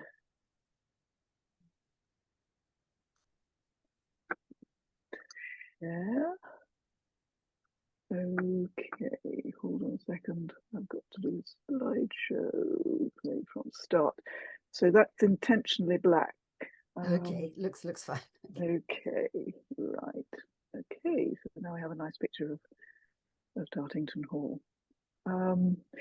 Okay, well, as Norbert's just explained, the music migration and mobility team at the Royal College of Music began looking at the history of the Dartington Summer School just last summer. And this was when the Summer School's archive was acquired by the British Library.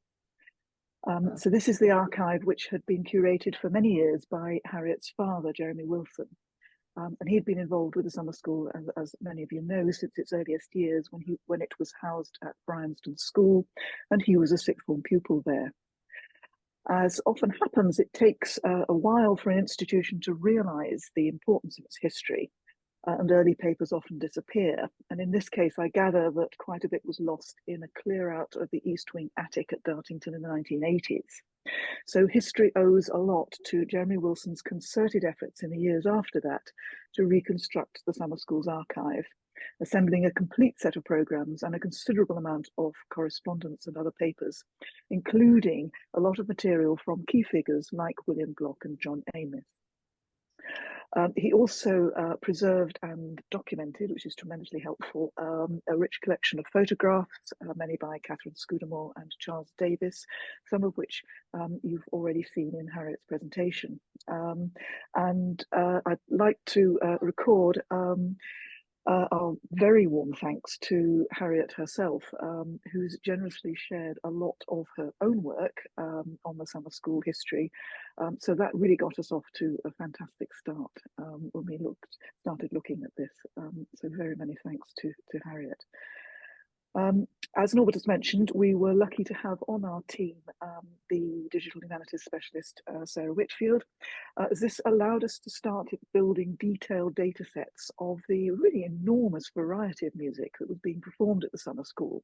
So you can see what was played, who was playing it, how the programs were constructed, who was teaching and what they taught. And Sarah was joined by Sam Weinstein, as Norbert said, who's done an incredible amount of work. And Suresh Shekhar has begun transforming the original data sets into an accessible database, because the idea is to put this out online for anybody to be able to search. So if I can just show you briefly, this is what the original data sets look like, and there's an awful lot of underlying data in the way you can pull out all sorts of questions and interrogate it. But you really need skills like Sarah's to be able to manipulate it. So what Suresh has been doing is to transform it into something like this. So this is what it looks like on the Royal Academy's, the RCM website at the moment. So as you can see, we've got simple search buttons, so you can look at the repertoire, search by composer, you can search by performers and teachers. You can also get all the programs in a certain year, that kind of thing. So far we've got the first 6 years online, and I'll put the URL in the chat later. So please do take a look, and we'd love feedback on the construction and what else people might like this kind of thing to show, because we're putting in an application for some more funding, and if we get it, we're hoping to collaborate with the Summer School Foundation on a larger history project to highlight the history and the importance of the summer school, and with luck stimulate more researchers to examine it. And just like Anna and Anna was saying yesterday, we agree that an important part of this should be oral history, because the summer school has such a wonderful community and an incredibly long collective memory, which really should be preserved. So we hope this kind of detailed database will encourage others to examine the summer school history from all sorts of different points of view. Our project at the RCM has been concentrating on migration and mobility, but there are many other fascinating avenues of inquiry that we hope other scholars will follow, and we can all put our heads together. The summer school's pioneering role in the early music movement is one outstanding example. This has been much less recognised so far than its significance to contemporary music, for example. The second half of the 20th century, I think, was beyond doubt one of the most vital and exciting times in this country's musical history. And in large part, this was due to the influx of hundreds of musicians from what had been for the previous 2 centuries the dominant musical culture of Europe. And they arrived just at the moment when, really for the first time in British history, there was at last serious systematic state patronage of music, combined with nationwide investment in education. And this included the new local education authority music centres, youth orchestras, peripatetic instrumental teachers in schools, instrument hire schemes, all these things from which people in my generation benefited so much, and of which, of course, an awful lot has now been lost. This was also the period when music became a proper university subject. So right from primary schools to the new music faculties founded after the war at Oxford and Cambridge, and the enormous energy injected into the sector by the new wave of plate glass universities a couple of decades later, musical education at all levels exploded during this period. And added to this was the exponential growth of recording and broadcasting, which turned the BBC, still only 2 decades old at the end of the war, into the greatest patron of music the world had ever seen. And the Dartington Summer School was right at the centre of all this. Despite running for only 3 or 4 weeks a year, despite happening so far from London and the main established centres of musical power, despite being known disparagingly in the conservatoire circles as Glock's circus, What happened in the early years of this summer school was to have a profound effect on the musical life of Britain for years to come. Harriet has already given you a vivid picture of just how exciting the summer school was in its early days, and particularly how remarkably open and diverse it was. William Glock defined his vision very much in opposition to what he saw as the insularity of the British musical establishment, and he linked an openness to the wider world, bringing in great musicians from abroad, with an opening up of the musical repertoire stretching from medieval times to the present day, with widely contrasting periods and styles often programmed side by side, making all sorts of stimulating connections across boundaries. And the result was, if I can quote Susan Bradshaw again, a truly mind-blowing experience in every way. And decades later, she still remembered the heady excitement of trying to savour everything on offer in the action-packed days. And she arrived just at the beginning of what Harriet has identified as this key period in the 1950s. So what moved all this fringe excitement into the mainstream was the appointment of William Glock as controller of music at the BBC in 1959. This was a stunning surprise, including to Glock himself, who could scarcely believe it, when the previous controller suggested he should apply for the job. And famously, the record producer Walter Legg said when he heard the news, "I feel rather as though I were a citizen of Wittenberg in 1536 and Luther had just been elected Pope." One who did predict it, and the archive still has the good luck telegram he sent to Glock before his BBC interview, which reads, "Prophetic congratulations," was Hans Keller, whom Harriet has just mentioned, and as she says, was one of several emigres involved in Dartington who also followed Glock to the BBC. Keller stayed there 20 years and was to become its most famous broadcaster on music. Famous enough to be parodied in every issue of Private Eye in the 70s. Much of the remarkable work that Glock did on the larger scale stage of the BBC had its roots on what was happening in Dartington. And it's not just what had happened in the 50s, but what continued to happen and what Glock was continuing to do, because despite Glock's BBC appointment, he remained in charge of the summer school throughout his time as BBC controller and beyond. And as you might imagine, his BBC bosses were not overly keen on this. They wanted his full attention, especially as he had now decided to bring the planning of the proms, which for a decade had been effectively outsourced by the BBC, back in-house and take personal responsibility for every aspect of the programming.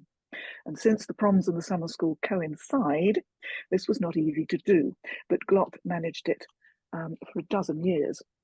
And he did this because to him, the summer school was vital to everything that he was doing. This was where he was in intimate touch with what was really happening in music, where he met, exchanged ideas, and played enormous amounts of chamber music with some of the greatest musicians in the world and the next generation of young composers and performers. And I'd just like to show you a little document from the archive. This is a letter that William Glock wrote to Lindsay Wellington, the Director of Sound Broadcasting at the BBC. This is just after his arrival, saying why he thinks he's really got to carry on being directing the summer school at the same time.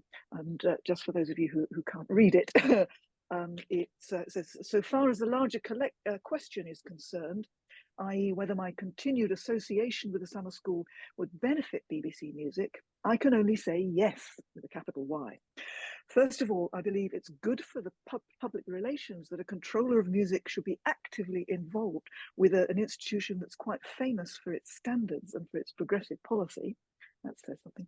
"And secondly, I know from long experience of the summer school how much stimulation one derives from practical music making and from having the opportunity to meet leading composers and executants and confront oneself with their ideas more thoroughly than can be done over the luncheon table in London. So long as you wish to have me as controller of music, I shall insist on not going to sleep. And the summer school would be an effective insurance against that ever happening." So one of the things that we're starting to do now in the research is to try to track how this cross-fertilization between the summer school and the BBC worked in detail. So I want to give you just for a few minutes a little bit of detail about Hans Keller's involvement with Dartington and the BBC as an example. And here is Hans Keller on the right, if in full discussion with William Glock on the left holding the teacup. With them is George Pell, the American composer, and in the background is Hugh Wood, a young British composer. So Glock had known of Hans Keller, certainly by the beginning of the 50s, as an interesting but at times irritating writer on music, and also as co-editor of the journal Music Survey with Donald Mitchell, which was a rival to the journal that Glock himself had started immediately after the first summer school, which is called The Score. And these are these two rival journals. So there was an explosion of periodical publishing in the immediate post-war years, and these two journals made a significant contribution to musicology, which, as I've said, was not yet established as a subject in British universities at the time. So a lot of the really interesting discussion of music sort of goes on in the public sphere, and not locked away in universities. The Score was very closely linked to the summer school, and many of the articles in it were coming out of what was happening there. Although Glock and Keller had pretty divergent views on a lot of things, as Harriet said, Glock did invite Keller to write for The Score from about 1955 onwards, including an interesting piece on rhythm for the special edition that Glock published in honour of Stravinsky's 75th birthday in 1959. The year that, as Harriet has already said, Stravinsky himself came to Dartington, and just picked out a few more images of Stravinsky at Dartington to complement the one that Harriet's shown. So there he is outside the summer school office. Here he is listening to his music being rehearsed, and you can see those chairs rather more clearly that Harriet referred to earlier. Are those the right ones, Harriet? And then also, yes, there we are. This is another, you can see Robert Kraft rehearsing with Stravinsky, paying close attention behind. But back to Hans Keller. I think what particularly prompted Glock to invite Keller down to Dartington the year after that great Stravinsky year was the broadcast in September 1957 of an innovative new method of music analysis that Keller had devised for radio.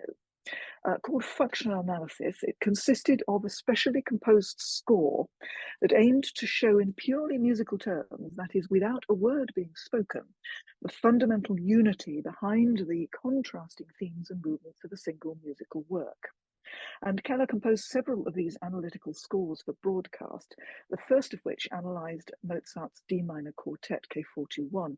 And I'm wondering if Etaine Todds remembers this, because when I was looking at the files, I see that from the correspondence at the BBC's files, that it was her husband, Walter Todds, who first discussed, negotiated this idea with Keller when he made the original suggestion to the BBC in 1956.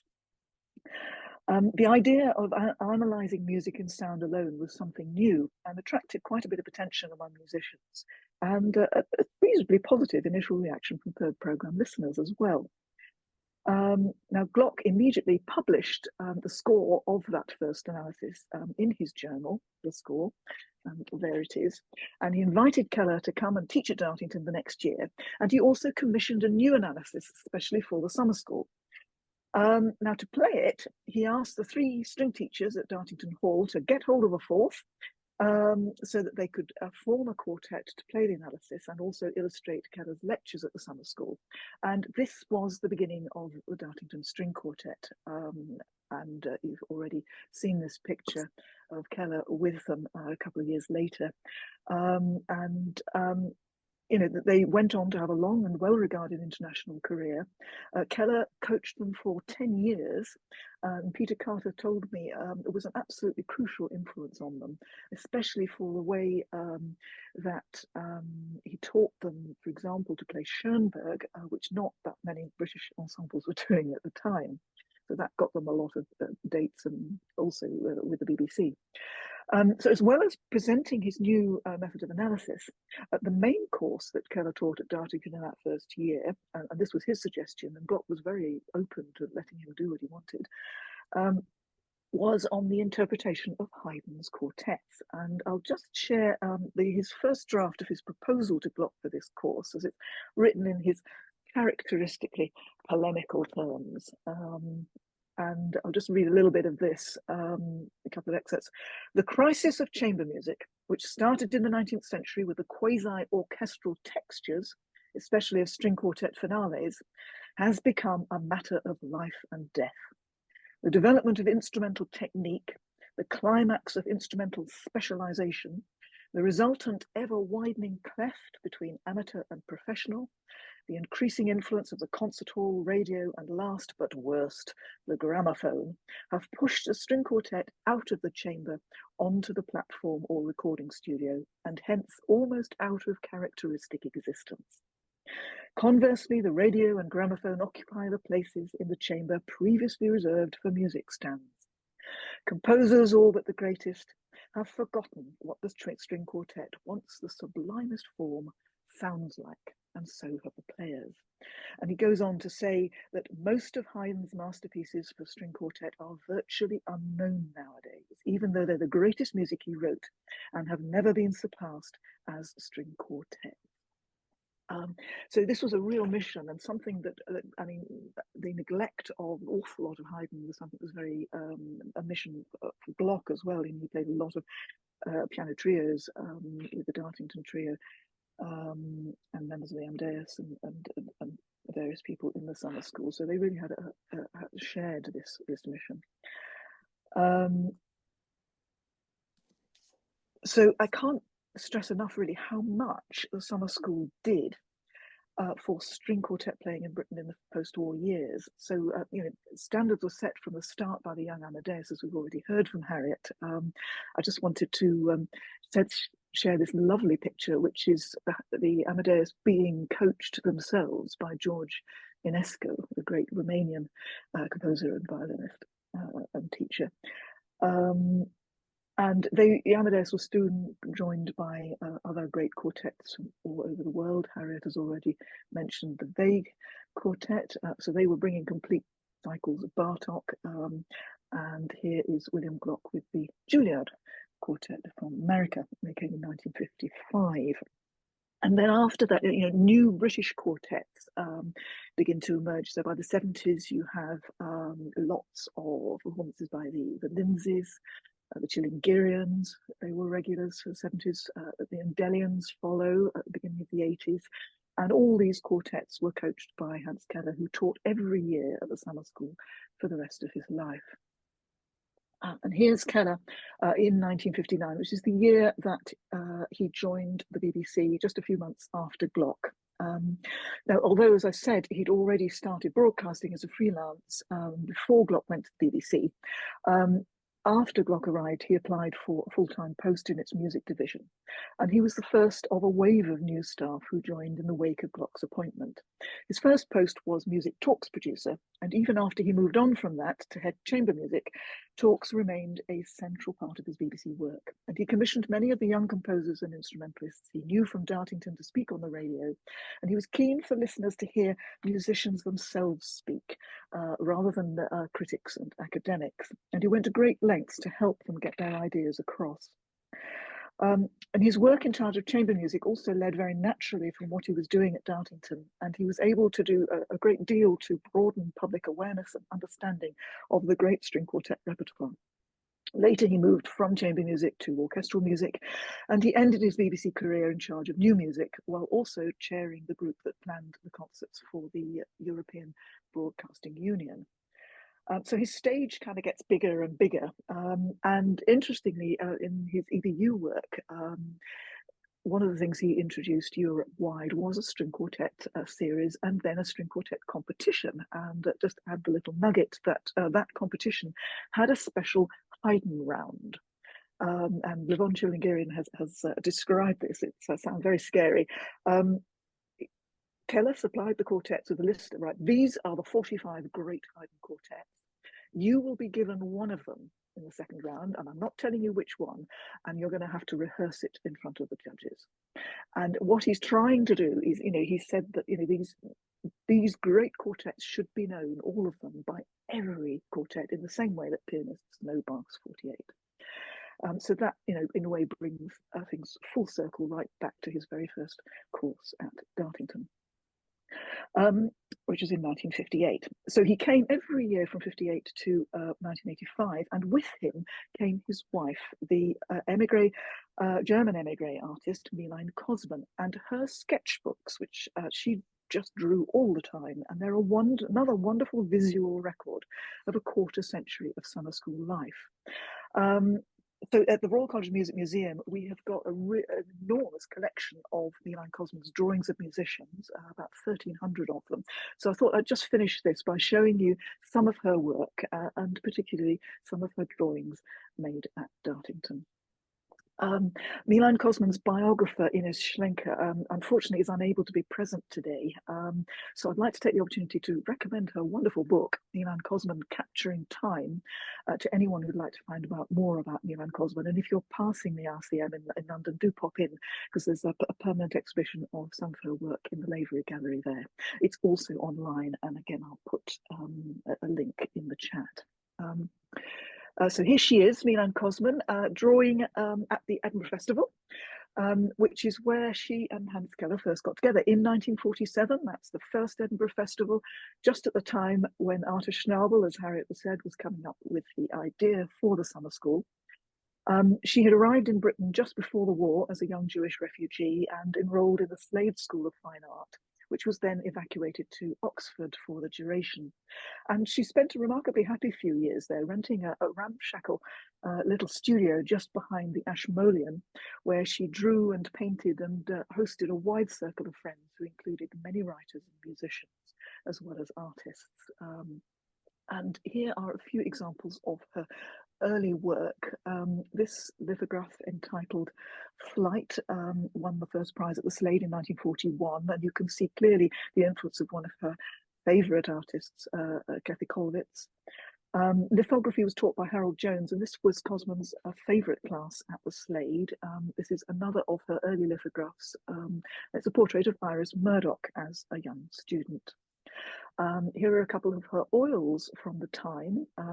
This is a portrait of an unidentified Oxford student, and you can see more than a hint of German expressionism here.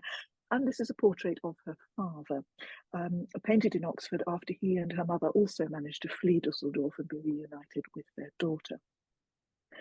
After the war, Schiffrin began to earn her living as an illustrator during the periodical boom of the late 40s, and particularly good regular work came from the Radio Times, from which she began to draw in 1946. And this is her first Radio Times commission, which is drawing of the conductor Constant Lambert, and she quickly became the magazine's specialist for portraits of musicians. And here are a couple more. I love this one of Carl Reinkel, it really gets him. Then this is Richard Strauss. As you can see, she often got her sitters to sign her portraits. Later in life, she took up printmaking, and a lot of her early drawings she made into prints. I particularly like this one of Arthur Rubinstein and Wilhelm Furtwängler. Here's another one. She was at lots of really significant musical events. So this is a portrait of Laverne Hutchison as Porgy, and this is in 1952 in the first London production of Porgy and Bess. It's a beautiful portrait. Here is Peter Pears as Peter Grimes.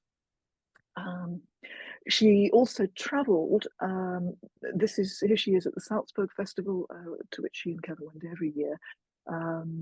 And I think that's with Joan Cross, whom she's obviously just drawn. Now this drawing of Stravinsky was made in 1951, which was the premiere of the Rake's Progress in Venice, to which she went, and she was absolutely stunned by Stravinsky. There was something about his presence, the way he moved in particular, and he was her favourite subject, rather her second favourite after her husband, Hans Keller, to draw. So she did hundreds of drawings of Stravinsky, and here are just a few. She loved, drawing in action, and there's almost a dance-like quality, the way she draws conductors, and just the way people move, particularly the way they look from behind, expressiveness of the back and so on. I've just been adding to this presentation just a few more images after all the wonderful talks on dance, and I'm hoping we've got some of our dance experts still here, because Milan Kosman drew so many dancers, and you can really, her output is, it's enormous, and it's like a sort of cultural history, seeing what she drew, but because she loved movement so much. So here is a portrait of Rudolf Laban. No, sorry. This is Kurt Jooss. Sorry, wrong way around. This is Kurt Jooss, and this one is Rudolf Laban. That's right, 1949. That one's dated.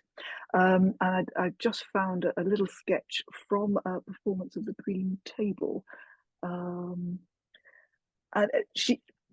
some of her sketches as she's doing, during the performances become really, she gets this technique with just a few moments,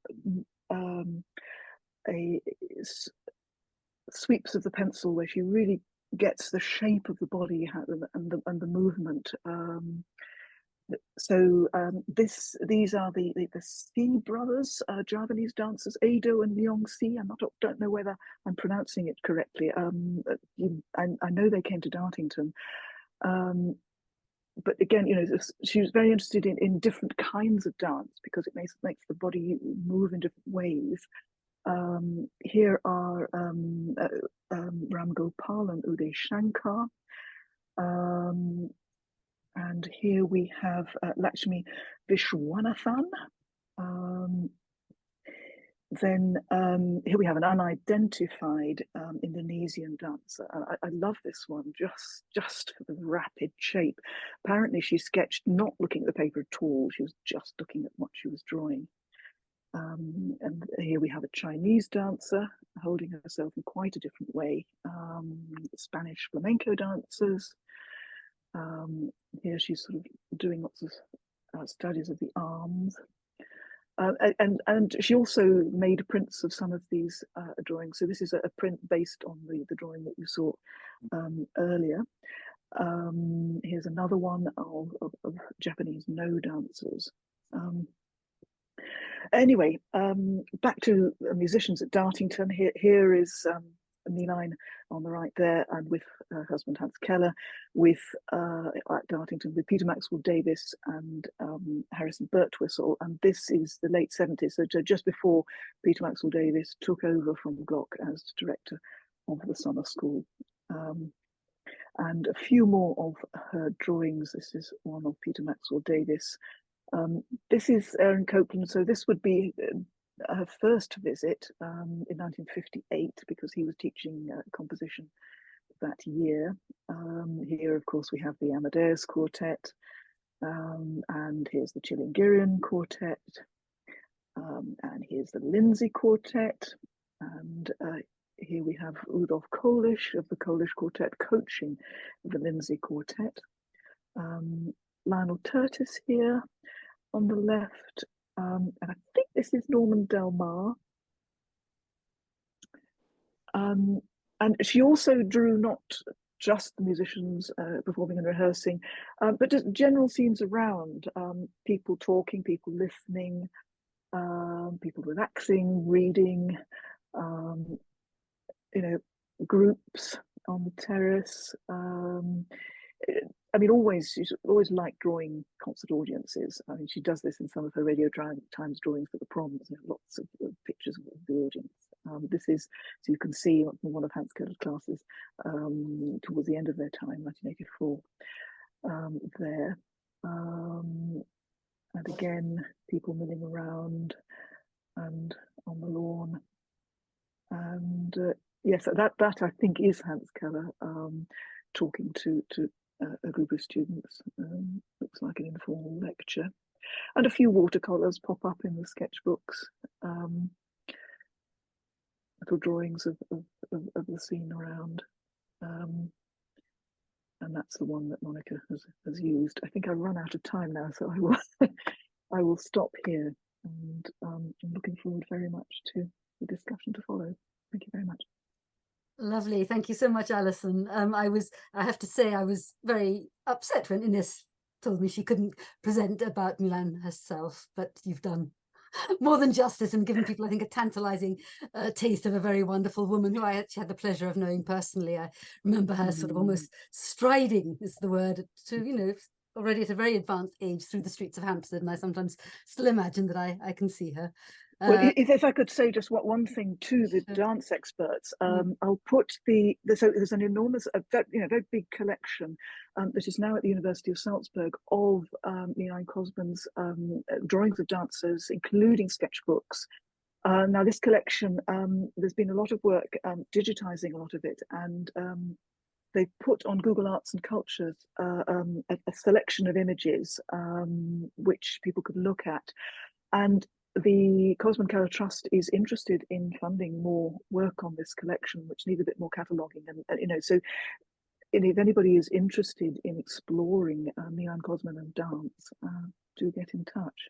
The principal musicians collection is, as I've said, at the Royal College of Music, and I should also let people know that Milan's personal archive, diaries, correspondence, also masses of sketchbooks, is now at has just gone to Tate Archive, and there's a cataloguing program going on there. So in a couple of years we should have a lot more information. So hoping that this will generate more interest in her work. Fantastic, thank you. So I think maybe Claire, if you're willing, I'm going to spotlight you two, because there may be questions sort of relating to your hold on, why does this not work? All right, I'll leave it for the moment. Perhaps put your camera on, Claire. Why can't I spotlight you? It seems to be slightly erratic. And actually, let's try again. Add spotlight. There we are. Good.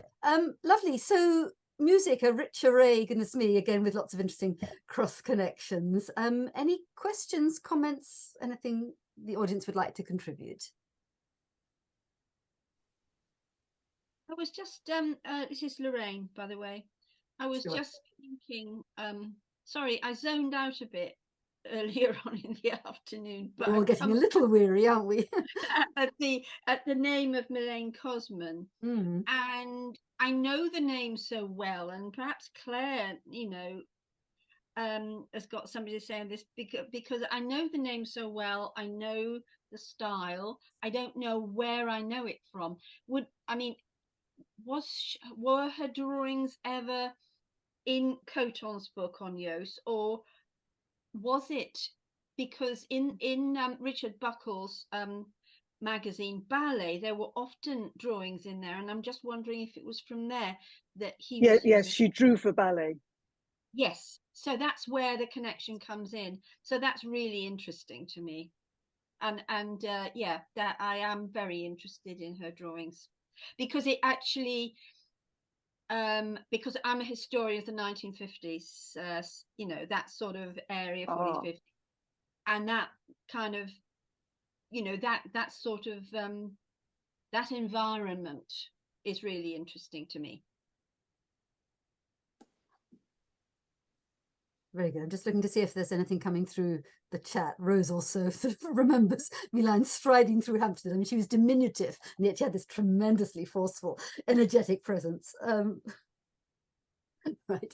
Any other questions or comments, perhaps relating back to Fritz Cohen, or indeed, I mean, the Glyndebourne connection is interesting to me, and also the Edinburgh Festival. I mean, we've not, it's been mentioned, but of course there is that connection with Rudolf Bing and other emigres.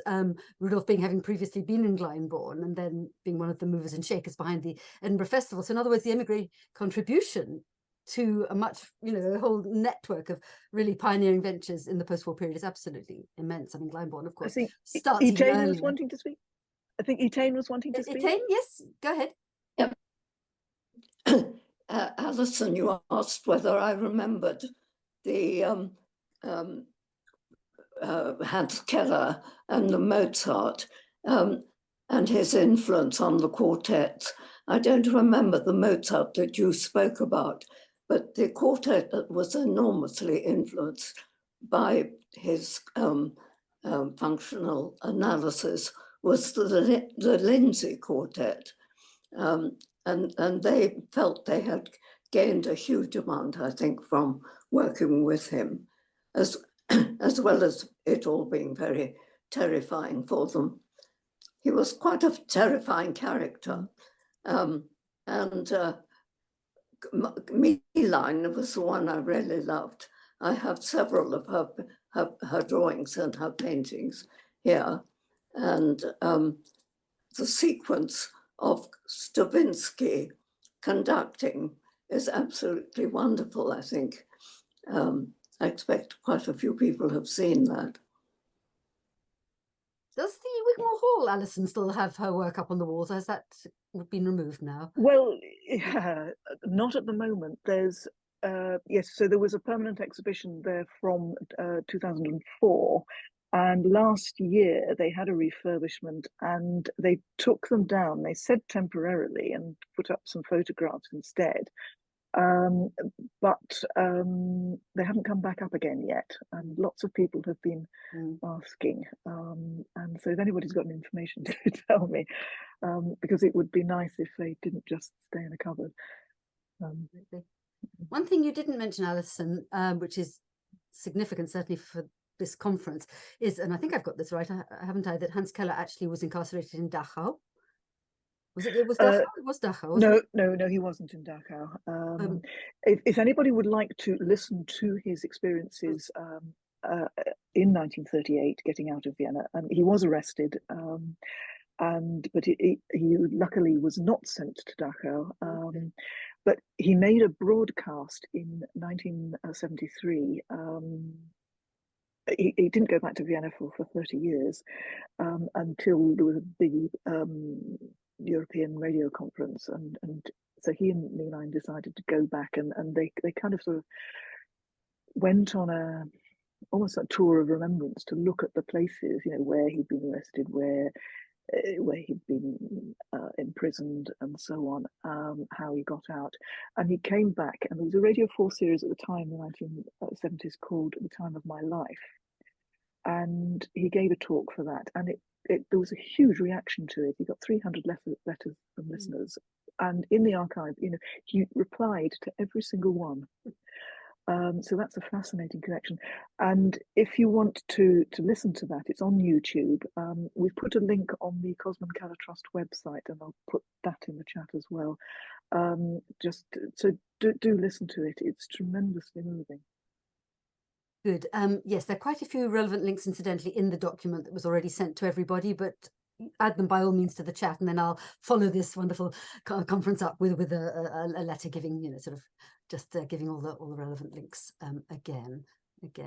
No, because I was struck. I mean, okay, so he wasn't actually incarcerated in any camp that you're aware of, but obviously had a close shave. Is that what you're saying? Oh, Alison, you've been muted. Sorry, I was just trying to post the links. No, so it was during the November pogrom 1938. So he was trying to apply for documents that he needed for his passport to get out, and went to the Jewish Community Centre, which was a mistake, was arrested, and then taken. It was actually a primary school that was made into a holding centre, where and basically they were beaten, they were not given any food or water for a while. They were lined up until they were all going to be shot. So it was a horrendous time. And he had in his pocket a British visa, because his sister was married to an Englishman who'd actually been travelling to Vienna. He came at the end of May. This is Roy Franey. And he came, travelling to try to get Hans, and friends and relatives out of Vienna. He got about 15 or 16 people, I think he stood surety for, out. So Hans was imprisoned and thought he was about to die. There was one night when they were lined up against the wall and told, right, you know, you're going to be castrated at 6 o'clock and you know, at 8 o'clock you'll be executed. And so he was lucky he did get out. But it's simply because of his brother-in-law. And luck. I mean, goodness me, yes. No, one thing I was struck by in one of the letters that you showed on screen was him talking about, I think it was the fate of the string quartet as a matter of life or death. And it seemed to me in a way that was kind of, at first it jarred on me. It's odd that somebody who'd experienced near death, as it were, could use that terminology for music. But in a way, you know, if you flip the coin, it sort of makes sense, doesn't it, that you transfer that near-death experience to something so life, you know, as life-affirming as music. He said, you know, what is the choice? You know, you live a meaningful life, and you know, he writes extremely interestingly on this, and on this precise subject. Interesting. I think that holds true in my experience, having I've had the luck to meet many survivors, essentially survivors, refugees were survivors. That's one of the driving forces, if you like, in their life stories. Not everybody, of course, but often. Good. I think that seems a good and rather poignant place at which to take a short break.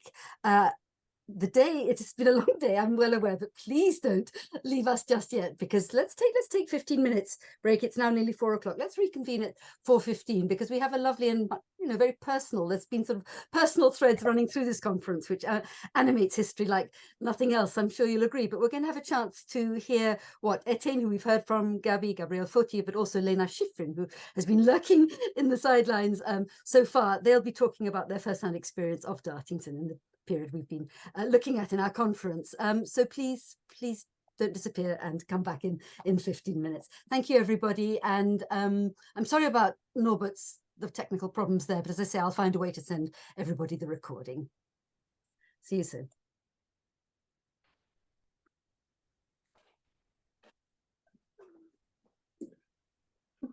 Yeah. So you're now muted. If you turn your stop video, that turns your camera's turned off.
Okay, could I ask both Etienne and Gabby and also Leina, if she's online already, just to put your cameras on, because I don't think I can spotlight you unless you have your camera on. So unmute yourselves and make sure the camera is on. Can you hear me, Etienne and Gabby and Leina?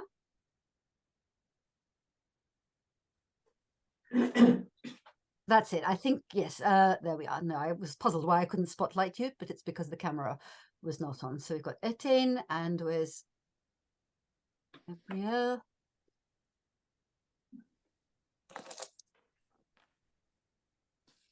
Hello. Sorry, I couldn't find my glasses. Worry not. I'm going to just make sure. I saw her come in, but has she disappeared again? Maybe she's still having a cup of tea. I've done that. I've got mine beside me. Hello, Etienne. Hello. Gabs. I'm just keeping an eye out for her. Has Leina not been? I noticed her come in, but she may, as I say, she may have exited to get a cup of tea or for some other reason. I can't at the moment see her. I'm here. Oh, good. You hear me? Leina, are you there? Yes. Hold on. Can you hear me? I can hear you, but here you are. Very good. Let me. I can see myself. No, that's absolutely. There we are. Very good. There you are. Okay, we can excellent. see you and hear you. You're fine. All good. All good. Good. Well, I think this is a lovely way to end what I think you'll agree has been a rather wonderful, packed, but wonderful 2 days. Amazing. Thank you very much. Yes. I think I watched the whole lot.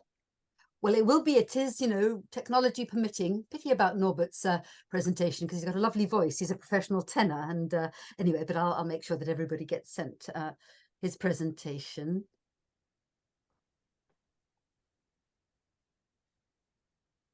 On a totally personal note, I'm noticing your daughter Anya in the audience. Anya, you probably know that your friend Jonathan Sheldon is my GP. It's a very small world.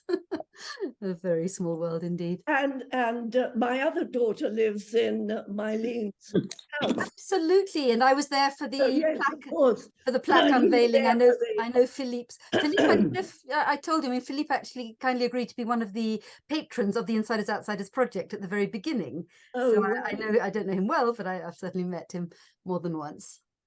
Right. All good. Right. Leina. Just looking at the chat. Everyone. Good. And Simonetta, I'm pleased to see you joining us. Get rid of this one. Yes, Rachel. Oh yeah, it's been lovely to be here for what I've been able to make, Monica. Well, it's all been recorded, so we'll make sure that everybody signed up gets the recordings as soon as Rachel. Thank you. Ready, hopefully fairly soon. And we've also got, I'm just not warning you, I'm just alerting you, particularly Gabby, that Fanny Mills, Tony Hyman's daughter, is in the audience. So I don't know, Fanny, do you want to put your camera on? Who's Sally? Where is she?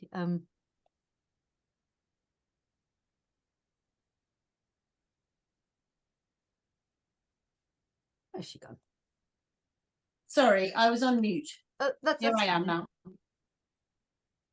I can see you. Can't see me? Right, there's Fanny. I tell you what, I'm just going to spot. Well, can you see Fanny now? She's small on the screen. I can see you, Gabby. Oh, good. Okay, I'll tell you what. Let me just briefly. I'm gonna. You were my cello teacher when I was 8. Do you remember we were talking about Tony Hyman the other day, Gabby? This is his daughter Fanny. When we were talking about who? About Tony Hyman. Anthony Hyman, yes. Anthony Hyman, sorry, Anthony. Yes. And Etienne, you remember. Hello. And you taught me the cello when I was 8 at New End School. New End School, yeah. Yes. So I remember you very well and very fondly. And didn't I teach your brother as well or not? Probably, very likely. He played piano, I think. Yes. Yeah. So lovely. And I should add that Fanny's just published a wonderful book. I sort of saw a first, or not perhaps first draft, an early draft. An early draft of the book about her very, very, very interesting family. About what? About her family. Sort of family. So Tony and my dad is a central figure in the book. Well, of course, Anthony, I met at school. Yes, because my dad, Tony Hyman, was at Dartington from about Yes, 1935 to 1940-ish. So Yes. you were at school at the same time At the same time. as I him. went to Anthony Hyman, yes. Ah, and we lived on Downshire Hill, which of course has been much I know, I remember you living at Downshire. during the whole of the amazing 2 days that It has Monica. been amazing, hasn't it? I must say it's exceeded Yeah, my absolutely wildest fascinating. expectations. It's been lovely and very Absolutely rich. fascinating. Yeah. Yeah. Good. Okay, it's nearly 1:15. We'll just hang on a few more minutes. What did you say your book was about? It's about my family. And it's called Unraveled, and it's just come out. So right. yes. I must go and have a look. You must go and have a look. It's by Fanny Mills. I mean, Yes. you're not Simon anymore. Yes, And also in all Fanny- good bookshops. Fanny gave a very nice talk for Insiders Outsiders. Gosh, it's probably about 18 months ago. Quite isn't it? I lose ago track of now, wasn't it? time, Last but year, that was when your yes. book was still in progress. Yes, Indeed, indeed. exactly. No, that's All lovely. right. Lovely. So if you'll forgive me, I shall remove the Yes, spotlight. made from me my head. small again, Make me small absolutely. again. Very good. Great. Okay. People coming back in.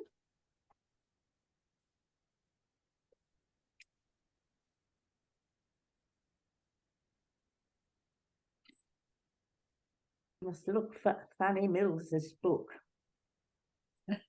I can send you the details, but you should be able to find it. Yes. It's on Amazon, I think. Lovely. So I think we will start for the final, but I think really important section of our wonderful 2 days together, where I will be, I was going to say interrogating, that's certainly not my plan, but just sort of, hold on, I like coming back in. While I'll be in conversation with 3 people who were there. Etienne, we've already heard very usefully from you, but I think you'll be able to sort of expand on what has already been said. But I'd like to start with Leina Schiffrin. Leina, I notice you've been listening in, I think, on and off over the 2 days, but keeping a low profile. But I'm delighted that Leina will kick things off. And I think Nuria, who I see has come back to join us, may have some interesting things to ask you, to be in conversation with you about after you've said something yourself, because Leina's family history picks up the threads that we only began really to examine, namely the experience of the Republican refugees from the Spanish Civil War. So I think without further ado, Leina, I would hand over to you.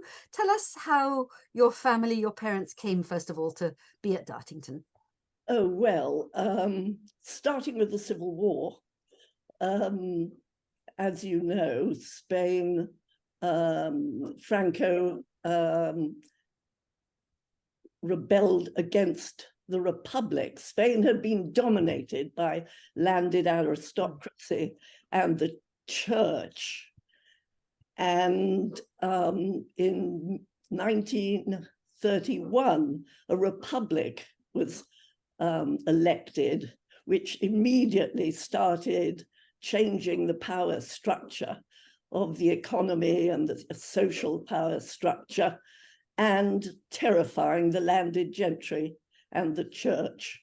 And so Franco started a military coup. My father was a career officer. He went to military academy from the age of 14 and did very well and had a promising career. His father was a cavalry officer and was the chief censor in Spain in a previous dictatorship. So you can see, well, my father was loyal to the Republic. So it was a sort of fairly typical situation where they were on separate sides. As I say, my father was loyal to the Republic, fought the war, terrified in the early days when he could have been killed by either side because his own side, the Republic, didn't trust him because he was an officer. And then on one night, his father was captured by his own side, the Republicans, and taken away. And my father had a night of looking for his father throughout the police stations, fearing for both their lives. And my aunt always remembered how they fell into each other's arms crying when my father did find his father and brought him home.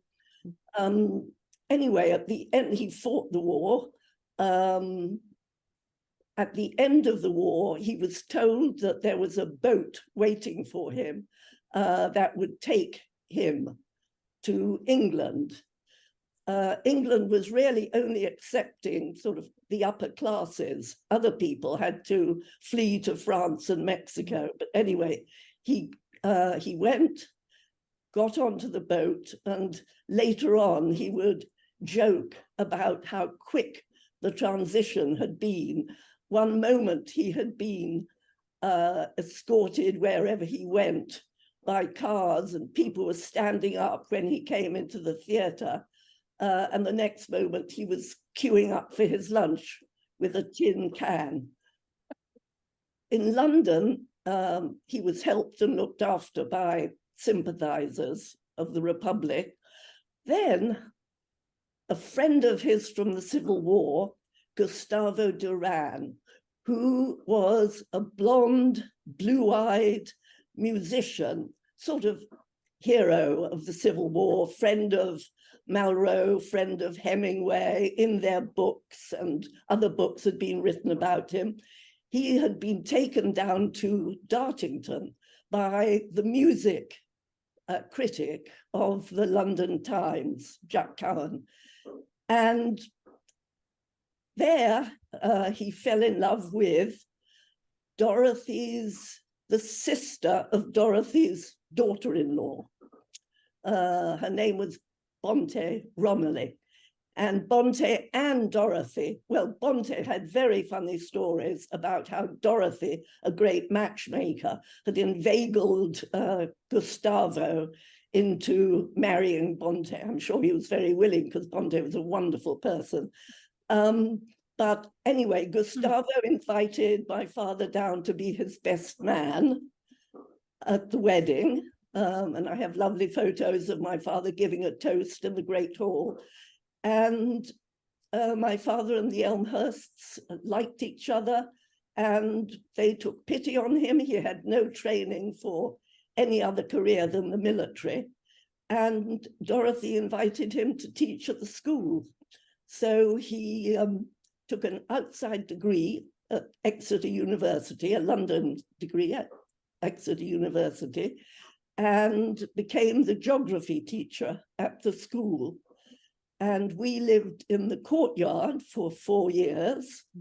I took to the school. I said that I was 3:30 when I arrived, and I immediately sent my mother away and started pinching the children if they couldn't understand my Spanish, but felt very much at home. And my parents absolutely, well, when I moved to New York, I asked my mother and said, wasn't it terrible to leave your family? Weren't you incredibly miserable? And she said, not at all. We were so happy at Dartington immediately that we had to play it down when we wrote to our family in Spain so as not to hurt their feelings. They absolutely adored Dartington. They did all the sorts of things that you could do there. There were Sunday evening meetings with talks given by Elmhirst friends. They both learned to compose with Imogen Host, of all incredible things, being completely unusual. They did classes at the Adult Education Center. My mother learned flower arranging with Emily Thomas, who was Dorothy's housekeeper.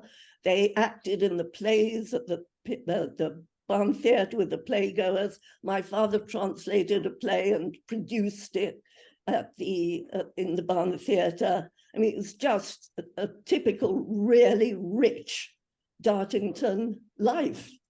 And my father would write and say, it's wonderful to love two countries, love and admire two countries as much as we do. And I was, of course, accepted into Dartington, which was so, as you well know, international and humane. compared to the rest of England, of course. And I think everyone felt at home. I've had refugee friends who have who were sent to public schools and felt outsiders. I had a Czech friend who said that his tuck boxes had the wrong things in them. They had eclairs instead of pudding, and his children books were the wrong books, and he's had no grandparents to visit. And I had another friend from Germany who spent her life trying to be English and opening garden parties and things like that. So whereas I think everyone at Dartington, all we refugees, felt just so at home and belonging. Interesting. Leina, could you tell us a little bit perhaps about some of the other Spanish Civil War refugees? I mean, there were a few others, weren't there? Yes, there was, well, just three. There was Margarita, who was quite a distinguished scientist in Spain, and the other Spanish refugees, Carito Marina, said she would have been a minister if it hadn't been for the war. And then there was Carito and Marina, who were young Basque children in the children's transport, and they were brought to Dartington by Margarita, and both taught at the school, and like my parents, of course, adored Dartington, and the school and Dartington adored them. Were there any negative aspects? You paint a very sunny picture, as it were, a very positive picture of your parents' experience. I mean, do you think there were certain things they were perhaps not telling you, or that you weren't aware of as a very young child, that made the experience perhaps not quite as perfect as you make it sound? Well, I think it was much easier for my mother than my father. Mm-hmm. And there was one letter in which he wrote to Robert Graves saying, I would like to do something big in the world. And of course, he said that they had very, very little money, which he said was harder for my mother than for him, as she was the one who managed the house. Mm. But no, I think everyone who knew my father knew he was very happy, and my mother was very happy. So I really don't think there are any negatives apart from my father's at one sort of early stage realizing that this was permanent. But no, I'm absolutely certain. I think everyone who knew him knew that he was very happy here. Just a small but significant question, which I don't think I've asked you before. Were you brought up bilingual, or did they choose to speak to you only in English as you grew up? Peter and I refused to speak Spanish. Okay. So we didn't respect it. We lost it. And I have been a refugee who's really thrown myself into English life. I'm extremely attached in a sentimental way to Spain, and I love my enormous family and visit them all the time, and I'm in complete contact with them. But as far as reading and literature and politics and everything, I'm really English now. Thank you, Leina. That's wonderful. I think I'm tempted to ask Nuria perhaps to enter the conversation, but let's give the three main stars of this session their full allocation of time. We'll move now, if we may, to Gabriel, or Gabs, or Gabby. Gabs is what you were called at school, am I right? Gabriel Foti, who has a very different family background, but also a very fascinating and relevant one. Well, where should I start? Where should you start? Again, just start with, the sort of how did your parents come to be in Dartington? To England, yeah, and then how we got to Dartington. Yeah. Yes, well, I was born in 1932 in Berlin, and my father's family were very assimilated German Jews.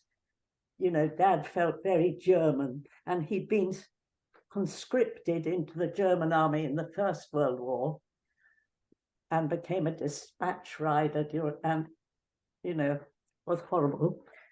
And at the end of the war, because he was still very young, about 19 by that time, he was stationed on the border between Germany and Poland. The young people were, the older soldiers could all go home. And somehow Dad got across the border and was picked up by the Poles who were having a revolution and chucked into prison in Poland. So he was in Poland for a year and didn't get home till November 1919.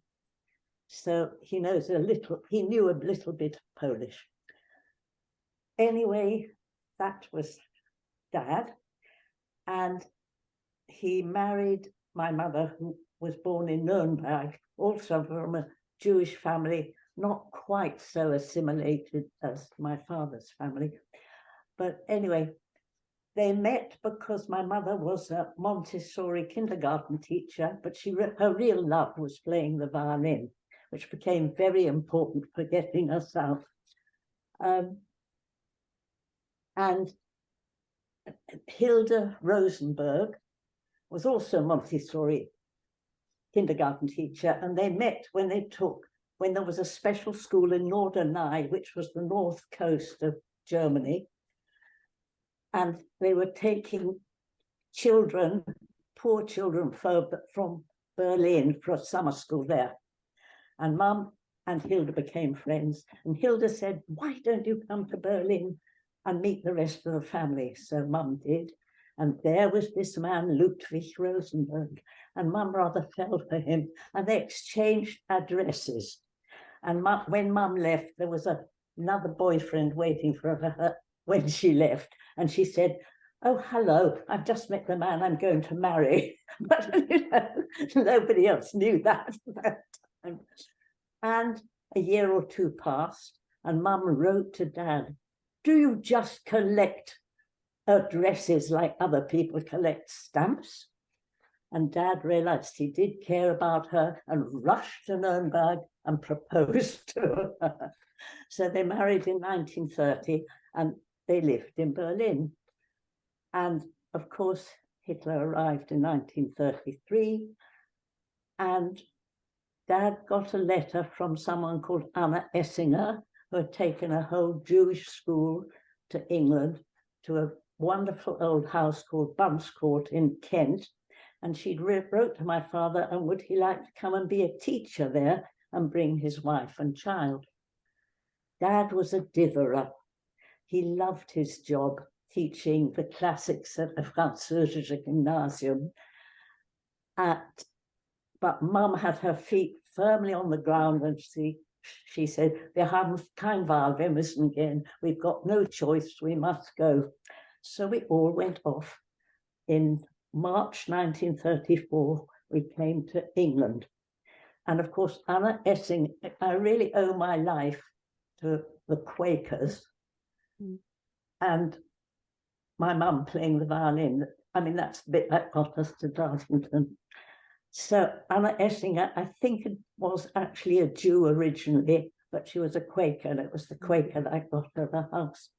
So anyway, all was well for a while, but Dad wasn't happy, and my parents decided they'd go to London and see if he could get a better job and what to do with me. So my grandmother came from Berlin and took me back to Berlin for 9 months, which, you know, Mum regretted years later.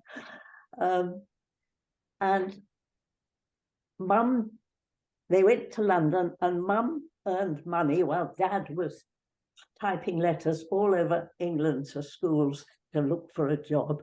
And Mum was very creative, and out of plywood, she made little figures like Snow White and the Seven Dwarfs, and painted them and put them on little things so they'd stand up, and sold them at heels. But she never forgot her violin, and she was in a string quartet. And the other violinist was called Tess Simpson.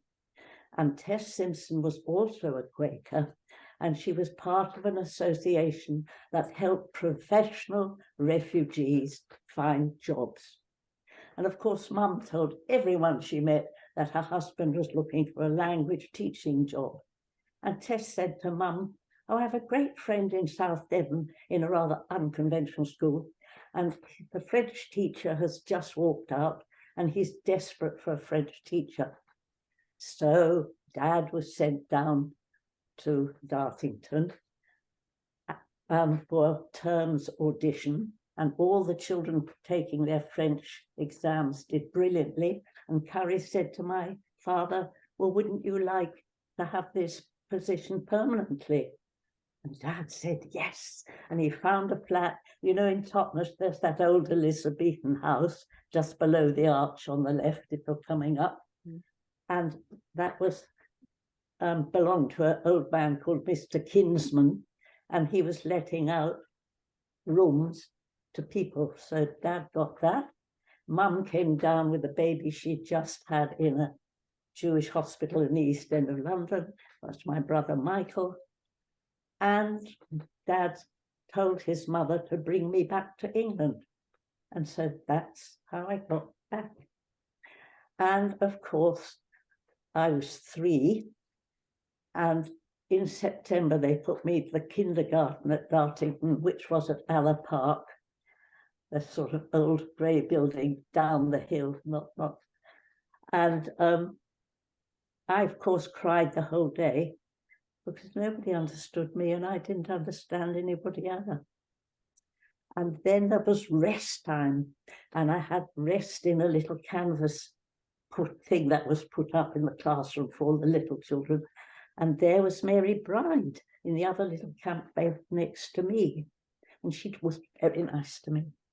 And by the end of rest time, we were firm friends. We done a jigsaw puzzle together.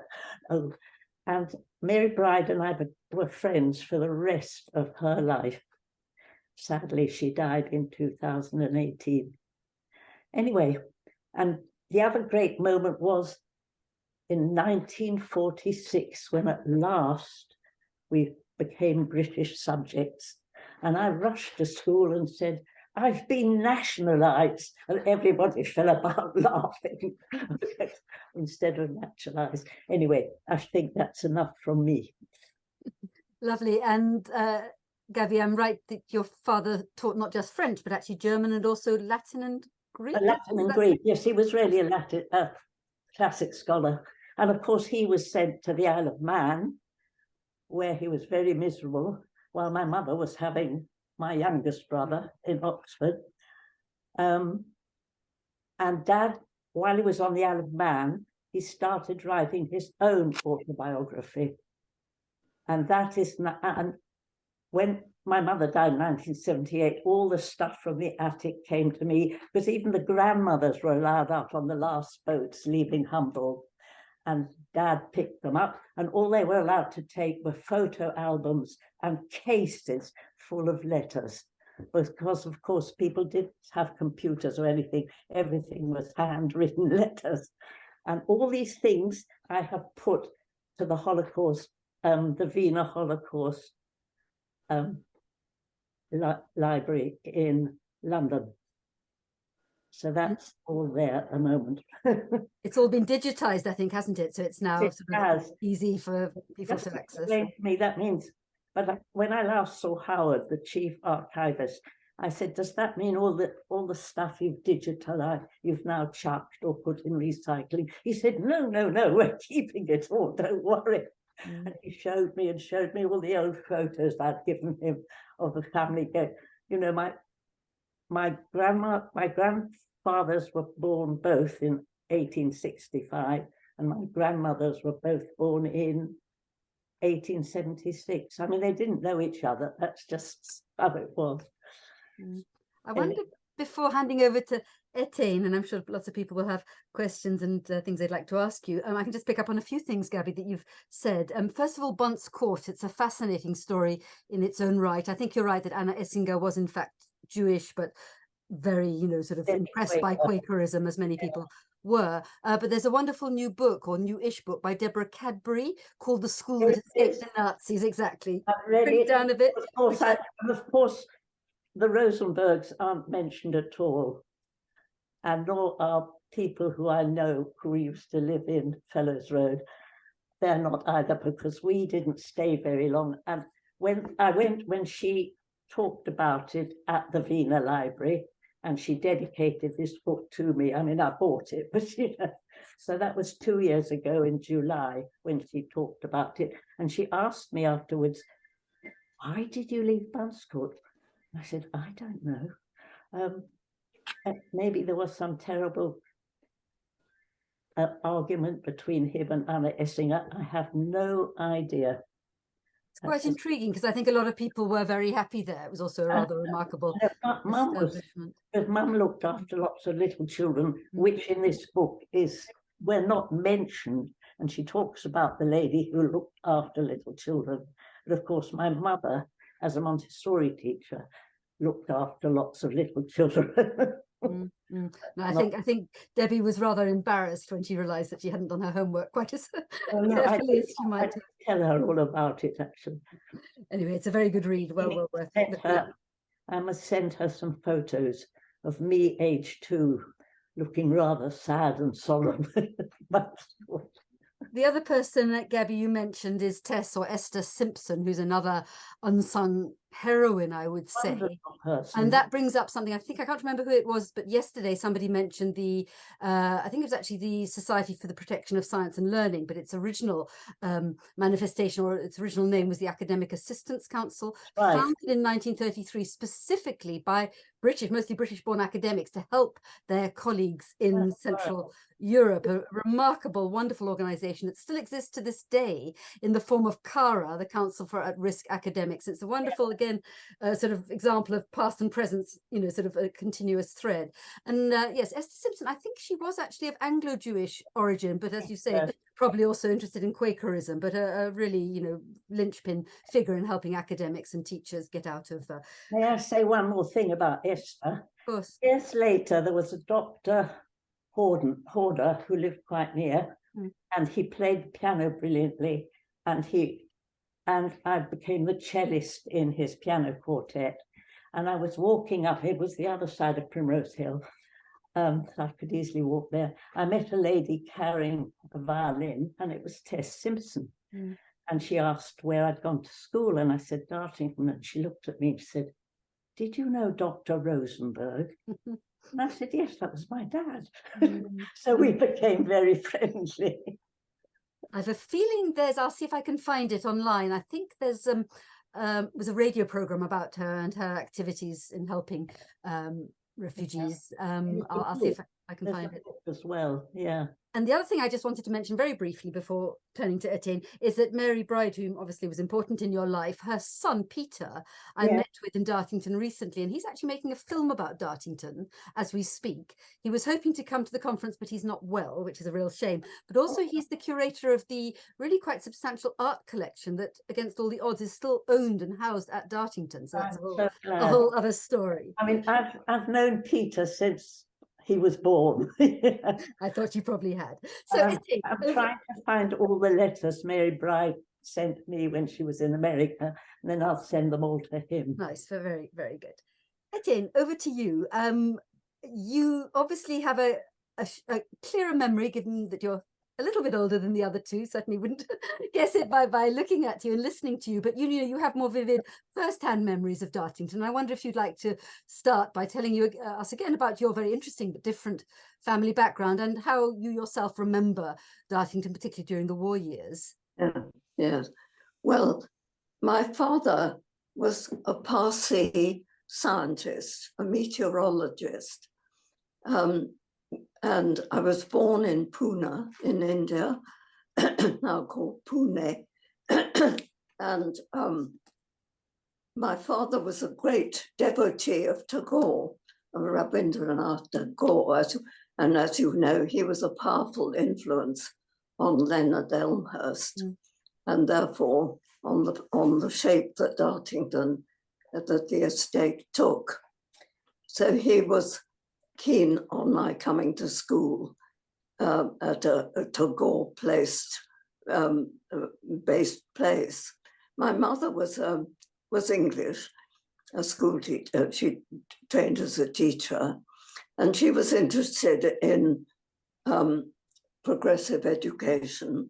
And she had read Bill Curry's book, in India somehow, and had come across somebody, some woman whose son was a pupil at Dartington, and somehow the rule was that people, well, I mean, the custom was that children of, as it were, Europeanized parents came to school in England.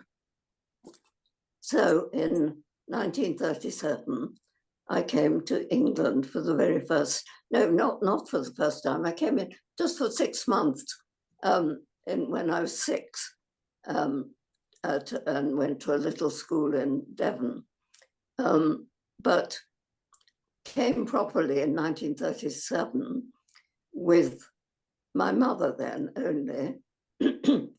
And I came in a summer term because, well, partly to get acclimatized. I was terribly cold and have remained cold ever since, really.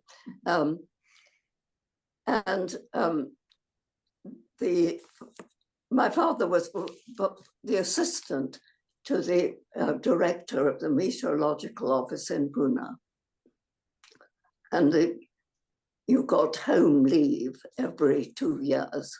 So my mother was due to go back at the end of October in 1930. She came in 37, left me, and I was, various people's parents were going to look after me in the holidays, parents of other pupils. But I was at the boarding school, and you'd think it might well be a recipe for extreme homesickness and so on, but I don't remember feeling homesick at all. I seemed to enjoy everything I did at school, and then my mother came back in 1939, due to go back to India at the end of October 1939. The war intervened, and she couldn't go back at all. So although I'm not in any way a refugee, in some ways, she was in a somewhat refugee status, because the contents of her cabin trunk was all she had to start her entire life in England thereafter. My father stayed in India, of course, throughout the war. Letters were very, very, very few and far between, all made terribly small, so that you had to read them with magnifying glasses. And of course, very infrequent. And all news was very, very difficult. So I didn't see my father for over 10 years. And my mother, having got caught in, I may say that when I first saw her, I scarcely knew her. I mean, it was very, very odd. I felt, after 2 years, I was so attached to my house mother and to my teachers that my mother, who I must say came wearing a panther skin coat, was horrifying to me as a complete alien stranger, and it was very upsetting for her. However, I mean, there she was, stuck over here with no money, having to find somewhere to live and a job. And there was a Dartington-owned house in Totnes, a big house, which was called Redworth. Oh, yes. Which was became a sort of haven for all sorts of people. It's where your parents, Leina, was where I first met your family. And that was at a later stage, whereas the other people in it were all, well, no, not all, but quite a lot of them were musicians were very kind. Hans Oppenheim, who's been mentioned quite a lot, and his wife, Rudolf Bing, and his wife, he was a Glyndebourne conductor, and Carl Ebert and Peter Ebert, all great musicians. Rudolf Bing founded the Edinburgh Festival in 1948 afterwards. So there's a strange mixture of people there.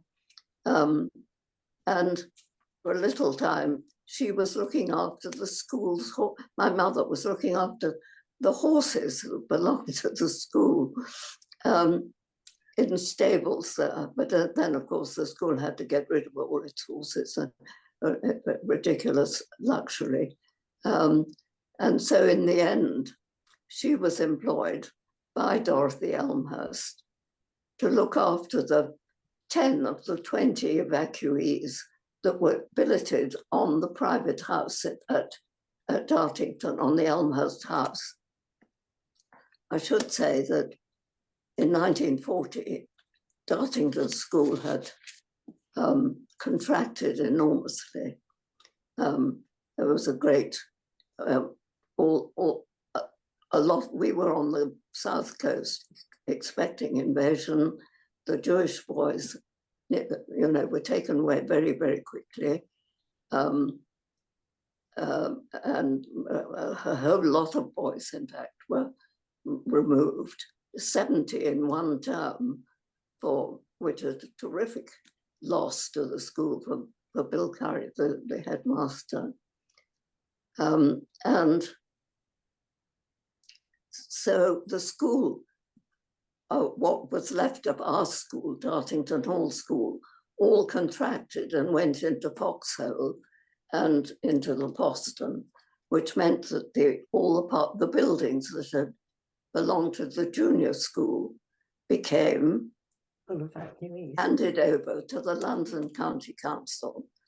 And 3 schools from the bombed out East End of London, from Elephant and Castle and Gravesend and that area, came with their teachers. And it was called the Evacuation Hostel. 300 were expected to come. I think over 400 arrived. And the others were billeted all over the estate. And as I say, 20 were billeted on Dorothy in the private house. And my mother looked after these 10 of them.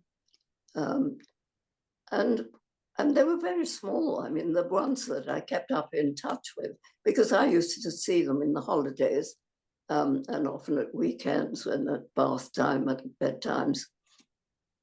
And the ones that I kept up with really expected my mother to be their mother. They didn't see their own parents very much.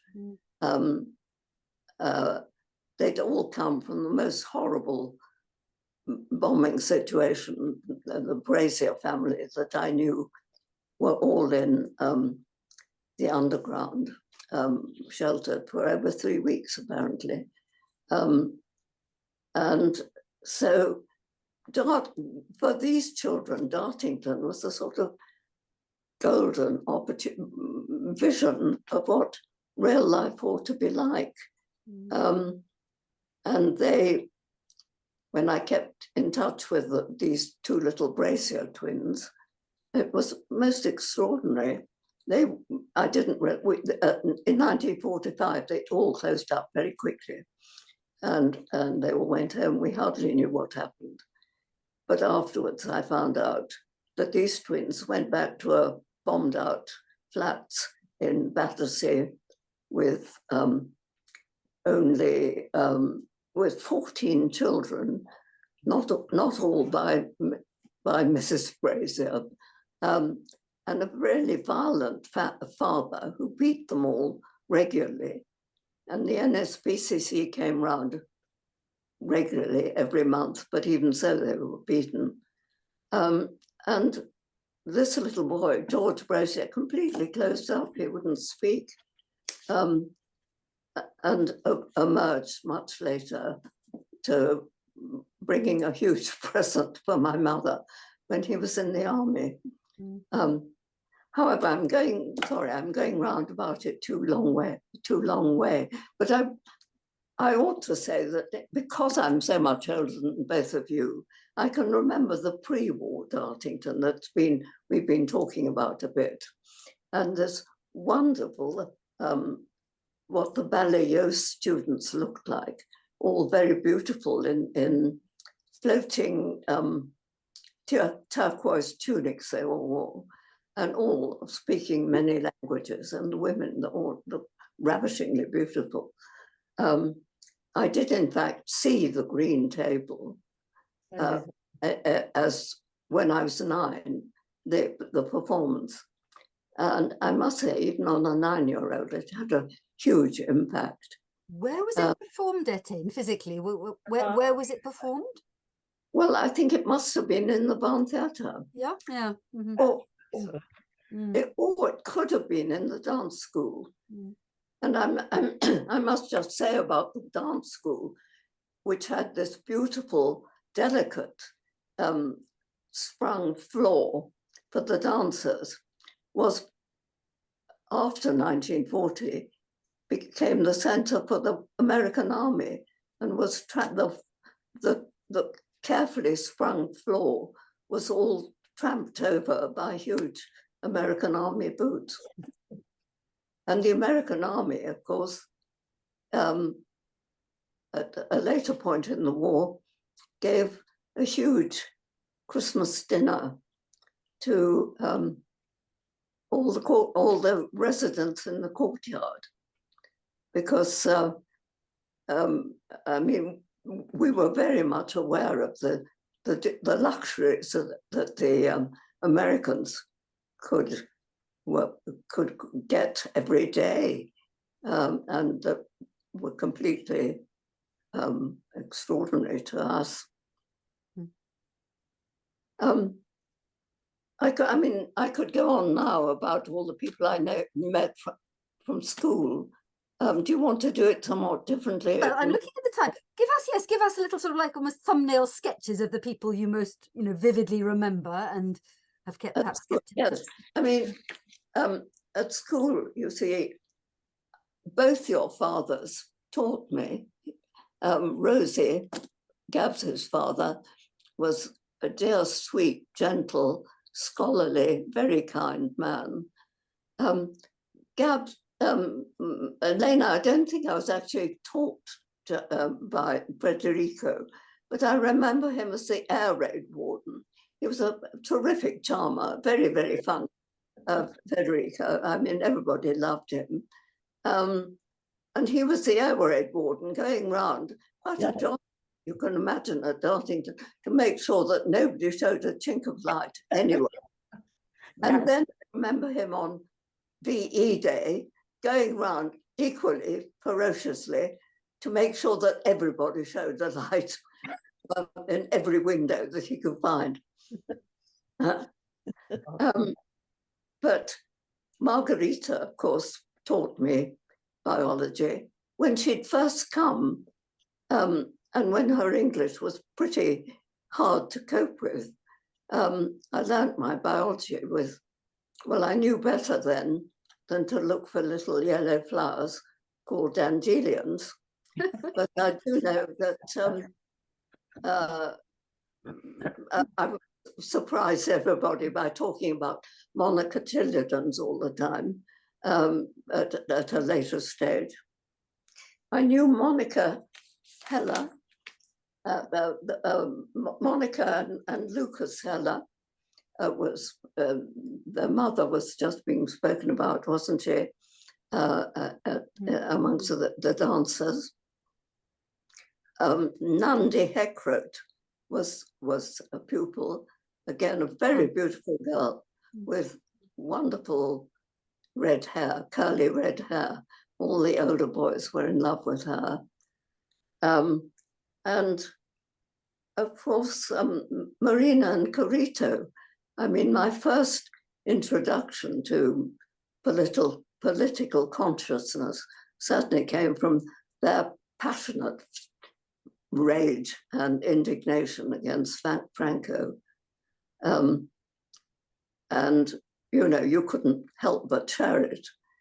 And I knew them throughout the rest of their lives, and saw them every time I went to Dartington, and in fact wrote their obituaries, so that I learned all the story of the Bath children that came in that great ship from Bilbao to Southampton, that journey with a ship that had been organized by a Scottish, I think she was a Conservative MP and a Labour MP.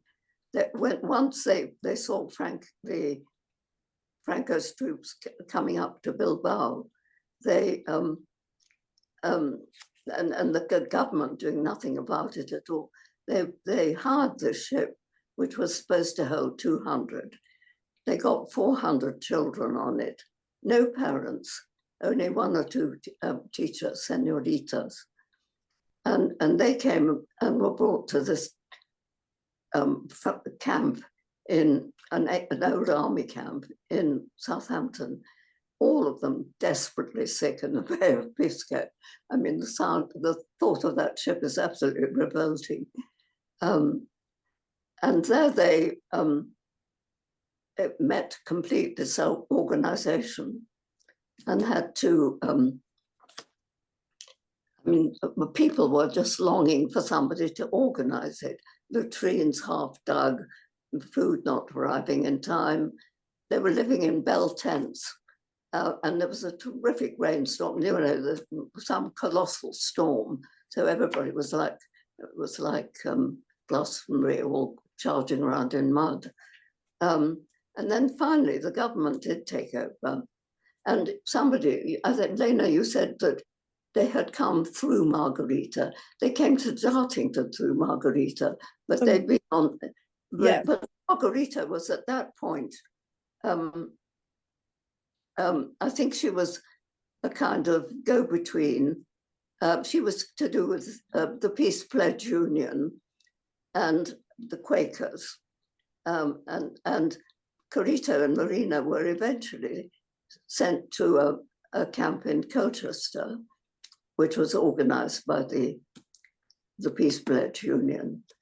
And Margarita, seeing them as sort of eminent Dartington material, finally got them to do over to Dartington. They did a probal teachers training. Well, they had to learn English to start with. And then they did their probal teaching, and then they became eminent teachers at the Dartington School and eminent citizens of Totnes ever afterwards. Interesting, Etienne. I mean, as you talk, I'm thinking of what we touched on with Nuria yesterday, how the story of the Spanish children has really not been fully understood or exposed in British history in the way that the Kindertransport, for example, has. But I think actually what you're saying about the government not wanting to help at first is a salutary reminder of the fact, as some of you may already know, but we all think of the Kindertransport as some wonderfully benevolent, philanthropic, endeavor on the part of the British government.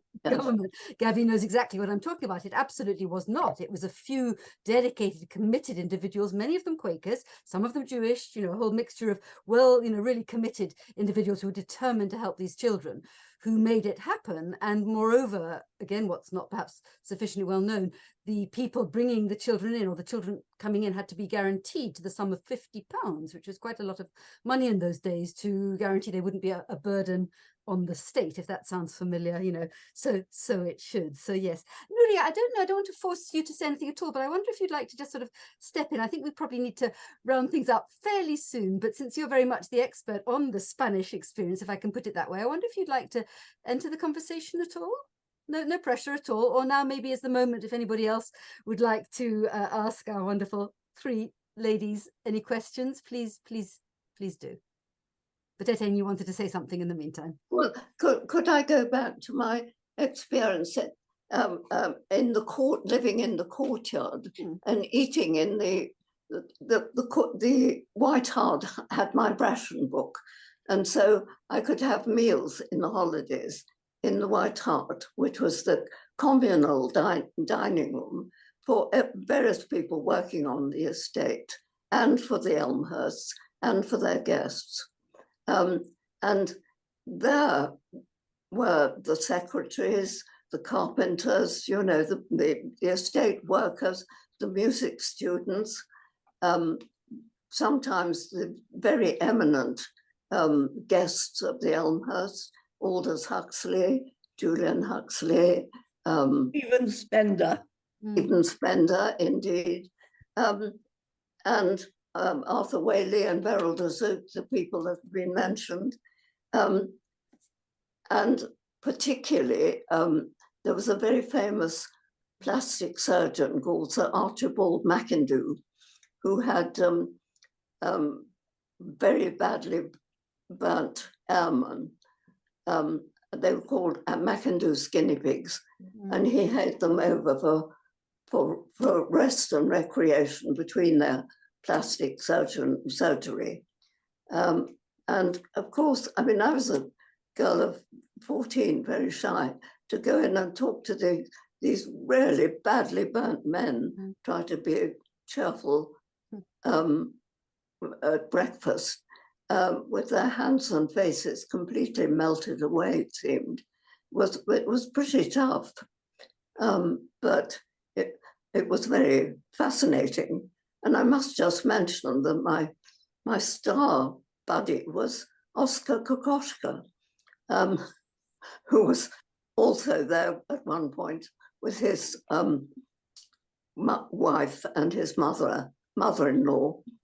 They ended up in Cornwall, I think, for the rest of the war, but they were there for several months. And he called me the baby, and I was fine at this time, 14, 15, not wanting to be a baby. And he said it was because of B.B. Daniels was his favorite film star. I don't know if anybody could possibly remember her. A long way back. Yes, fascinating. No, the Kokoschka connection again, very, very, very interesting. Goodness me. Well, it's past 5 o'clock. Does anybody feel like unmuting themselves and saying something? We've got some lovely comments coming in. I'm not going to go through all of them. You've already had a brief chat with Fanny Mills, whose father, Tony or Anthony Hyman, was one of the Jewish boys Tim was speaking of, who left Dartington in 1940, evacuated to Canada for the duration of the war. Lovely positive comment from Rose, who's been very vocal in an interesting way as somebody who was there in the 1980s. Last chance. No, I think so I much. want to say something. Yes, of course, Anya. Yes, of course. This has just been utterly fascinating, and my husband's been eavesdropping, and he was saying there's so many stories here that we hadn't heard before. And I thought your perspective on the kinder transport as not being this benevolent thing was really interesting, and I hadn't known all of these things about Anthony Hyman and the trip to the travel to Canada, and also at Tain as well. I mean, you've spoken so eloquently over the years, but I think your memory is extraordinary, and the testimony is just remarkable. So will you, Monica, or anybody, will you be publishing the transcript or editing it? Okay, I was going to. Okay, sorry to give you more work. No. You've jumped the gun in the sense that I don't think you were here, I know, yesterday, but I did say right at the beginning that it's my sincere hope that out of this conference will come a publication. That's for the future. I'm hopeful that I can help make it happen, an anthology, which would be absolutely wonderful. But certainly in the shorter term, everything's been recorded, and with everybody's blessing, we'll trim the recording slightly, and we'll upload it onto the Insiders Outsiders YouTube channel. You can find it easily, just Google Insiders Outsiders YouTube. Within a week, hopefully. Rachel, who's been in the wings, waiting to help with any technical hitches, will be in charge of that.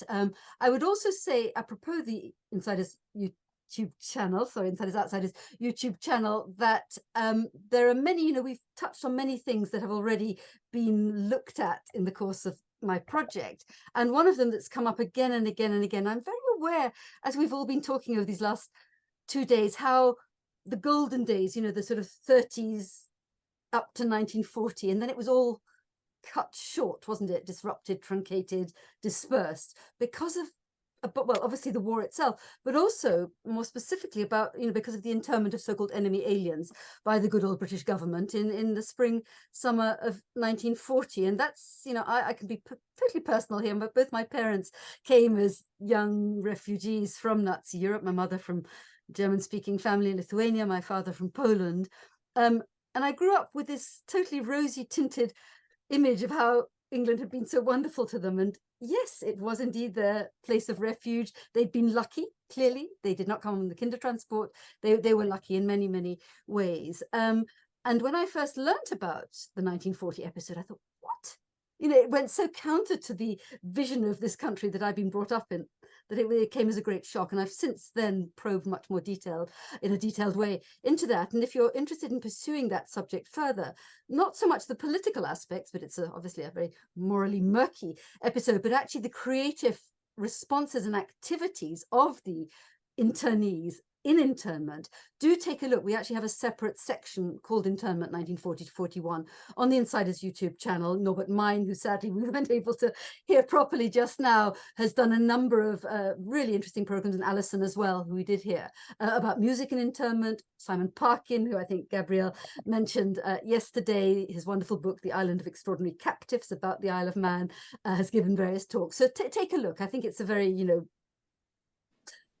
troubling, but actually ultimately perhaps quite positive, you know, sort of episode in terms of the levels of creativity and so on and so forth. So take a look, and if you're interested in signing up to the Insiders Outsiders newsletter, it's easily done on the bottom right hand side of the web page. Again, you can find, and I will follow this up with, you know, a sort of list of all the relevant links, but you know, then you'll be kept informed about our ongoing program of Zoom events, big and small. This has been a big one, and how wonderful it's been. So I want to thank you all of you, all the speakers, from the bottom of my heart. It's been absolutely fabulous, and it's all cohered, and it's been so personal and somehow friendly, and as well as academically and you know, in terms of information, very, very rewarding. And I want to end now. We've got some lovely comments coming in, which I'm not going to bother to read out, but I'd like to end with something that in a sense proves what I said at the very beginning, that it's always been my intention that past and present, or that the past should be made relevant to the present, by asking Simonetta Taylor, who is somewhere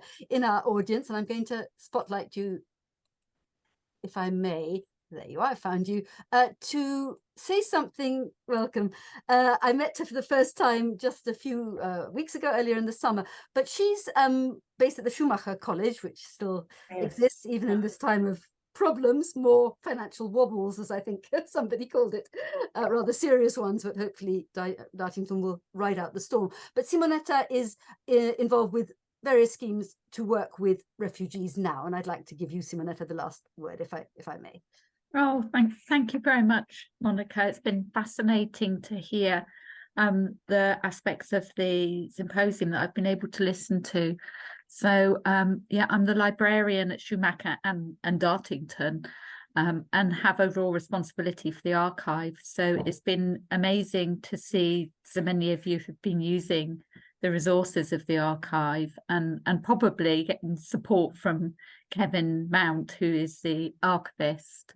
So I'm involved in an organisation called Libraries of Sanctuary, because many of the libraries in Devon and Cornwall are trying to join up as a peninsula of sanctuary. And this is a nationwide organisation, so that libraries can support new arrivals. And the Southwest has been involved, partly because in more recent years, new arrivals have been primarily going to the big centres of the big cities, London, Manchester, Birmingham. And in recent years, in the last 18 months to 2 years, we've been finding there's a lot more new arrivals and people seeking sanctuary, asylum seekers coming to Devon and Cornwall.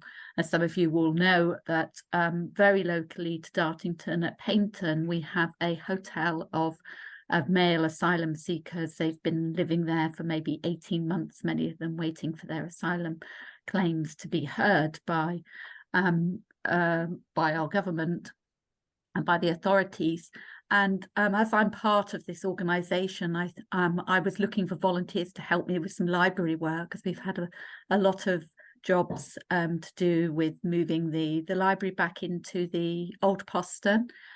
So I was contacted by a refugee support charity, and they arranged for me to have some help from some of the men in the hotel in Paynton. So I got to know 3 men: Bilal from Saudi Arabia, Garam from Ethiopia, and Sully from Sudan. And it was fascinating, really. And I found the interesting thing was at Dartington, because of this history that we've been talking about for the last 2 days, they put no barriers in the way of us having these men coming to Dartington. I've worked with other organisations in the past, and there were barriers put in the way of us having asylum seekers working within colleges, but Dartington put no barriers in my way, and so they became official volunteers with Dartington.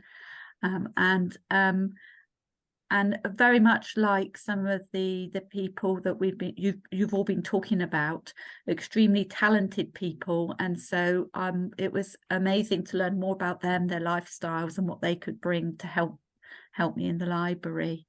So yeah, so it was a real privilege to work with them. And I think sometimes that's what we forget. Sometimes when immigration is such a big issue at the moment, and we forget that people bring a lot more to our country than take, in effect. So I hope you don't mind, that did get a bit political, but I think that's that's where that I just wanted to bring us right up to date. And thank you very much, Monica, for inviting me to say that. Thank you. And that's absolutely the right point at which to finish. Although I think, Gabby, you wanted to say perhaps one last. The old parsonage where you are, sorry, what's your name? Simonetta. Yeah. Was where my class were when the war started, and the boarding houses down in Dartington, but you know where the modern ones were full of refugees. We were all, as an 8-year-old, we were all at the old parsonage. Yes. And yeah, my parents and my grandparents had to leave Devon because it was too near the coast, and if they were enemy aliens, so they'd all gone to Oxford. But Michael, my brother Michael, who was 5 and I was 8, we were taken in by Vic Elmhirst, who was the brother of Leonard Elmhirst, and he had the school farm, and that he and Helen and Judy Elmhirst at that time was my best friend, so we lived with them. But in the term time, we were staying at the old parsonage, just so you know. Thank you. Yes, now renamed the old postern. It's called the old postern. Now, it was called the old parsonage. It's now called the old postern. Yes, actually, I think it was called the old postern. Yeah, I think you're right. I think it was called the old parsonage, but there was another parsonage not in nearby. 1940. Nope, it was the old postern. It was the old postern. You're right. It was once an old parsonage. It was. Yeah, you're quite right. You're quite right. Because this is just to say that the library now is in a room called the Keble Martin room, and Keble Martin was one of the pastors, wasn't he, I believe? I've got a book about him. Would you like it? Oh, bless you.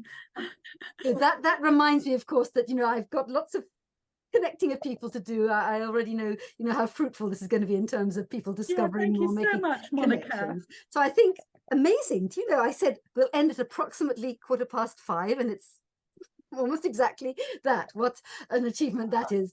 Lovely. So once again, thank you everybody so very much for speaking, for being here, for contributing to the discussion. And we'll get the recording to you as well as all the relevant links as soon as possible. And spread the word. You know, feel free to circulate the recording and of course to listen again yourselves to the bits you might have missed. And yeah, spread the word both about the conference and perhaps the ongoing program of Insiders Outsiders events. And I will now bid you good night, goodbye. It's getting dark already. Very much, All the very best, and thank you again, everyone. Thank you so much. Thank you very much, Monica. Thank you. Bye-bye. Bye.